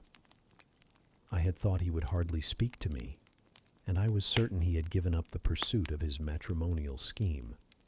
The sequel showed I was mistaken on both points. He addressed me precisely in his ordinary manner. or what had, of late, been his ordinary manner, one scrupulously polite. No doubt he had invoked the help of the Holy Spirit to subdue the anger I had roused in him, and now believed he had forgiven me once more. For the evening reading before prayers, he selected the 21st chapter of Revelation. It was at all times pleasant to listen, while from his lips fell the words of the Bible. Never did his fine voice sound at once so sweet and full. Never did his manner become so impressive in its noble simplicity as when he delivered the oracles of God. And tonight that voice took a more solemn tone, that manner a more thrilling meaning, as he sat in the midst of his household circle, the May moon shining in through the uncurtained window and rendering almost unnecessary the light of the candle on the table. As he sat there, bending over the great old Bible, and described from its page the vision of the new heaven and the new earth, told how God would come to dwell with men, how he would wipe away all tears from their eyes, and promised that there should be no more death, neither sorrow nor crying, nor any more pain, because the former things were passed away. The succeeding words thrilled me strangely as he spoke them, especially as I felt, by the slight indescribable alteration in sound, that in uttering them his eye had turned on me. He that overcometh shall inherit all things, and I will be his God, and he shall be my son. But, was slowly, distinctly read, the fearful, the unbelieving, and so forth, shall have their part in the lake, which burneth with fire and brimstone, which is the second death. Henceforward I knew what fate St. John feared for me. A calm, subdued triumph, blent with a longing earnestness, marked his enunciation of the last glorious verses of that chapter. The reader believed his name was already written in the Lamb's book of life, and he yearned after the hour which should admit him to the city to which the kings of the earth bring their glory and honor, which has no need of sun or moon to shine in it, because the glory of God lightens it, and the Lamb is the light thereof. In the prayer following the chapter, all his energy gathered, all his stern zeal woke. He was in deep earnest, wrestling with God, and resolved on a conquest. He supplicated strength for the weak-hearted, guidance for wanderers from the fold, a return, even at the 11th hour, for those whom the temptations of the world and the flesh were luring from the narrow path. He asked, he urged, he claimed the boon of a brand snatched from the burning. Earnestness is ever deeply solemn. First, as I listened to that prayer, I wondered at his. Then, when it continued and rose, I was touched by it, and at last awed. He felt the greatness and goodness of his purpose so sincerely. Others who heard him plead for it could not but feel it too. The prayer over, we took leave of him. He was to go at a very early hour in the morning. Diana and Mary, having kissed him, left the room in compliance, I think, with a whispered hint from him. I tendered my hand and wished him a pleasant journey. Thank you, Jane. As I said, I shall return from Cambridge in a fortnight. That space, then, is yet left you for reflection. If I listened to human pride, I should say no more to you of marriage with me. But I listen to my duty, and keep steadily in view my first aim, to do all things to the glory of God. My Master was long-suffering, so will I be. I cannot give you up to perdition as a vessel of wrath. Repent, resolve, while there is yet time. Remember, we are bid to work while it is day, warned that the night cometh when no man shall work. Remember the fate of Dives, who had his good things in this life. God give you strength to choose that better part which shall not be taken from you. He laid his hand on my head as he uttered the last words. He had spoken earnestly, mildly. His look was not, indeed, that of a lover beholding his mistress, but it was that of a pastor recalling his wandering sheep, or better, of a guardian angel watching the soul for which he is responsible. All men of talent, whether they be men of feeling or not, whether they be zealots or aspirants or despots, provided only they be sincere, have their sublime moments when they subdue and rule. I felt veneration for St. John, veneration so strong that its impetus thrust me at once to the point I had so long shunned. I was tempted to cease struggling with him, to rush down the torrent of his will into the gulf of his existence, and there lose my own. I was almost as hard beset by him now as I had been once before, in a different way, by another. I was a fool both times. To have yielded then would have been an error of principle. To have yielded now would have been an error of judgment. So I think at this hour, when I look back to the crisis through the quiet medium of time, I was unconscious of folly at the instant. I stood motionless under my Hierophant's touch. My refusals were forgotten, my fears overcome, my wrestlings paralyzed. The impossible, i.e., my marriage with St. John, was fast becoming the possible. All was changing utterly with a sudden sweep. Religion called, angels beckoned, God commanded, life rolled together like a scroll. Death's gates opening showed eternity beyond. It seemed that for safety and bliss there, all here might be sacrificed in a second. The dim room was full of visions. "Could you decide now?" asked the missionary. The inquiry was put in gentle tones. He drew me to him as gently. Oh, that gentleness! How far more potent is it than force? I could resist St. John's wrath. I grew pliant as a reed under his kindness. Yet I knew all the time, if I yielded now, I should not the less be made to repent some day of my former rebellion. His nature was not changed by 1 hour of solemn prayer. It was only elevated. "I could decide if I were but certain," I answered. "Were I but convinced that it is God's will I should marry you, I could vow to marry you here and now, come afterwards what would." "My prayers are heard," ejaculated St. John. He pressed his hand firmer on my head as if he claimed me. He surrounded me with his arm, almost as if he loved me. I say almost. I knew the difference, for I had felt what it was to be loved. But like him, I had now put love out of the question and thought only of duty. I contended with my inward dimness of vision, before which clouds yet rolled. I sincerely, deeply, fervently longed to do what was right, and only that. Show me the path," I entreated of heaven. I was excited more than I had ever been, and whether what followed was the effect of excitement the reader shall judge. All the house was still, for I believe all except St. John and myself were now retired to rest.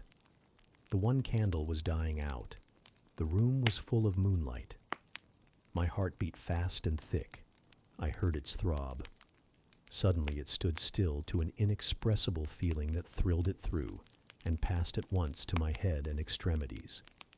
The feeling was not like an electric shock, but it was quite as sharp, as strange, as startling. It acted on my senses as if their utmost activity hitherto had been but torpor, from which they were now summoned and forced to wake. They rose expectant. Eye and ear waited while the flesh quivered on my bones. "What have you heard? What do you see?" asked St. John. I saw nothing, but I heard a voice somewhere cry, "Jane! Jane! Jane!" Nothing more. "Oh God, what is it?" I gasped. I might have said, "Where is it?" For it did not seem in the room, nor in the house, nor in the garden. It did not come out of the air, nor from under the earth, nor from overhead. I had heard it, where or whence, forever impossible to know. And it was the voice of a human being, a known, loved, well-remembered voice, that of Edward Fairfax Rochester.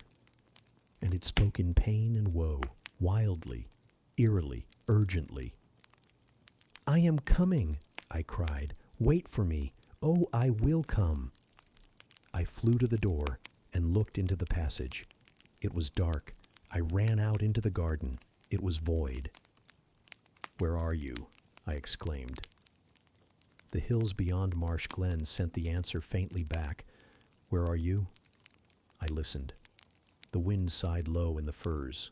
All was moorland loneliness and midnight hush. "Down, superstition," I commented, as that spectre rose up black by the black yew at the gate. "This is not thy deception, nor thy witchcraft. It is the work of nature. She was roused, and did no miracle, but her best." I broke from St. John, who had followed, and would have detained me. It was my time to assume ascendancy. My powers were in play and in force. I told him to forbear question or remark. I desired him to leave me. I must and would be alone. He obeyed at once. Where there is energy to command well enough, obedience never fails. I mounted to my chamber, locked myself in, fell on my knees, and prayed in my way. A different way to St. John's, but effective in its own fashion. I seemed to penetrate very near a mighty spirit, and my soul rushed out in gratitude at his feet. I rose from the thanksgiving, took a resolve, and lay down, unscared, enlightened, eager but for the daylight. Chapter 36. The daylight came. I rose at dawn. I busied myself for an hour or two with arranging my things in my chamber, drawers, and wardrobe, in the order wherein I should wish to leave them during a brief absence. Meantime, I heard St. John quit his room. He stopped at my door. I feared he would knock. No, but a slip of paper was passed under the door. I took it up. It bore these words: "You left me too suddenly last night. Had you stayed but a little longer, you would have laid your hand on the Christian's cross and the angel's crown. I shall expect your clear decision when I return this day fortnight. Meantime, watch and pray that you enter not into temptation. The spirit, I trust, is willing, but the flesh I see is weak. I shall pray for you hourly. Yours, St. John." "My spirit," I answered mentally, "is willing to do what is right, and my flesh, I hope, is strong enough to accomplish the will of heaven, when once that will is distinctly known to me. At any rate, it shall be strong enough to search, inquire, to grope an outlet from this cloud of doubt, and find the open day of certainty." It was the 1st of June, yet the morning was overcast and chilly. Rain beat fast on my casement. I heard the front door open and St. John pass out. Looking through the window, I saw him traverse the garden. He took the way over the misty moors in the direction of Whitcross. There he would meet the coach. "In a few more hours I shall succeed you in that track, cousin," thought I. I too have a coach to meet at Whitcross. I too have some to see and ask after in England before I depart forever. It wanted yet 2 hours of breakfast time. I filled the interval in walking softly about my room and pondering the visitation which had given my plans their present bent. I recalled that inward sensation I had experienced, for I could recall it with all its unspeakable strangeness. I recalled the voice I had heard. Again I questioned whence it came, as vainly as before. It seemed in me, not in the external world. I asked, was it a mere nervous impression, a delusion? I could not conceive or believe. It was more like an inspiration. The wondrous shock of feeling had come like the earthquake which shook the foundations of Paul and Silas's prison. It had opened the doors of the soul's cell and loosed its bands. It had wakened it out of its sleep whence it sprang trembling, listening, aghast, then vibrated thrice a cry on my startled ear, and in my quaking heart, and through my spirit, which neither feared nor shook, but exulted as if in joy over the success of one effort it had been privileged to make, independent of the cumbrous body. "Ere many days," I said, as I terminated my musings, "I will know something of him whose voice seemed last night to summon me.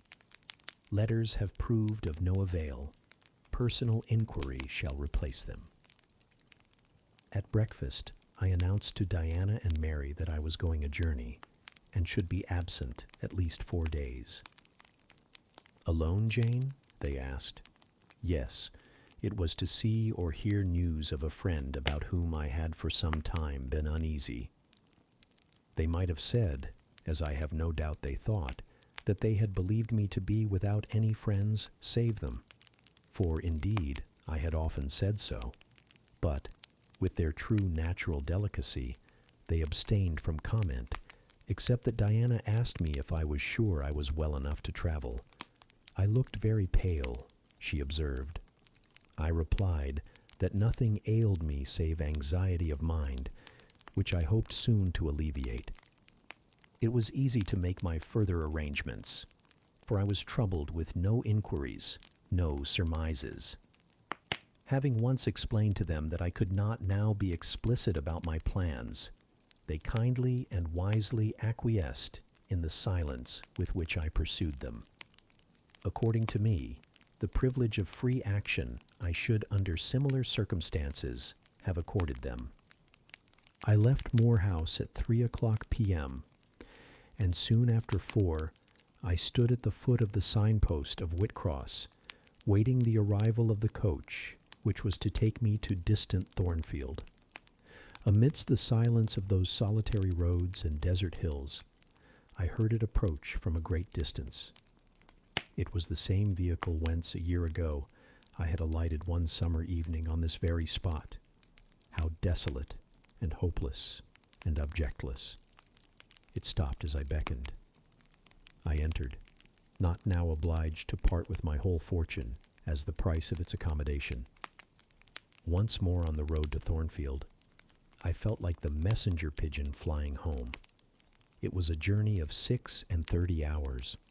I had set out from Whitcross on a Tuesday afternoon, and early on the succeeding Thursday morning, the coach stopped to water the horses at a wayside inn, situated in the midst of scenery, whose green hedges and large fields and low pastoral hills, how mild of feature and verdant of hue compared with the stern North Midland moors of Morton, met my eye like the lineaments of a once familiar face. Yes, I knew the character of this landscape. I was sure we were near my bourne. "How far is Thornfield Hall from here?" I asked of the ostler. "Just 2 miles, ma'am, across the fields." My journey is closed, I thought to myself. I got out of the coach, gave a box I had into the ostler's charge, to be kept till I called for it, paid my fare, satisfied the coachman, and was going. The brightening day gleamed on the sign of the inn, and I read in gilt letters, "The Rochester Arms." My heart leapt up. I was already on my master's very lands. It fell again. The thought struck it dash. "Your master himself may be beyond the British Channel, for aught you know. And then, if he is at Thornfield Hall, towards which you hasten, who besides him is there? His lunatic wife, and you have nothing to do with him. You dare not speak to him or seek his presence. You have lost your labor. You had better go no farther," urged the monitor. "Ask information of the people at the inn. They can give you all you seek. They can solve your doubts at once. Go up to that man and inquire if Mr. Rochester be at home." The suggestion was sensible, and yet I could not force myself to act on it. I so dreaded a reply that would crush me with despair. To prolong doubt was to prolong hope. I might yet once more see the hall under the ray of her star.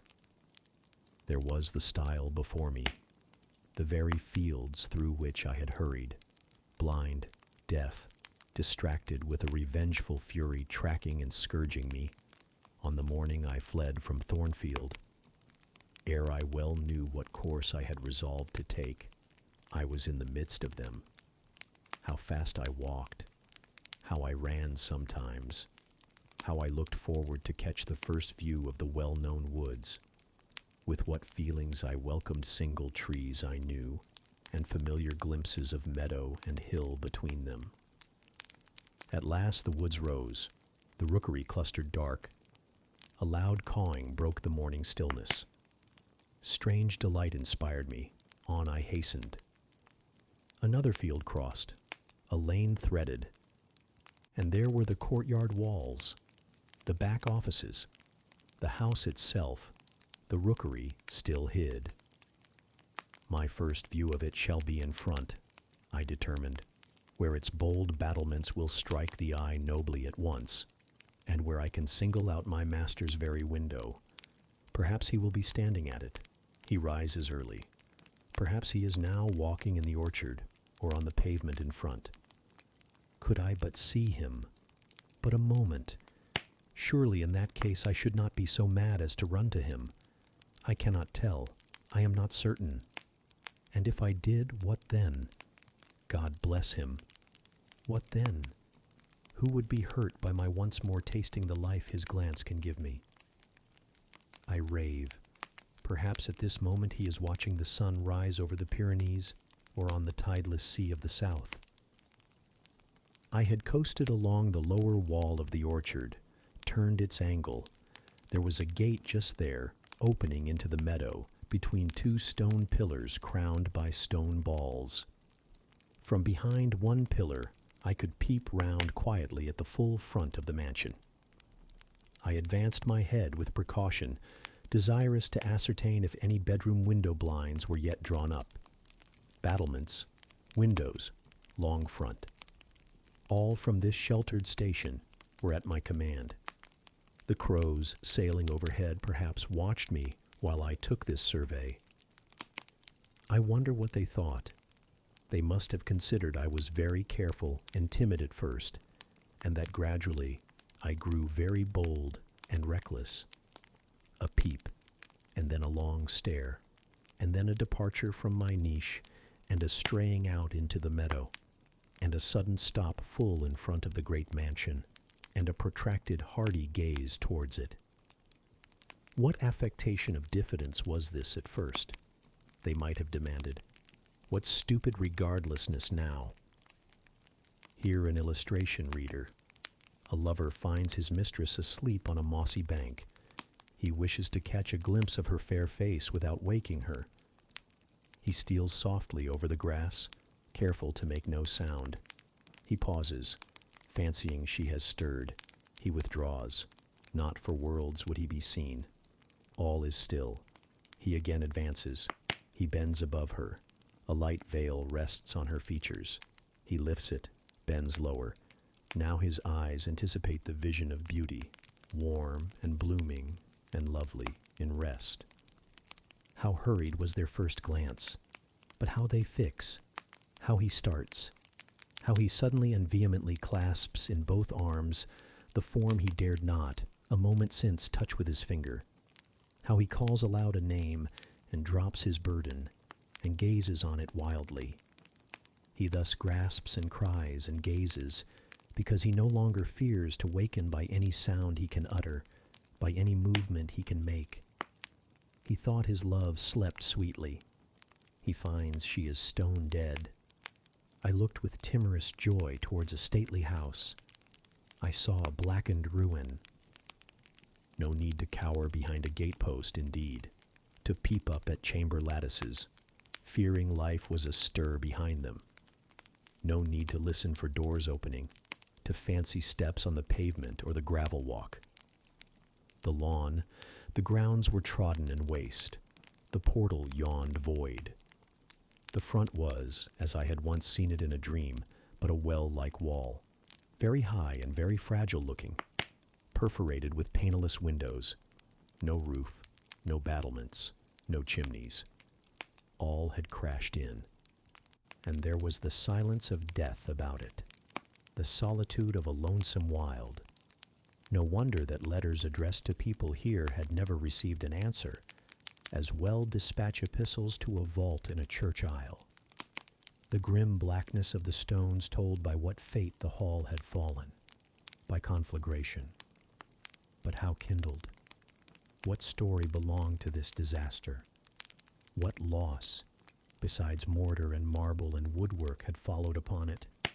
Had life been wrecked as well as property? If so, whose? Dreadful question. There was no one here to answer it. Not even dumb sign, mute token. In wandering round the shattered walls and through the devastated interior, I gathered evidence that the calamity was not of late occurrence. Winter snows, I thought, had drifted through that void arch. Winter rains beaten in at those hollow casements. For amidst the drenched piles of rubbish, spring had cherished vegetation. Grass and weed grew here and there between the stones and fallen rafters. And oh, where meantime was the hapless owner of this wreck? In what land? Under what auspices?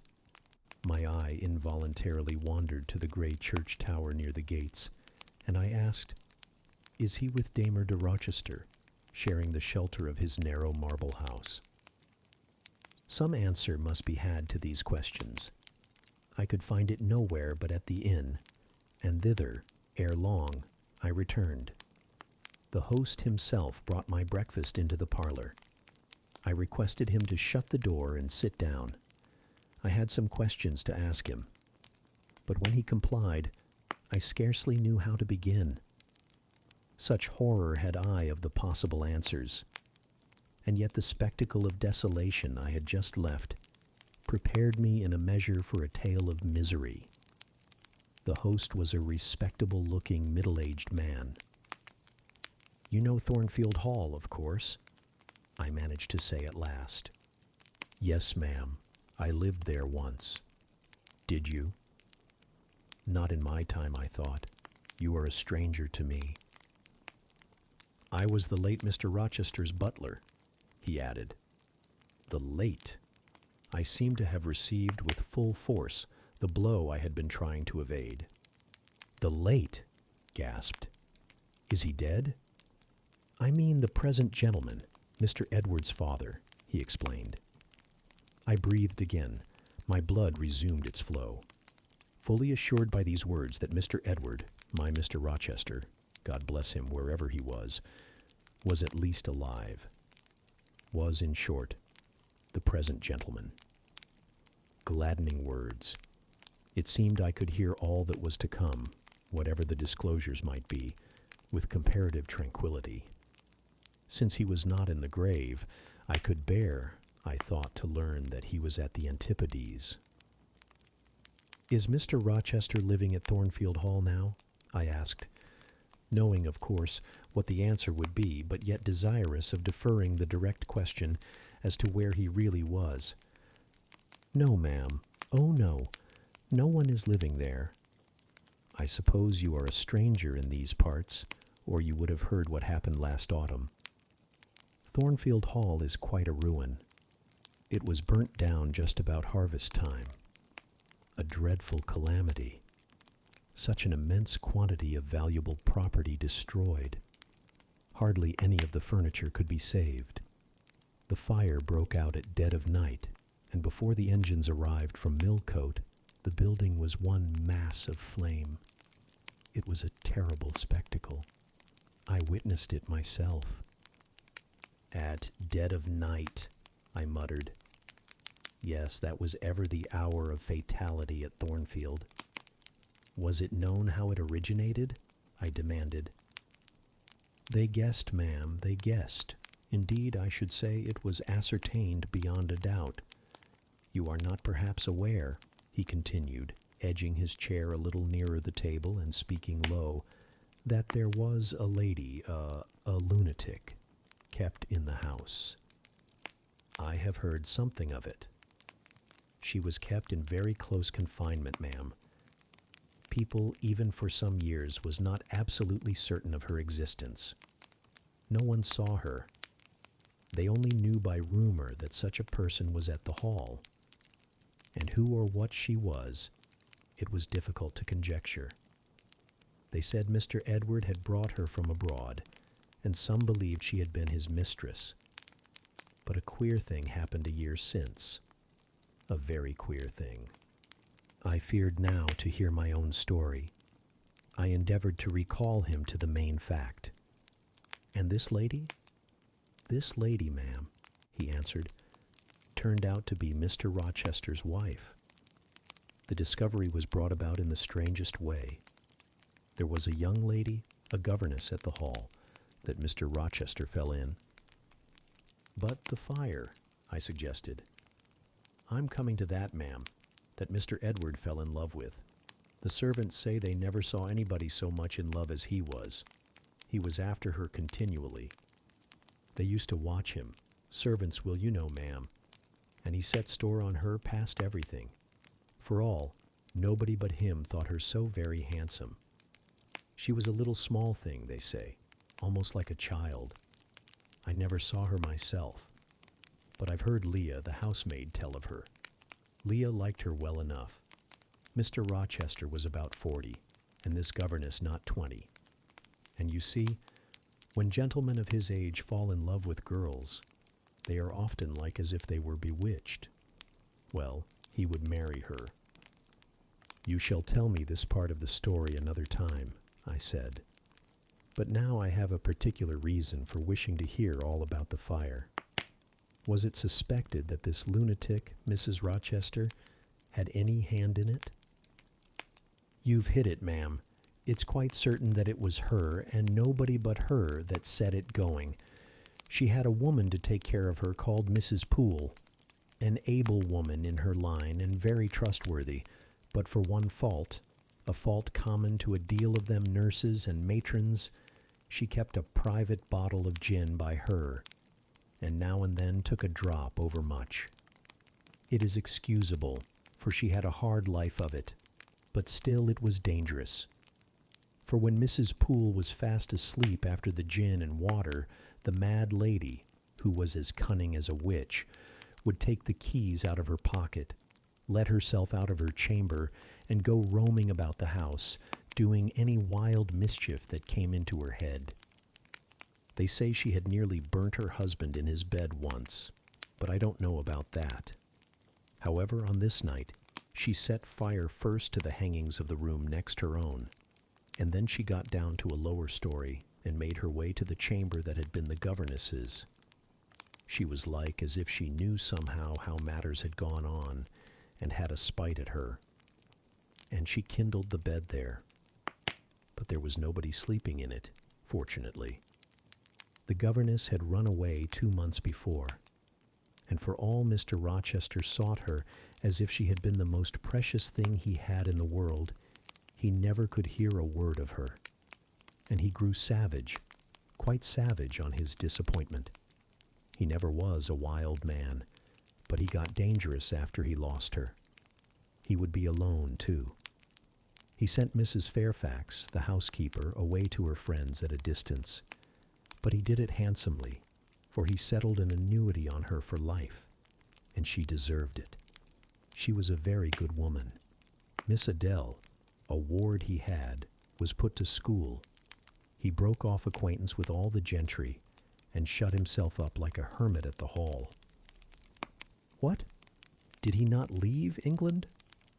Leave England? Bless you, no. He would not cross the door-stones of the house except at night, when he walked just like a ghost about the grounds and in the orchard, as if he had lost his senses. Which it is my opinion he had, for a more spirited, bolder, keener gentleman than he was before that midge of a governess crossed him, you never saw, ma'am. He was not a man given to wine, or cards, or racing, as some are, and he was not so very handsome. But he had a courage and a will of his own, if ever man had. I knew him from a boy, you see, and for my part, I have often wished that Miss Eyre had been sunk in the sea before she came to Thornfield Hall. Then Mr. Rochester was at home when the fire broke out. Yes, indeed was he. And he went up to the attics when all was burning above and below, and got the servants out of their beds and helped them down himself, and went back to get his mad wife out of her cell. And then they called out to him that she was on the roof, where she was standing, waving her arms above the battlements, and shouting out till they could hear her a mile off. I saw her and heard her with my own eyes. She was a big woman and had long black hair. We could see it streaming against the flames as she stood.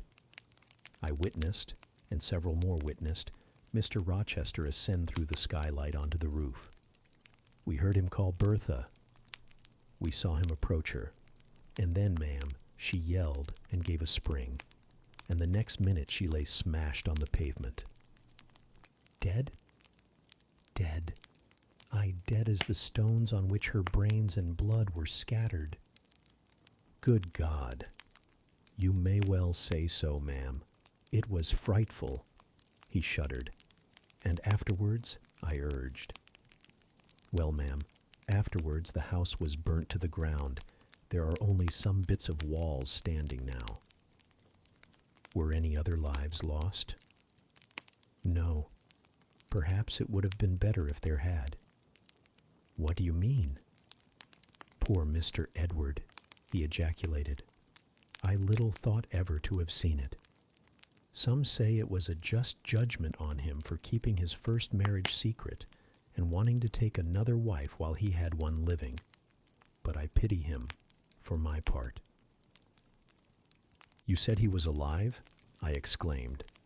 Yes, yes, he is alive, but many think he had better he dead. Why? How? My blood was again running cold. Where is he? I demanded. Is he in England? Aye, he's in England. He can't get out of England, I fancy. He's a fixture now. What agony was this? And the man seemed resolved to protract it. He is stone blind, he said at last. Yes, he is stone blind, is Mr. Edward. I had dreaded worse. I had dreaded he was mad. I summoned strength to ask what had caused this calamity. It was all his own courage, and a body may say his kindness, in a way, ma'am. He wouldn't leave the house till everyone else was out before him. As he came down the great staircase at last, after Mrs. Rochester had flung herself from the battlements, there was a great crash. All fell. He was taken out from under the ruins, alive, but sadly hurt.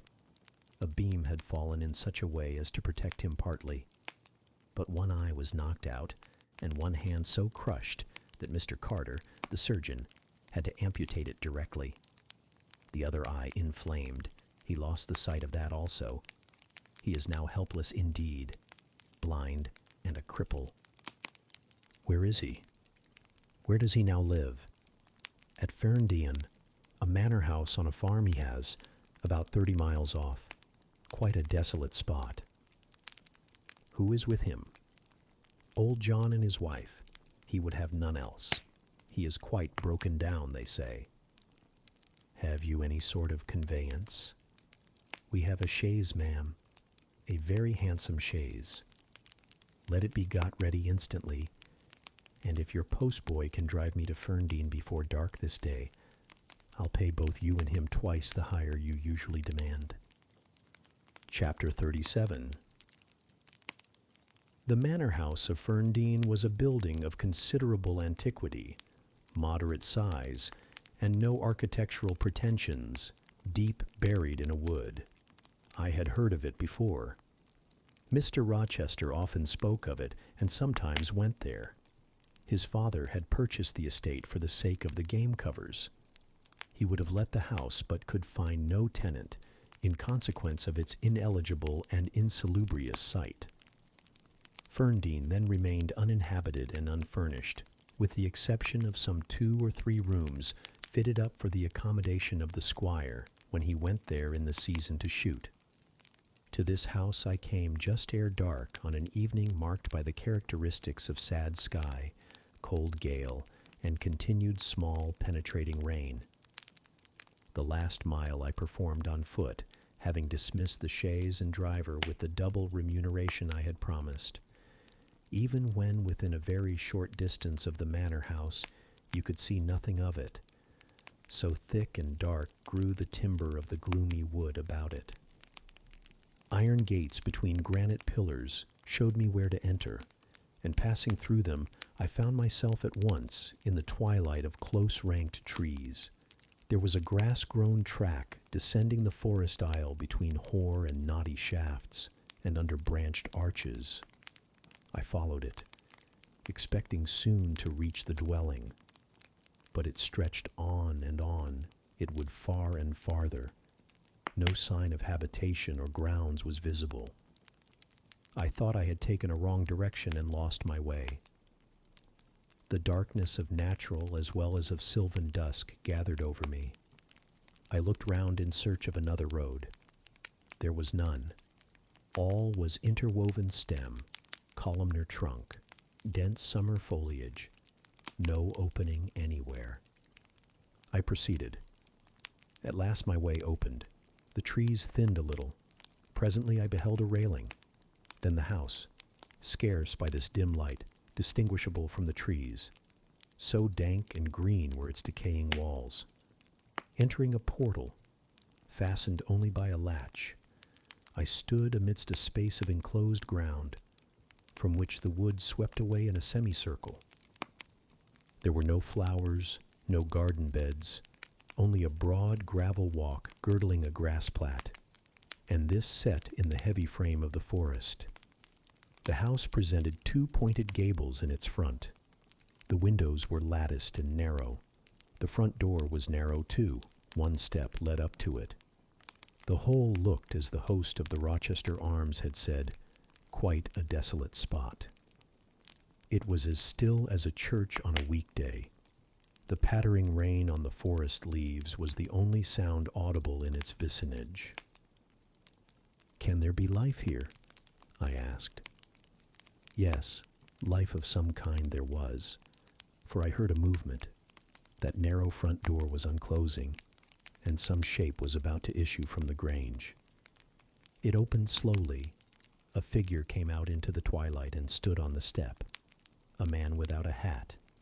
He stretched forth his hand as if to feel whether it rained. Dusk as it was, I had recognized him. It was my master, Edward Fairfax Rochester, and no other. I stayed my step, almost my breath, and stood to watch him, to examine him, myself unseen, and alas, to him invisible. It was a sudden meeting, and one in which rapture was kept well in check by pain. I had no difficulty in restraining my voice from exclamation, my step from hasty advance. His form was of the same strong and stalwart contour as ever. His port was still erect, his air was still raven black, nor were his features altered or sunk. Not in 1 year's space by any sorrow could his athletic strength be quelled, or his vigorous prime blighted. But in his countenance I saw a change, that looked desperate and brooding, that reminded me of some wronged and fettered wild beast or bird, dangerous to approach in his sullen woe. The caged eagle, whose gold-ringed eyes cruelty has extinguished, might look as looked that sightless Samson. And, reader, do you think I feared him in his blind ferocity? If you do, you little know me. A soft hope, blessed with my sorrow, that soon I should dare to drop a kiss on that brow of rock, and on those lips so sternly sealed beneath it. But not yet. I would not accost him yet. He descended the one step, and advanced slowly and gropingly towards the grass plat. Where was his daring stride now? Then he paused, as if he knew not which way to turn. He lifted his hand and opened his eyelids, gazed blank and with a straining effort on the sky and toward the amphitheater of trees. One saw that all to him was void darkness. He stretched his right hand, the left arm, the mutilated one, he kept hidden in his bosom. He seemed to wish by touch to gain an idea of what lay around him. He met but vacancy still, for the trees were some yards off where he stood. He relinquished the endeavor, folded his arms, and stood quiet and mute in the rain, now falling fast on his uncovered head. At this moment John approached him from some quarter. "Will you take my arm, sir?" he said. "There is a heavy shower coming on. Had you not better go in?" "Let me alone," was the answer. John withdrew without having observed me. Mr. Rochester now tried to walk about, vainly. All was too uncertain.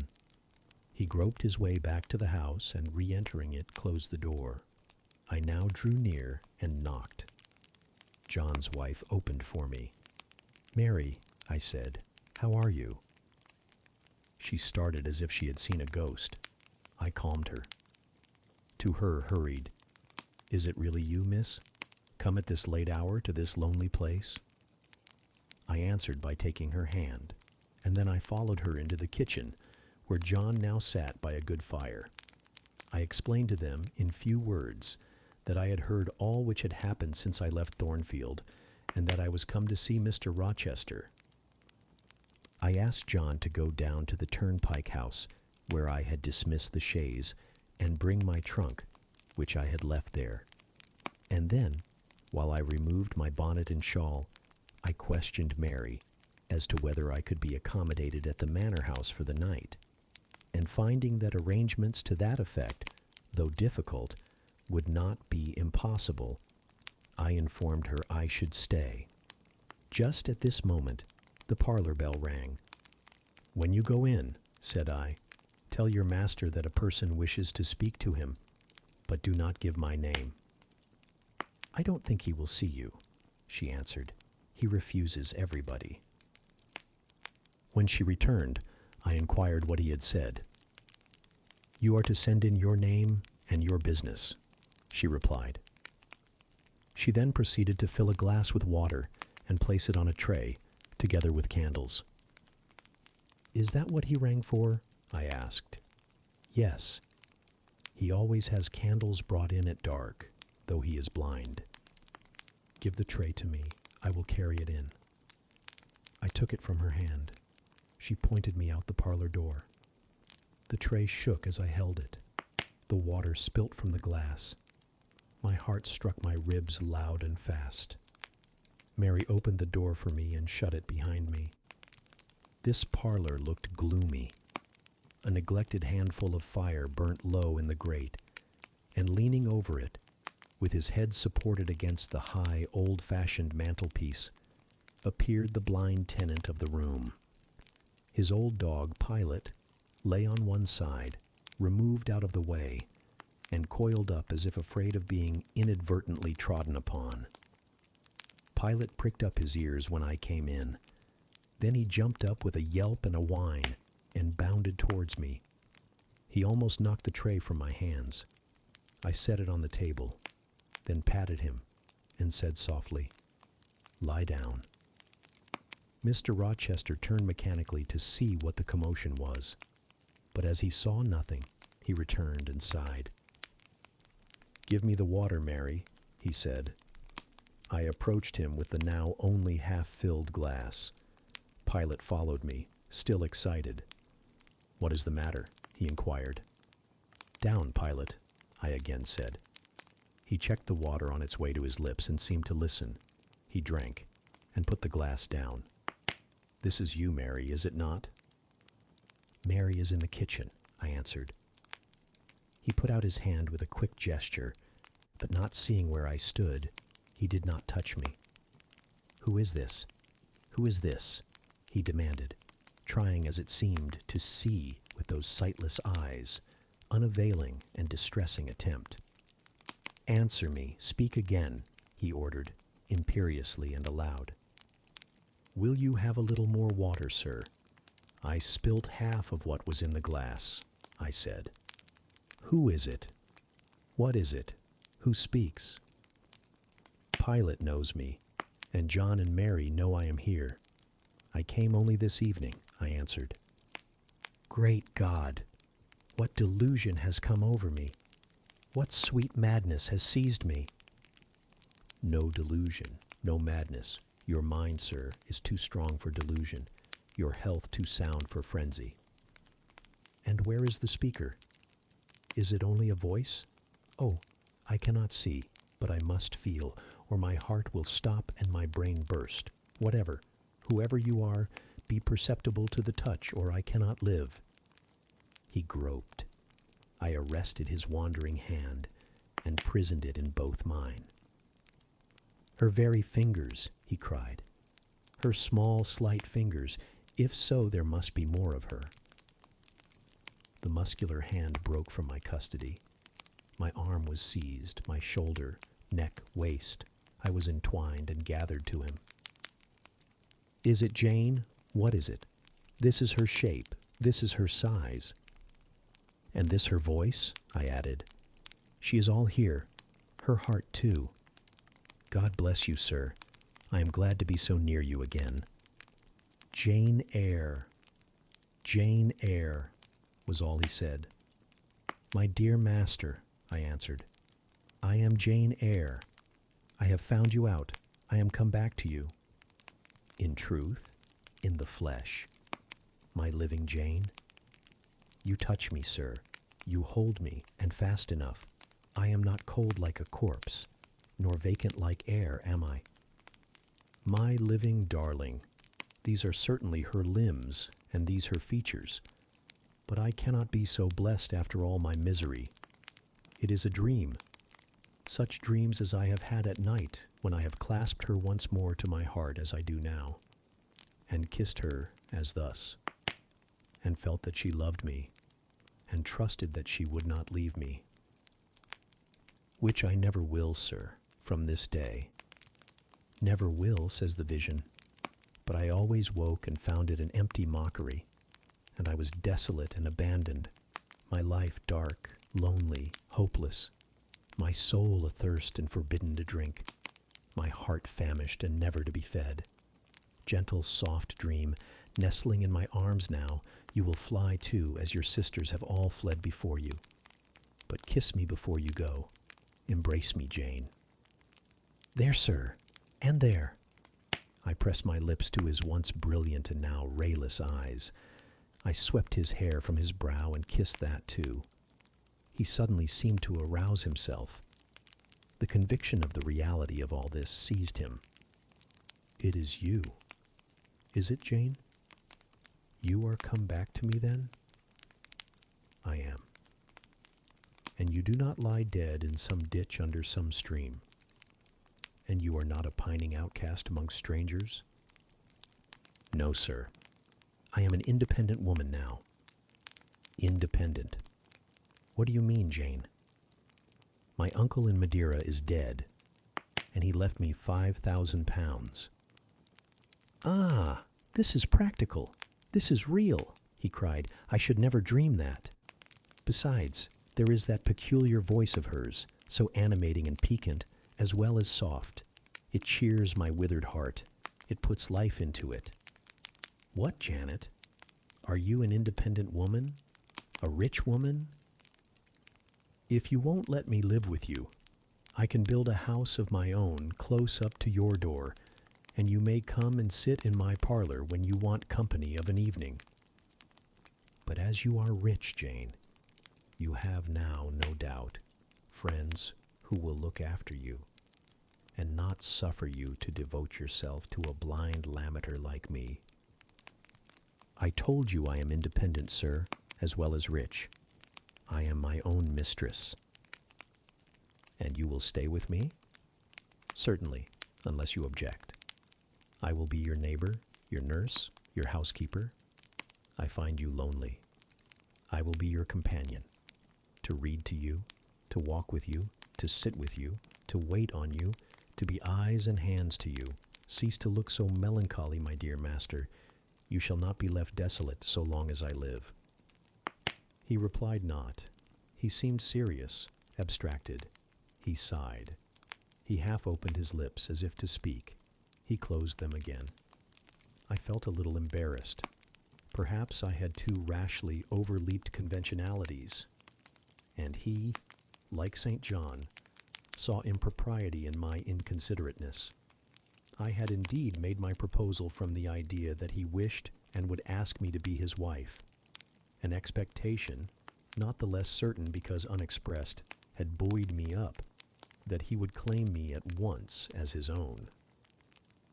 But no hint to that effect escaping him and his countenance becoming more overcast, I suddenly remembered that I might have been all wrong, and was perhaps playing the fool unwittingly, and I began gently to withdraw myself from his arms, but he eagerly snatched me closer. "No, no, Jane, you must not go.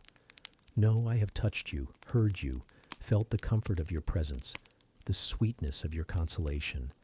I cannot give up these joys. I have little left in myself. I must have you. The world may laugh, may call me absurd, selfish, but it does not signify.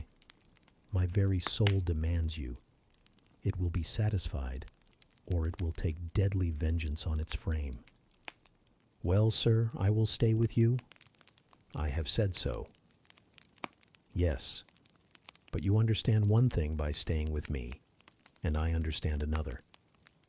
You, perhaps, could make up your mind to be about my hand and chair, to wait on me as a kind little nurse, for you have an affectionate heart and a generous spirit, which prompt you to make sacrifices for those you pity. And that ought to suffice for me, no doubt. I suppose I should now entertain none but fatherly feelings for you. Do you think so? Come, tell me. I will think what you like, sir.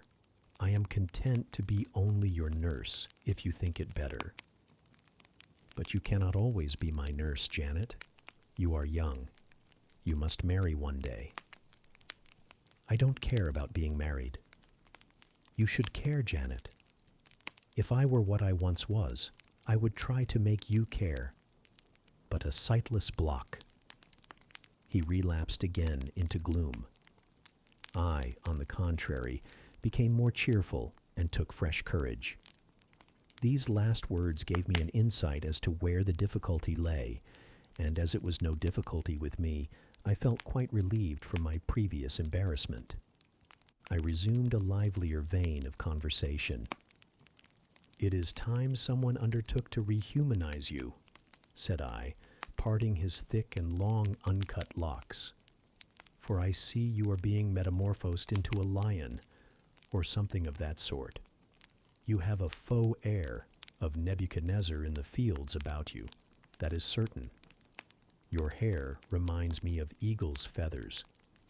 Whether your nails are grown like bird's claws or not, I have not yet noticed. On this arm I have neither hand nor nails," he said, drawing the mutilated limb from his breast and showing it to me. "It is a mere stump, a ghastly sight. Don't you think so, Jane? It is a pity to see it, and a pity to see your eyes, and the scar of fire on your forehead. And the worst of it is, one is in danger of loving you too well for all this, and making too much of you. I thought you would be revolted, Jane, when you saw my arm and my cicatrized visage. Did you? Don't tell me so, lest I should say something disparaging to your judgment. Now, let me leave you an instant to make a better fire and have the hearth swept up. Can you tell when there is a good fire?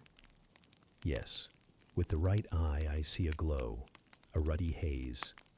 And you see the candles? Very dimly. Each is a luminous cloud. Can you see me?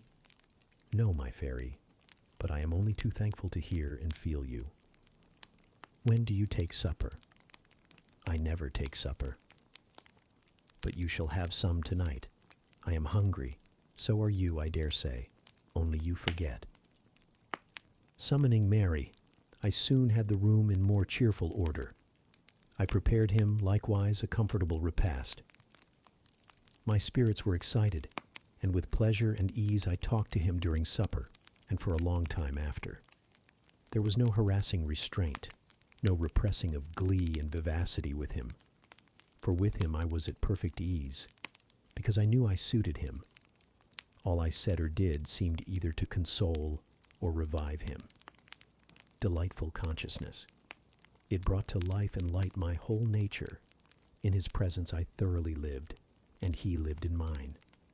Blind as he was, smiles played over his face, joy dawned on his forehead, his lineaments softened and warmed. After supper, he began to ask me many questions of where I had been, what I had been doing, how I had found him out, but I gave him only very partial replies. It was too late to enter into particulars that night. Besides, I wished to touch no deep thrilling chord, to open no fresh well of emotion in his heart. My sole present aim was to cheer him. Cheered, as I have said, he was, and yet but by fits. If a moment's silence broke the conversation, he would turn restless, touch me, then say, "Jane." "You are altogether a human being, Jane. You are certain of that?" "I conscientiously believe so, Mr. Rochester." "Yet how, on this dark and doleful evening, could you so suddenly rise on my lone hearth?" I stretched my hand to take a glass of water from a hireling, and it was given me by you. I asked a question, expecting John's wife to answer me, and your voice spoke at my ear. Because I had come in Mary's stead, with the tray. And there is enchantment in the very hour I am now spending with you. Who can tell what a dark, dreary, hopeless life I have dragged on for months past, doing nothing, expecting nothing, merging night in day, feeling but the sensation of cold when I let the fire go out, of hunger when I forgot to eat, and then a ceaseless sorrow, and at times a very delirium of desire to behold my Jane again. Yes, for her restoration I longed, far more than for that of my lost sight. How can it be that Jane is with me and says she loves me? Will she not depart as suddenly as she came? Tomorrow I fear I shall find her no more. A commonplace, practical reply, out of the train of his own disturbed ideas, was, I was sure, the best and most reassuring for him in this frame of mind. I passed my finger over his eyebrows and remarked that they were scorched, and that I would apply something which would make them grow as broad and black as ever. Where is the use of doing me good in any way, beneficent spirit, when, at some fatal moment, you will again desert me, passing like a shadow, whither and how to me unknown, and for me remaining afterwards undiscoverable? Have you a pocket-comb about you, sir? What for, Jane? Just to comb out this shaggy black mane. I find you rather alarming when I examine you close at hand. You talk of my being a fairy, but I am sure you are more like a brownie. Am I hideous, Jane? Very, sir. You always were, you know. Humph. The wickedness has not been taken out of you, wherever you have sojourned. Yet I have been with good people, far better than you, 100 times better people, possessed of ideas and views you never entertained in your life, quite more refined and exalted. Who the deuce have you been with? If you twist in that way, you will make me pull the hair out of your head, and then I think you will cease to entertain doubts of my substantiality. Who have you been with, Jane? You shall not get it out of me tonight, sir. You must wait till tomorrow. To leave my tale half told will, you know, be a sort of security that I shall appear at your breakfast table to finish it. By the by, I must mind not to rise on your hearth with only a glass of water then. I must bring an egg at the least, to say nothing of fried ham. You mocking changeling, fairy-born and human-bred, You make me feel as I have not felt these 12 months. If Saul could have had you for his David, the evil spirit would have been exorcised without the aid of the harp. There, sir, you are redd up and made decent. Now I'll leave you. I have been traveling these last 3 days, and I believe I am tired. Good night. Just one word, Jane. Were there only ladies in the house where you have been? I laughed and made my escape, still laughing as I ran upstairs. A good idea, I thought with glee. I see I have the means of fretting him out of his melancholy for some time to come. Very early the next morning I heard him up and astir, wandering from one room to another. As soon as Mary came down, I heard the question, "Is Miss Eyre here?" Then, "Which room did you put her into? Was it dry? Is she up? Go and ask if she wants anything, and when she will come down." I came down as soon as I thought there was a prospect of breakfast. Entering the room very softly, I had a view of him before he discovered my presence. It was mournful, indeed, to witness the subjugation of that vigorous spirit to a corporeal infirmity. He sat in his chair, still, but not at rest, expectant evidently, the lines of now habitual sadness marking his strong features. His countenance reminded one of a lamp quenched, waiting to be relit. And alas, it was not himself that could now kindle the luster of animated expression. He was dependent on another for that office. I had meant to be gay and careless, but the powerlessness of the strong man touched my heart to the quick. Still, I accosted him with what vivacity I could. "It is a bright, sunny morning, sir," I said. "The rain is over and gone, and there is a tender shining after it. You shall have a walk soon."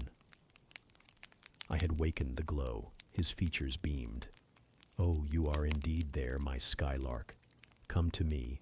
You are not gone, not vanished?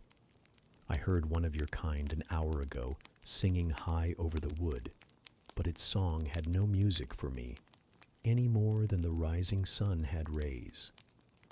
All the melody on earth is concentrated in my Jane's tongue to my ear. I am glad it is not naturally a silent one.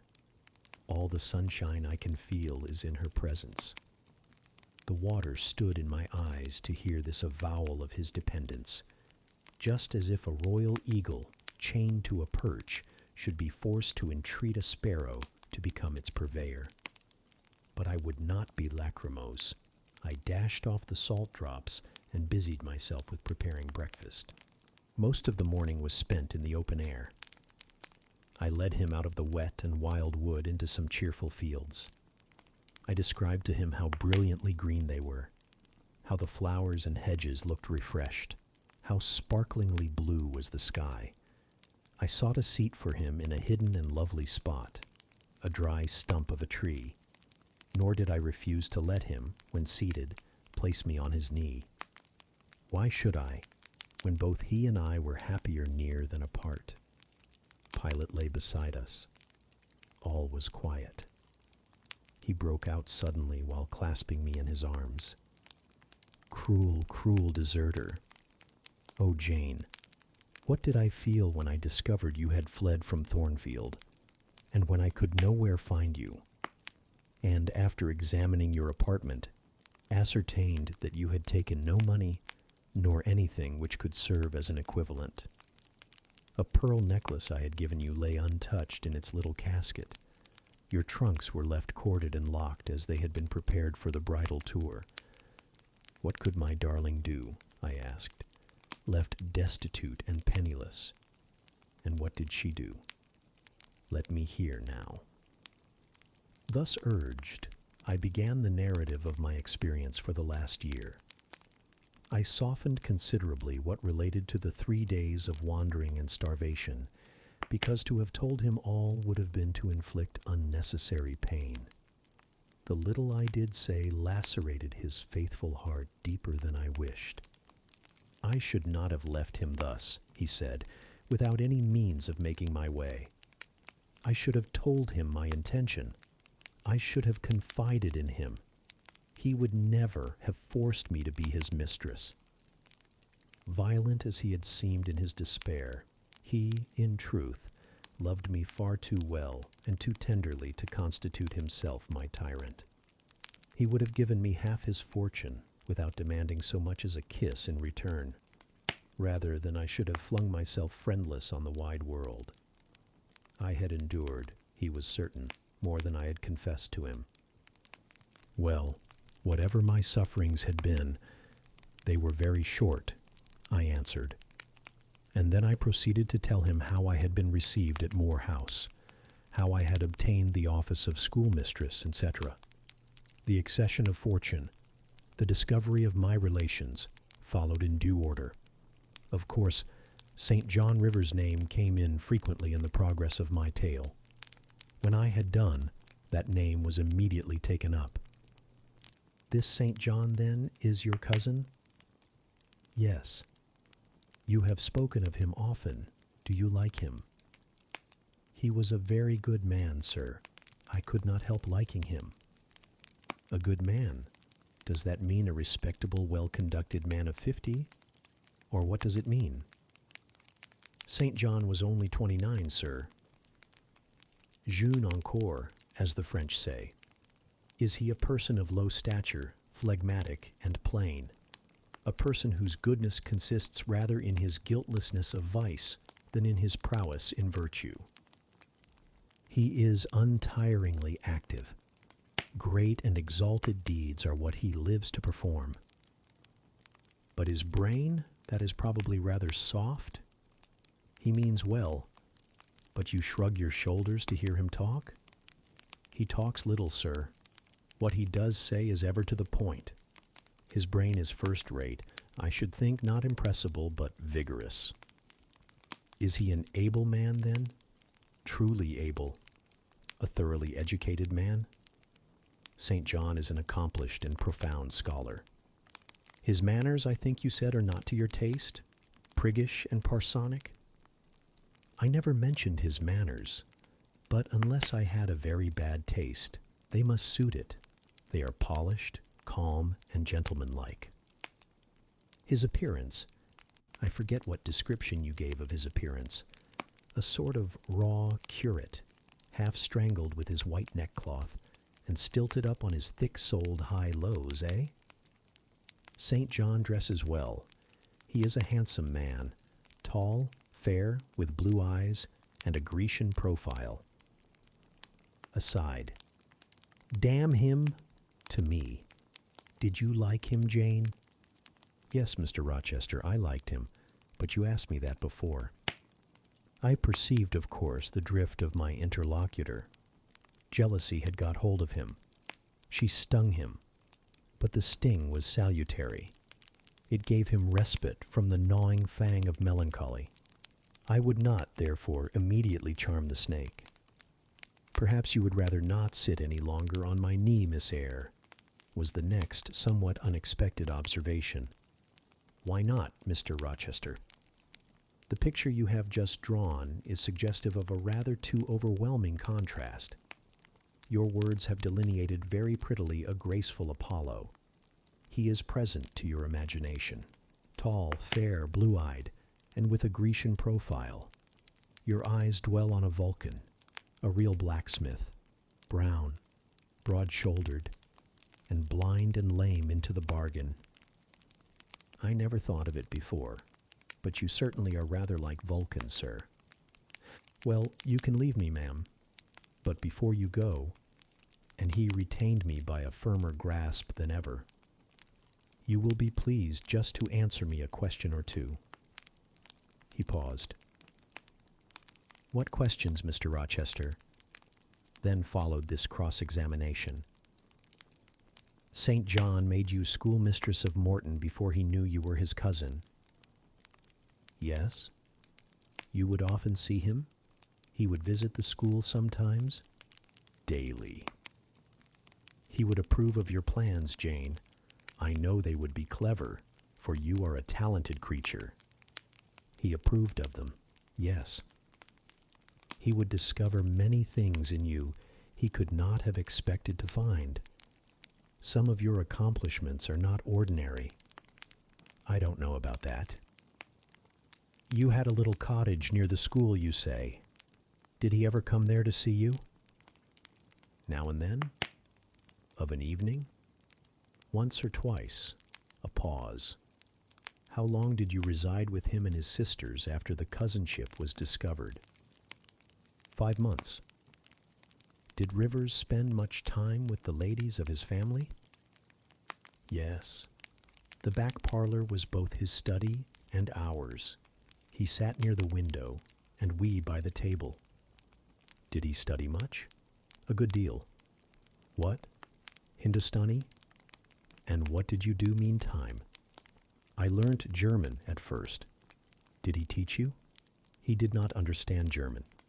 Did he teach you nothing? A little Hindustani. Rivers taught you Hindustani? Yes, sir. And his sisters also? No. Only you? Only me. Did you ask to learn? No. He wished to teach you? Yes. A second pause. Why did he wish it? Of what use could Hindustani be to you? He intended me to go with him to India. Ah, here I reach the root of the matter. He wanted you to marry him? He asked me to marry him. That is a fiction, an impudent invention to vex me. I beg your pardon. It is the literal truth. He asked me more than once, and was as stiff about urging his point as ever you could be. Miss Eyre, I repeat it, you can leave me. How often am I to say the same thing? Why do you remain pertinaciously perched on my knee when I have given you notice to quit? Because I am comfortable there. No, Jane, you are not comfortable there, because your heart is not with me. It is with this cousin, this St. John. Oh, till this moment, I thought my little Jane was all mine. I had a belief she loved me even when she left me. That was an atom of sweet and much bitter. Long as we have been parted, hot tears as I have wept over our separation, I never thought that while I was mourning her, she was loving another. But it is useless grieving. Jane, leave me. Go and marry Rivers. Shake me off then, sir. Push me away, for I'll not leave you of my own accord. Jane, I ever like your tone of voice. It still renews hope. It sounds so truthful. When I hear it, it carries me back a year. I forget that you have formed a new tie. But I am not a fool. Go. Where must I go, sir? Your own way, with the husband you have chosen. Who is that? You know, this saint, John Rivers. He is not my husband, nor ever will be. He does not love me. I do not love him. He loves, as he can love, and that is not as you love, a beautiful young lady called Rosamond. He wanted to marry me only because he thought I should make a suitable missionary's wife, which she would not have done. He is good and great, but severe, and for me, cold as an iceberg. He is not like you, sir. I am not happy at his side, nor near him, nor with him. He has no indulgence for me, no fondness. He sees nothing attractive in me, not even youth, only a few useful mental points. Then I must leave you, sir, to go to him? I shuddered involuntarily, and clung instinctively closer to my blind but beloved master. He smiled. What, Jane? Is this true? Is such really the state of matters between you and Rivers? Absolutely, sir. Oh, you need not be jealous. I wanted to tease you a little to make you less sad. I thought anger would be better than grief. But if you wish me to love you, could you but see how much I do love you, you would be proud and content. All my heart is yours, sir. It belongs to you, and with you it would remain, were fate to exile the rest of me from your presence forever. Again, as he kissed me, painful thoughts darkened his aspect. My scared vision, my crippled strength, he murmured regretfully. I caressed in order to soothe him.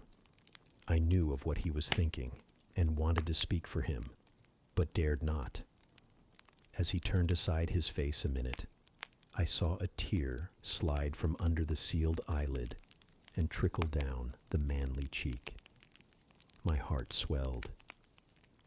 I am no better than the old lightning-struck chestnut tree in Thornfield Orchard, he remarked ere long. And what right would that ruin have to bid a budding woodbine cover its decay with freshness? You are no ruin, sir, no lightning-struck tree. You are green and vigorous. Plants will grow about your roots, whether you ask them or not, because they take delight in your bountiful shadow. And as they grow, they will lean towards you and wind round you, because your strength offers them so safe a prop. Again he smiled. I gave him comfort. You speak of friends, Jane? He asked. Yes, of friends, I answered rather hesitatingly, for I knew I meant more than friends, but could not tell what other word to employ. He helped me.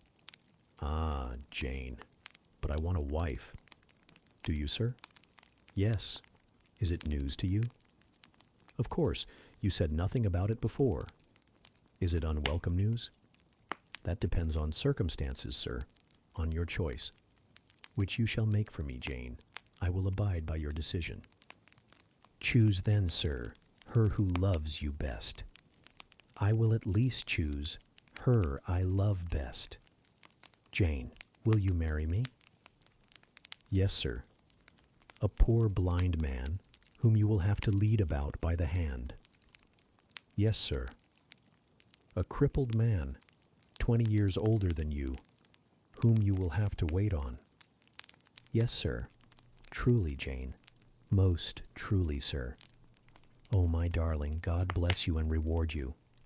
Mr. Rochester, if ever I did a good deed in my life, if ever I thought a good thought, if ever I prayed a sincere and blameless prayer, if ever I wished a righteous wish, I am rewarded now.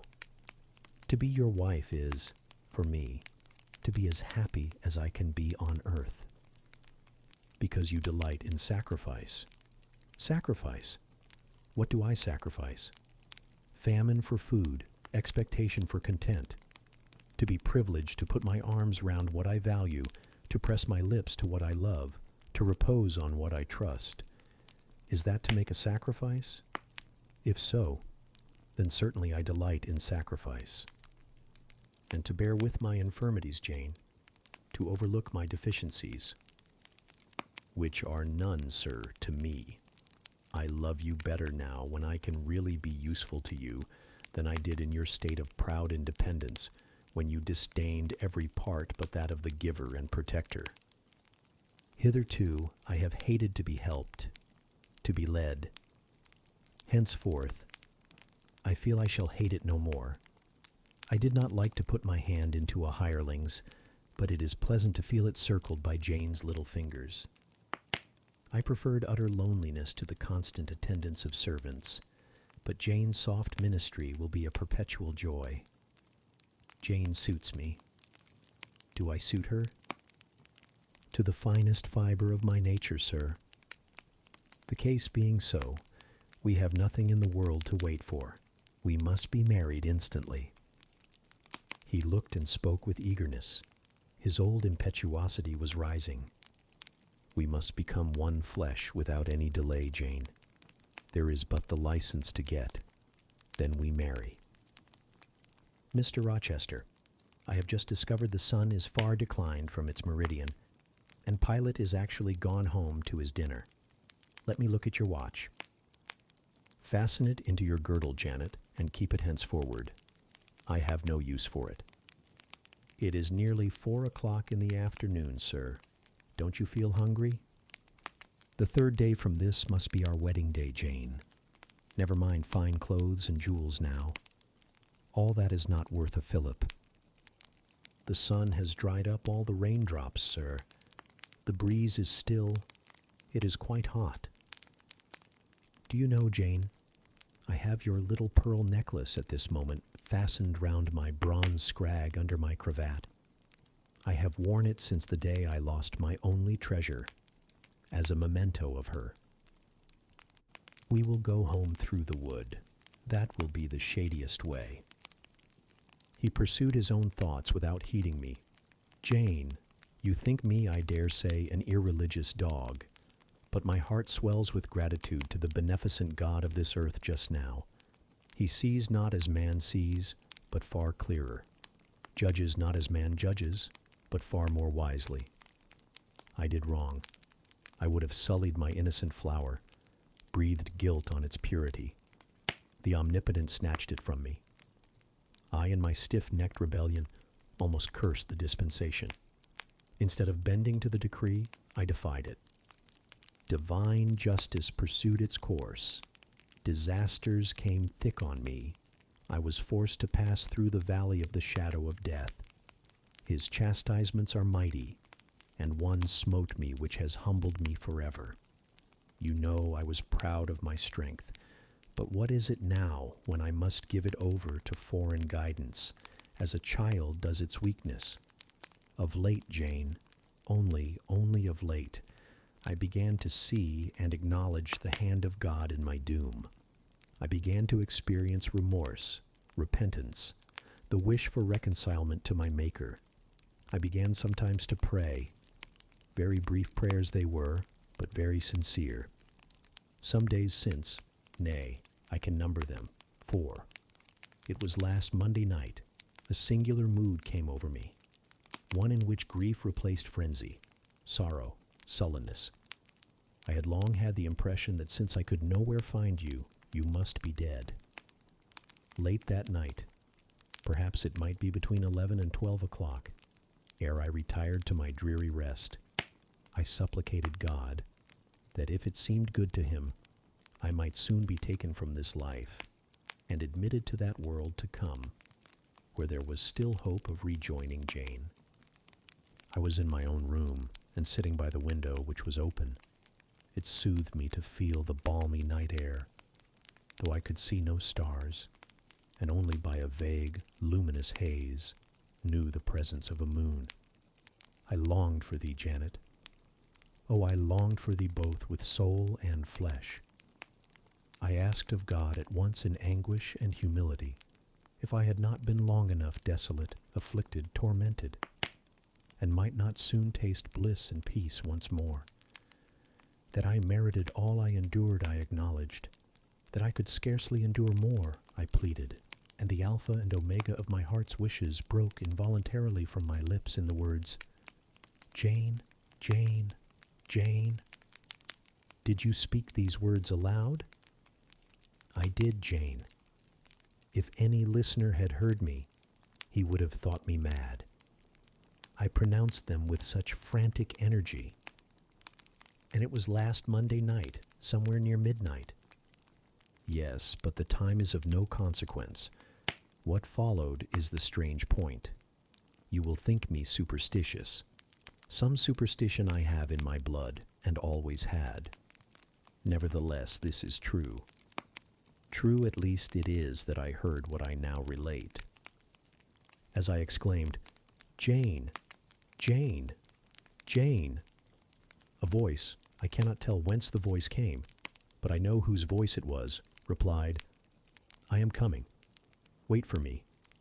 And a moment after went whispering on the wind the words, Where are you? I'll tell you, if I can, the idea, the picture these words open to my mind, yet it is difficult to express what I want to express. Ferndean is buried, as you see, in a heavy wood, where sound falls dull and dies unreverberating. Where are you? Seemed spoken amongst mountains, for I heard a hill-sent echo repeat the words. Cooler and fresher at the moment the gale seemed to visit my brow. I could have deemed that in some wild, lone scene I and Janing, in spirit I believe we must have met. You no doubt were at that hour in unconscious sleep, Jane. Perhaps your soul wandered from its cell to comfort mine. For those were your accents as certain as I live. They were yours. Reader, it was on Monday night, near midnight, that I too had received the mysterious summons. Those were the very words by which I replied to it. I listened to Mr. Rochester's narrative, but made no disclosure in return. The coincidence struck me as too awful and inexplicable to be communicated or discussed. If I told anything, my tale would be such as must necessarily make a profound impression on the mind of my hearer. And that mind, yet from its sufferings too prone to gloom, needed not the deeper shade of the supernatural. I kept these things then, and pondered them in my heart. You cannot now wonder, continued my master, that when you rose upon me so unexpectedly last night, I had difficulty in believing you any other than a mere voice and vision, something that would melt to silence and annihilation as the midnight whisper and mountain echo had melted before. Now I thank God. I know it to be otherwise. Yes, I thank God. He put me off his knee, rose, and reverently lifting his hat from his brow, and bending his sightless eyes to the earth, he stood in mute devotion. Only the last words of the worship were audible. I thank my Maker, that, in the midst of judgment, he has remembered mercy. I humbly entreat my Redeemer to give me strength to lead henceforth a purer life than I have done hitherto. Then he stretched his hand out to be led. I took that dear hand, held it a moment to my lips, then let it pass round my shoulder. Being so much lower of stature than he, I served both for his prop and guide. We entered the wood and wended homeward. Chapter 38. Conclusion. Reader, I married him. A quiet wedding we had. He and I, the parson and clerk, were alone present. When we got back from church, I went into the kitchen of the manor house, where Mary was cooking the dinner and John cleaning the knives, and I said, Mary, I have been married to Mr. Rochester this morning. The housekeeper and her husband were both of that decent phlegmatic order of people, to whom one may at any time safely communicate a remarkable piece of news, without incurring the danger of having one's ears pierced by some shrill ejaculation, and subsequently stunned by a torrent of wordy wonderment. Mary did look up, and she did stare at me.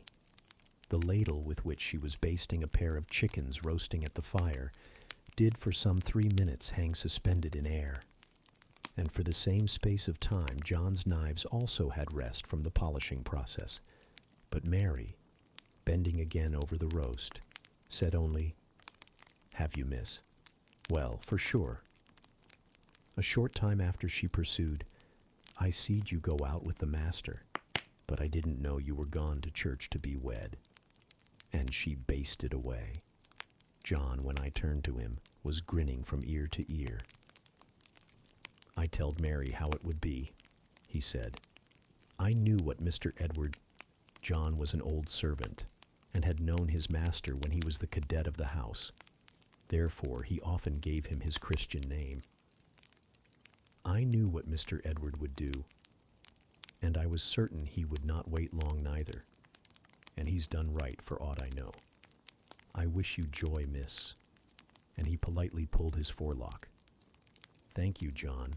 Mr. Rochester told me to give you and Mary this."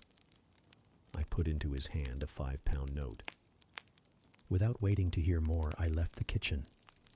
In passing the door of that sanctum some time after, I caught the words, "She'll happen do better for him nor ony out grand ladies." And again, "If she ben't one of the handsomest, she's noan fail and very good-natured, and I his e'en she's fair beautiful. Anybody may see that." I wrote to Moor House and to Cambridge immediately, to say what I had done, fully explaining also why I had thus acted. Diana and Mary approved the step unreservedly. Diana announced that she would just give me time to get over the honeymoon, and then she would come and see me. "She had better not wait till then, Jane," said Mr. Rochester when I read her letter to him. "If she does, she will be too late, for our honeymoon will shine our life long. Its beams will only fade over your grave or mine." How St. John received the news I don't know. He never answered the letter in which I communicated it.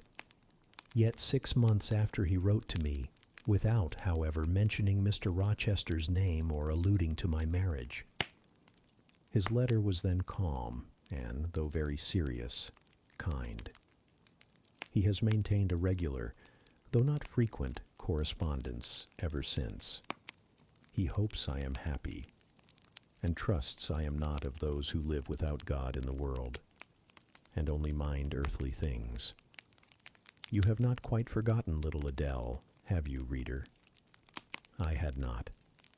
I soon asked and obtained leave of Mr. Rochester to go and see her at the school where he had placed her. Her frantic joy at beholding me again moved me much. She looked pale and thin. She said she was not happy.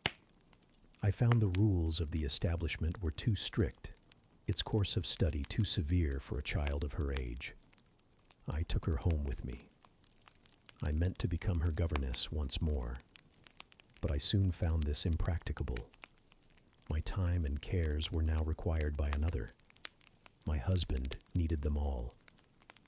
So I sought out a school conducted on a more indulgent system, and near enough to permit of my visiting her often and bringing her home sometimes. I took care she should never want for anything that could contribute to her comfort. She soon settled in her new abode, became very happy there, and made fair progress in her studies. As she grew up, a sound English education corrected in a great measure her French defects, and when she left school, I found in her a pleasing and obliging companion, docile, good-tempered, and well-principled. By her grateful attention to me and mine, she has long since well repaid any little kindness I ever had it in my power to offer her. My tale draws to its close. One word respecting my experience of married life, and one brief glance at the fortunes of those whose names have most frequently recurred in this narrative, and I have done. I have now been married 10 years. I know what it is to live entirely for and with what I love best on earth. I hold myself supremely blessed, blessed beyond what language can express, because I am my husband's life as fully as he is mine. No woman was ever nearer to her mate than I am, ever more absolutely bone of his bone and flesh of his flesh. I know no weariness of my Edward's society. He knows none of mine, any more than we each do of the pulsation of the heart that beats in our separate bosoms. Consequently, we are ever together. To be together is for us to be at once as free as in solitude, as gay as in company. We talk, I believe, all day long. To talk to each other is but a more animated and an audible thinking. All my confidence is bestowed on him. All his confidence is devoted to me. We are precisely suited in character. Perfect concord is the result. Mr. Rochester continued blind the first 2 years of our union. Perhaps it was that circumstance that drew us so very near, that knit us so very close, for I was then his vision, as I am still his right hand. Literally, I was, what he often called me, the apple of his eye. He saw nature, he saw books through me, and never did I weary of gazing for his behalf, and of putting into words the effect of field, tree, town, river, cloud, sunbeam, of the landscape before us, of the weather round us, and impressing by sound on his ear what light could no longer stamp on his eye. Never did I weary of reading to him, never did I weary of conducting him where he wished to go, of doing for him what he wished to be done. and there was a pleasure in my services, most full, most exquisite, even though sad, because he claimed these services without painful shame or damping humiliation. He loved me so truly that he knew no reluctance in profiting by my attendance.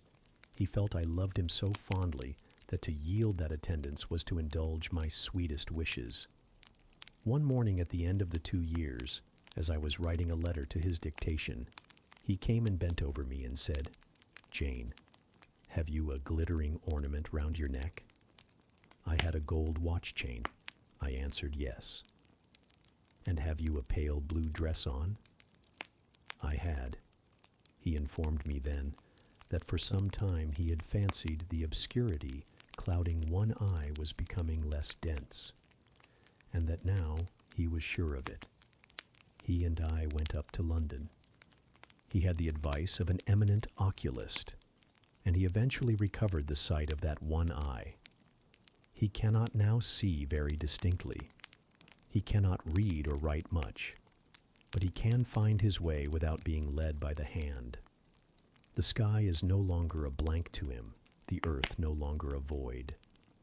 When his firstborn was put into his arms, he could see that the boy had inherited his own eyes, as they once were, large, brilliant, and black.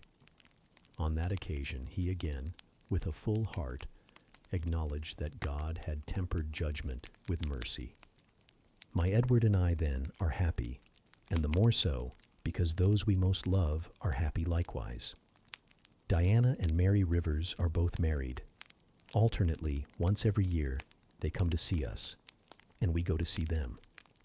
Diana's husband is a captain in the Navy, a gallant officer and a good man. Mary's is a clergyman, a college friend of her brother's, and, from his attainments and principles, worthy of the connection. Both Captain Fitzjames and Mr. Wharton love their wives, and are loved by them. As to St. John Rivers, he left England. He went to India. He entered on the path he had marked for himself. He pursues it still. A more resolute, indefatigable pioneer never wrought amidst rocks and dangers. Firm, faithful, and devoted, full of energy and zeal and truth, he labors for his race. He clears their painful way to improvement. He hews down like a giant the prejudices of creed and caste that encumber it. He may be stern, he may be exacting, he may be ambitious yet, but his is the sternness of the warrior Greatheart, who guards his pilgrim convoy from the onslaught of Apollyon. His is the exaction of the apostle, who speaks but for Christ, when he says, "Whosoever will come after me, let him deny himself and take up his cross and follow me." His is the ambition of the high master spirit, which aims to fill a place in the first rank of those who are redeemed from the earth, who stand without fault before the throne of God, who share the last mighty victories of the Lamb, who are called and chosen and faithful. St. John is unmarried. He never will marry now. Himself has hitherto sufficed to the toil, and the toil draws near its close. His glorious sun hastens to its setting. The last letter I received from him drew from my Eve's human tears, and yet filled my heart with divine joy. He anticipated his sure reward, his incorruptible crown. I know that a stranger's hand will write to me next, to say that the good and faithful servant has been called at length into the joy of his Lord. And why weep for this? No fear of death will darken St. John's last hour. His mind will be unclouded, his heart will be undaunted, his hope will be sure, his faith steadfast.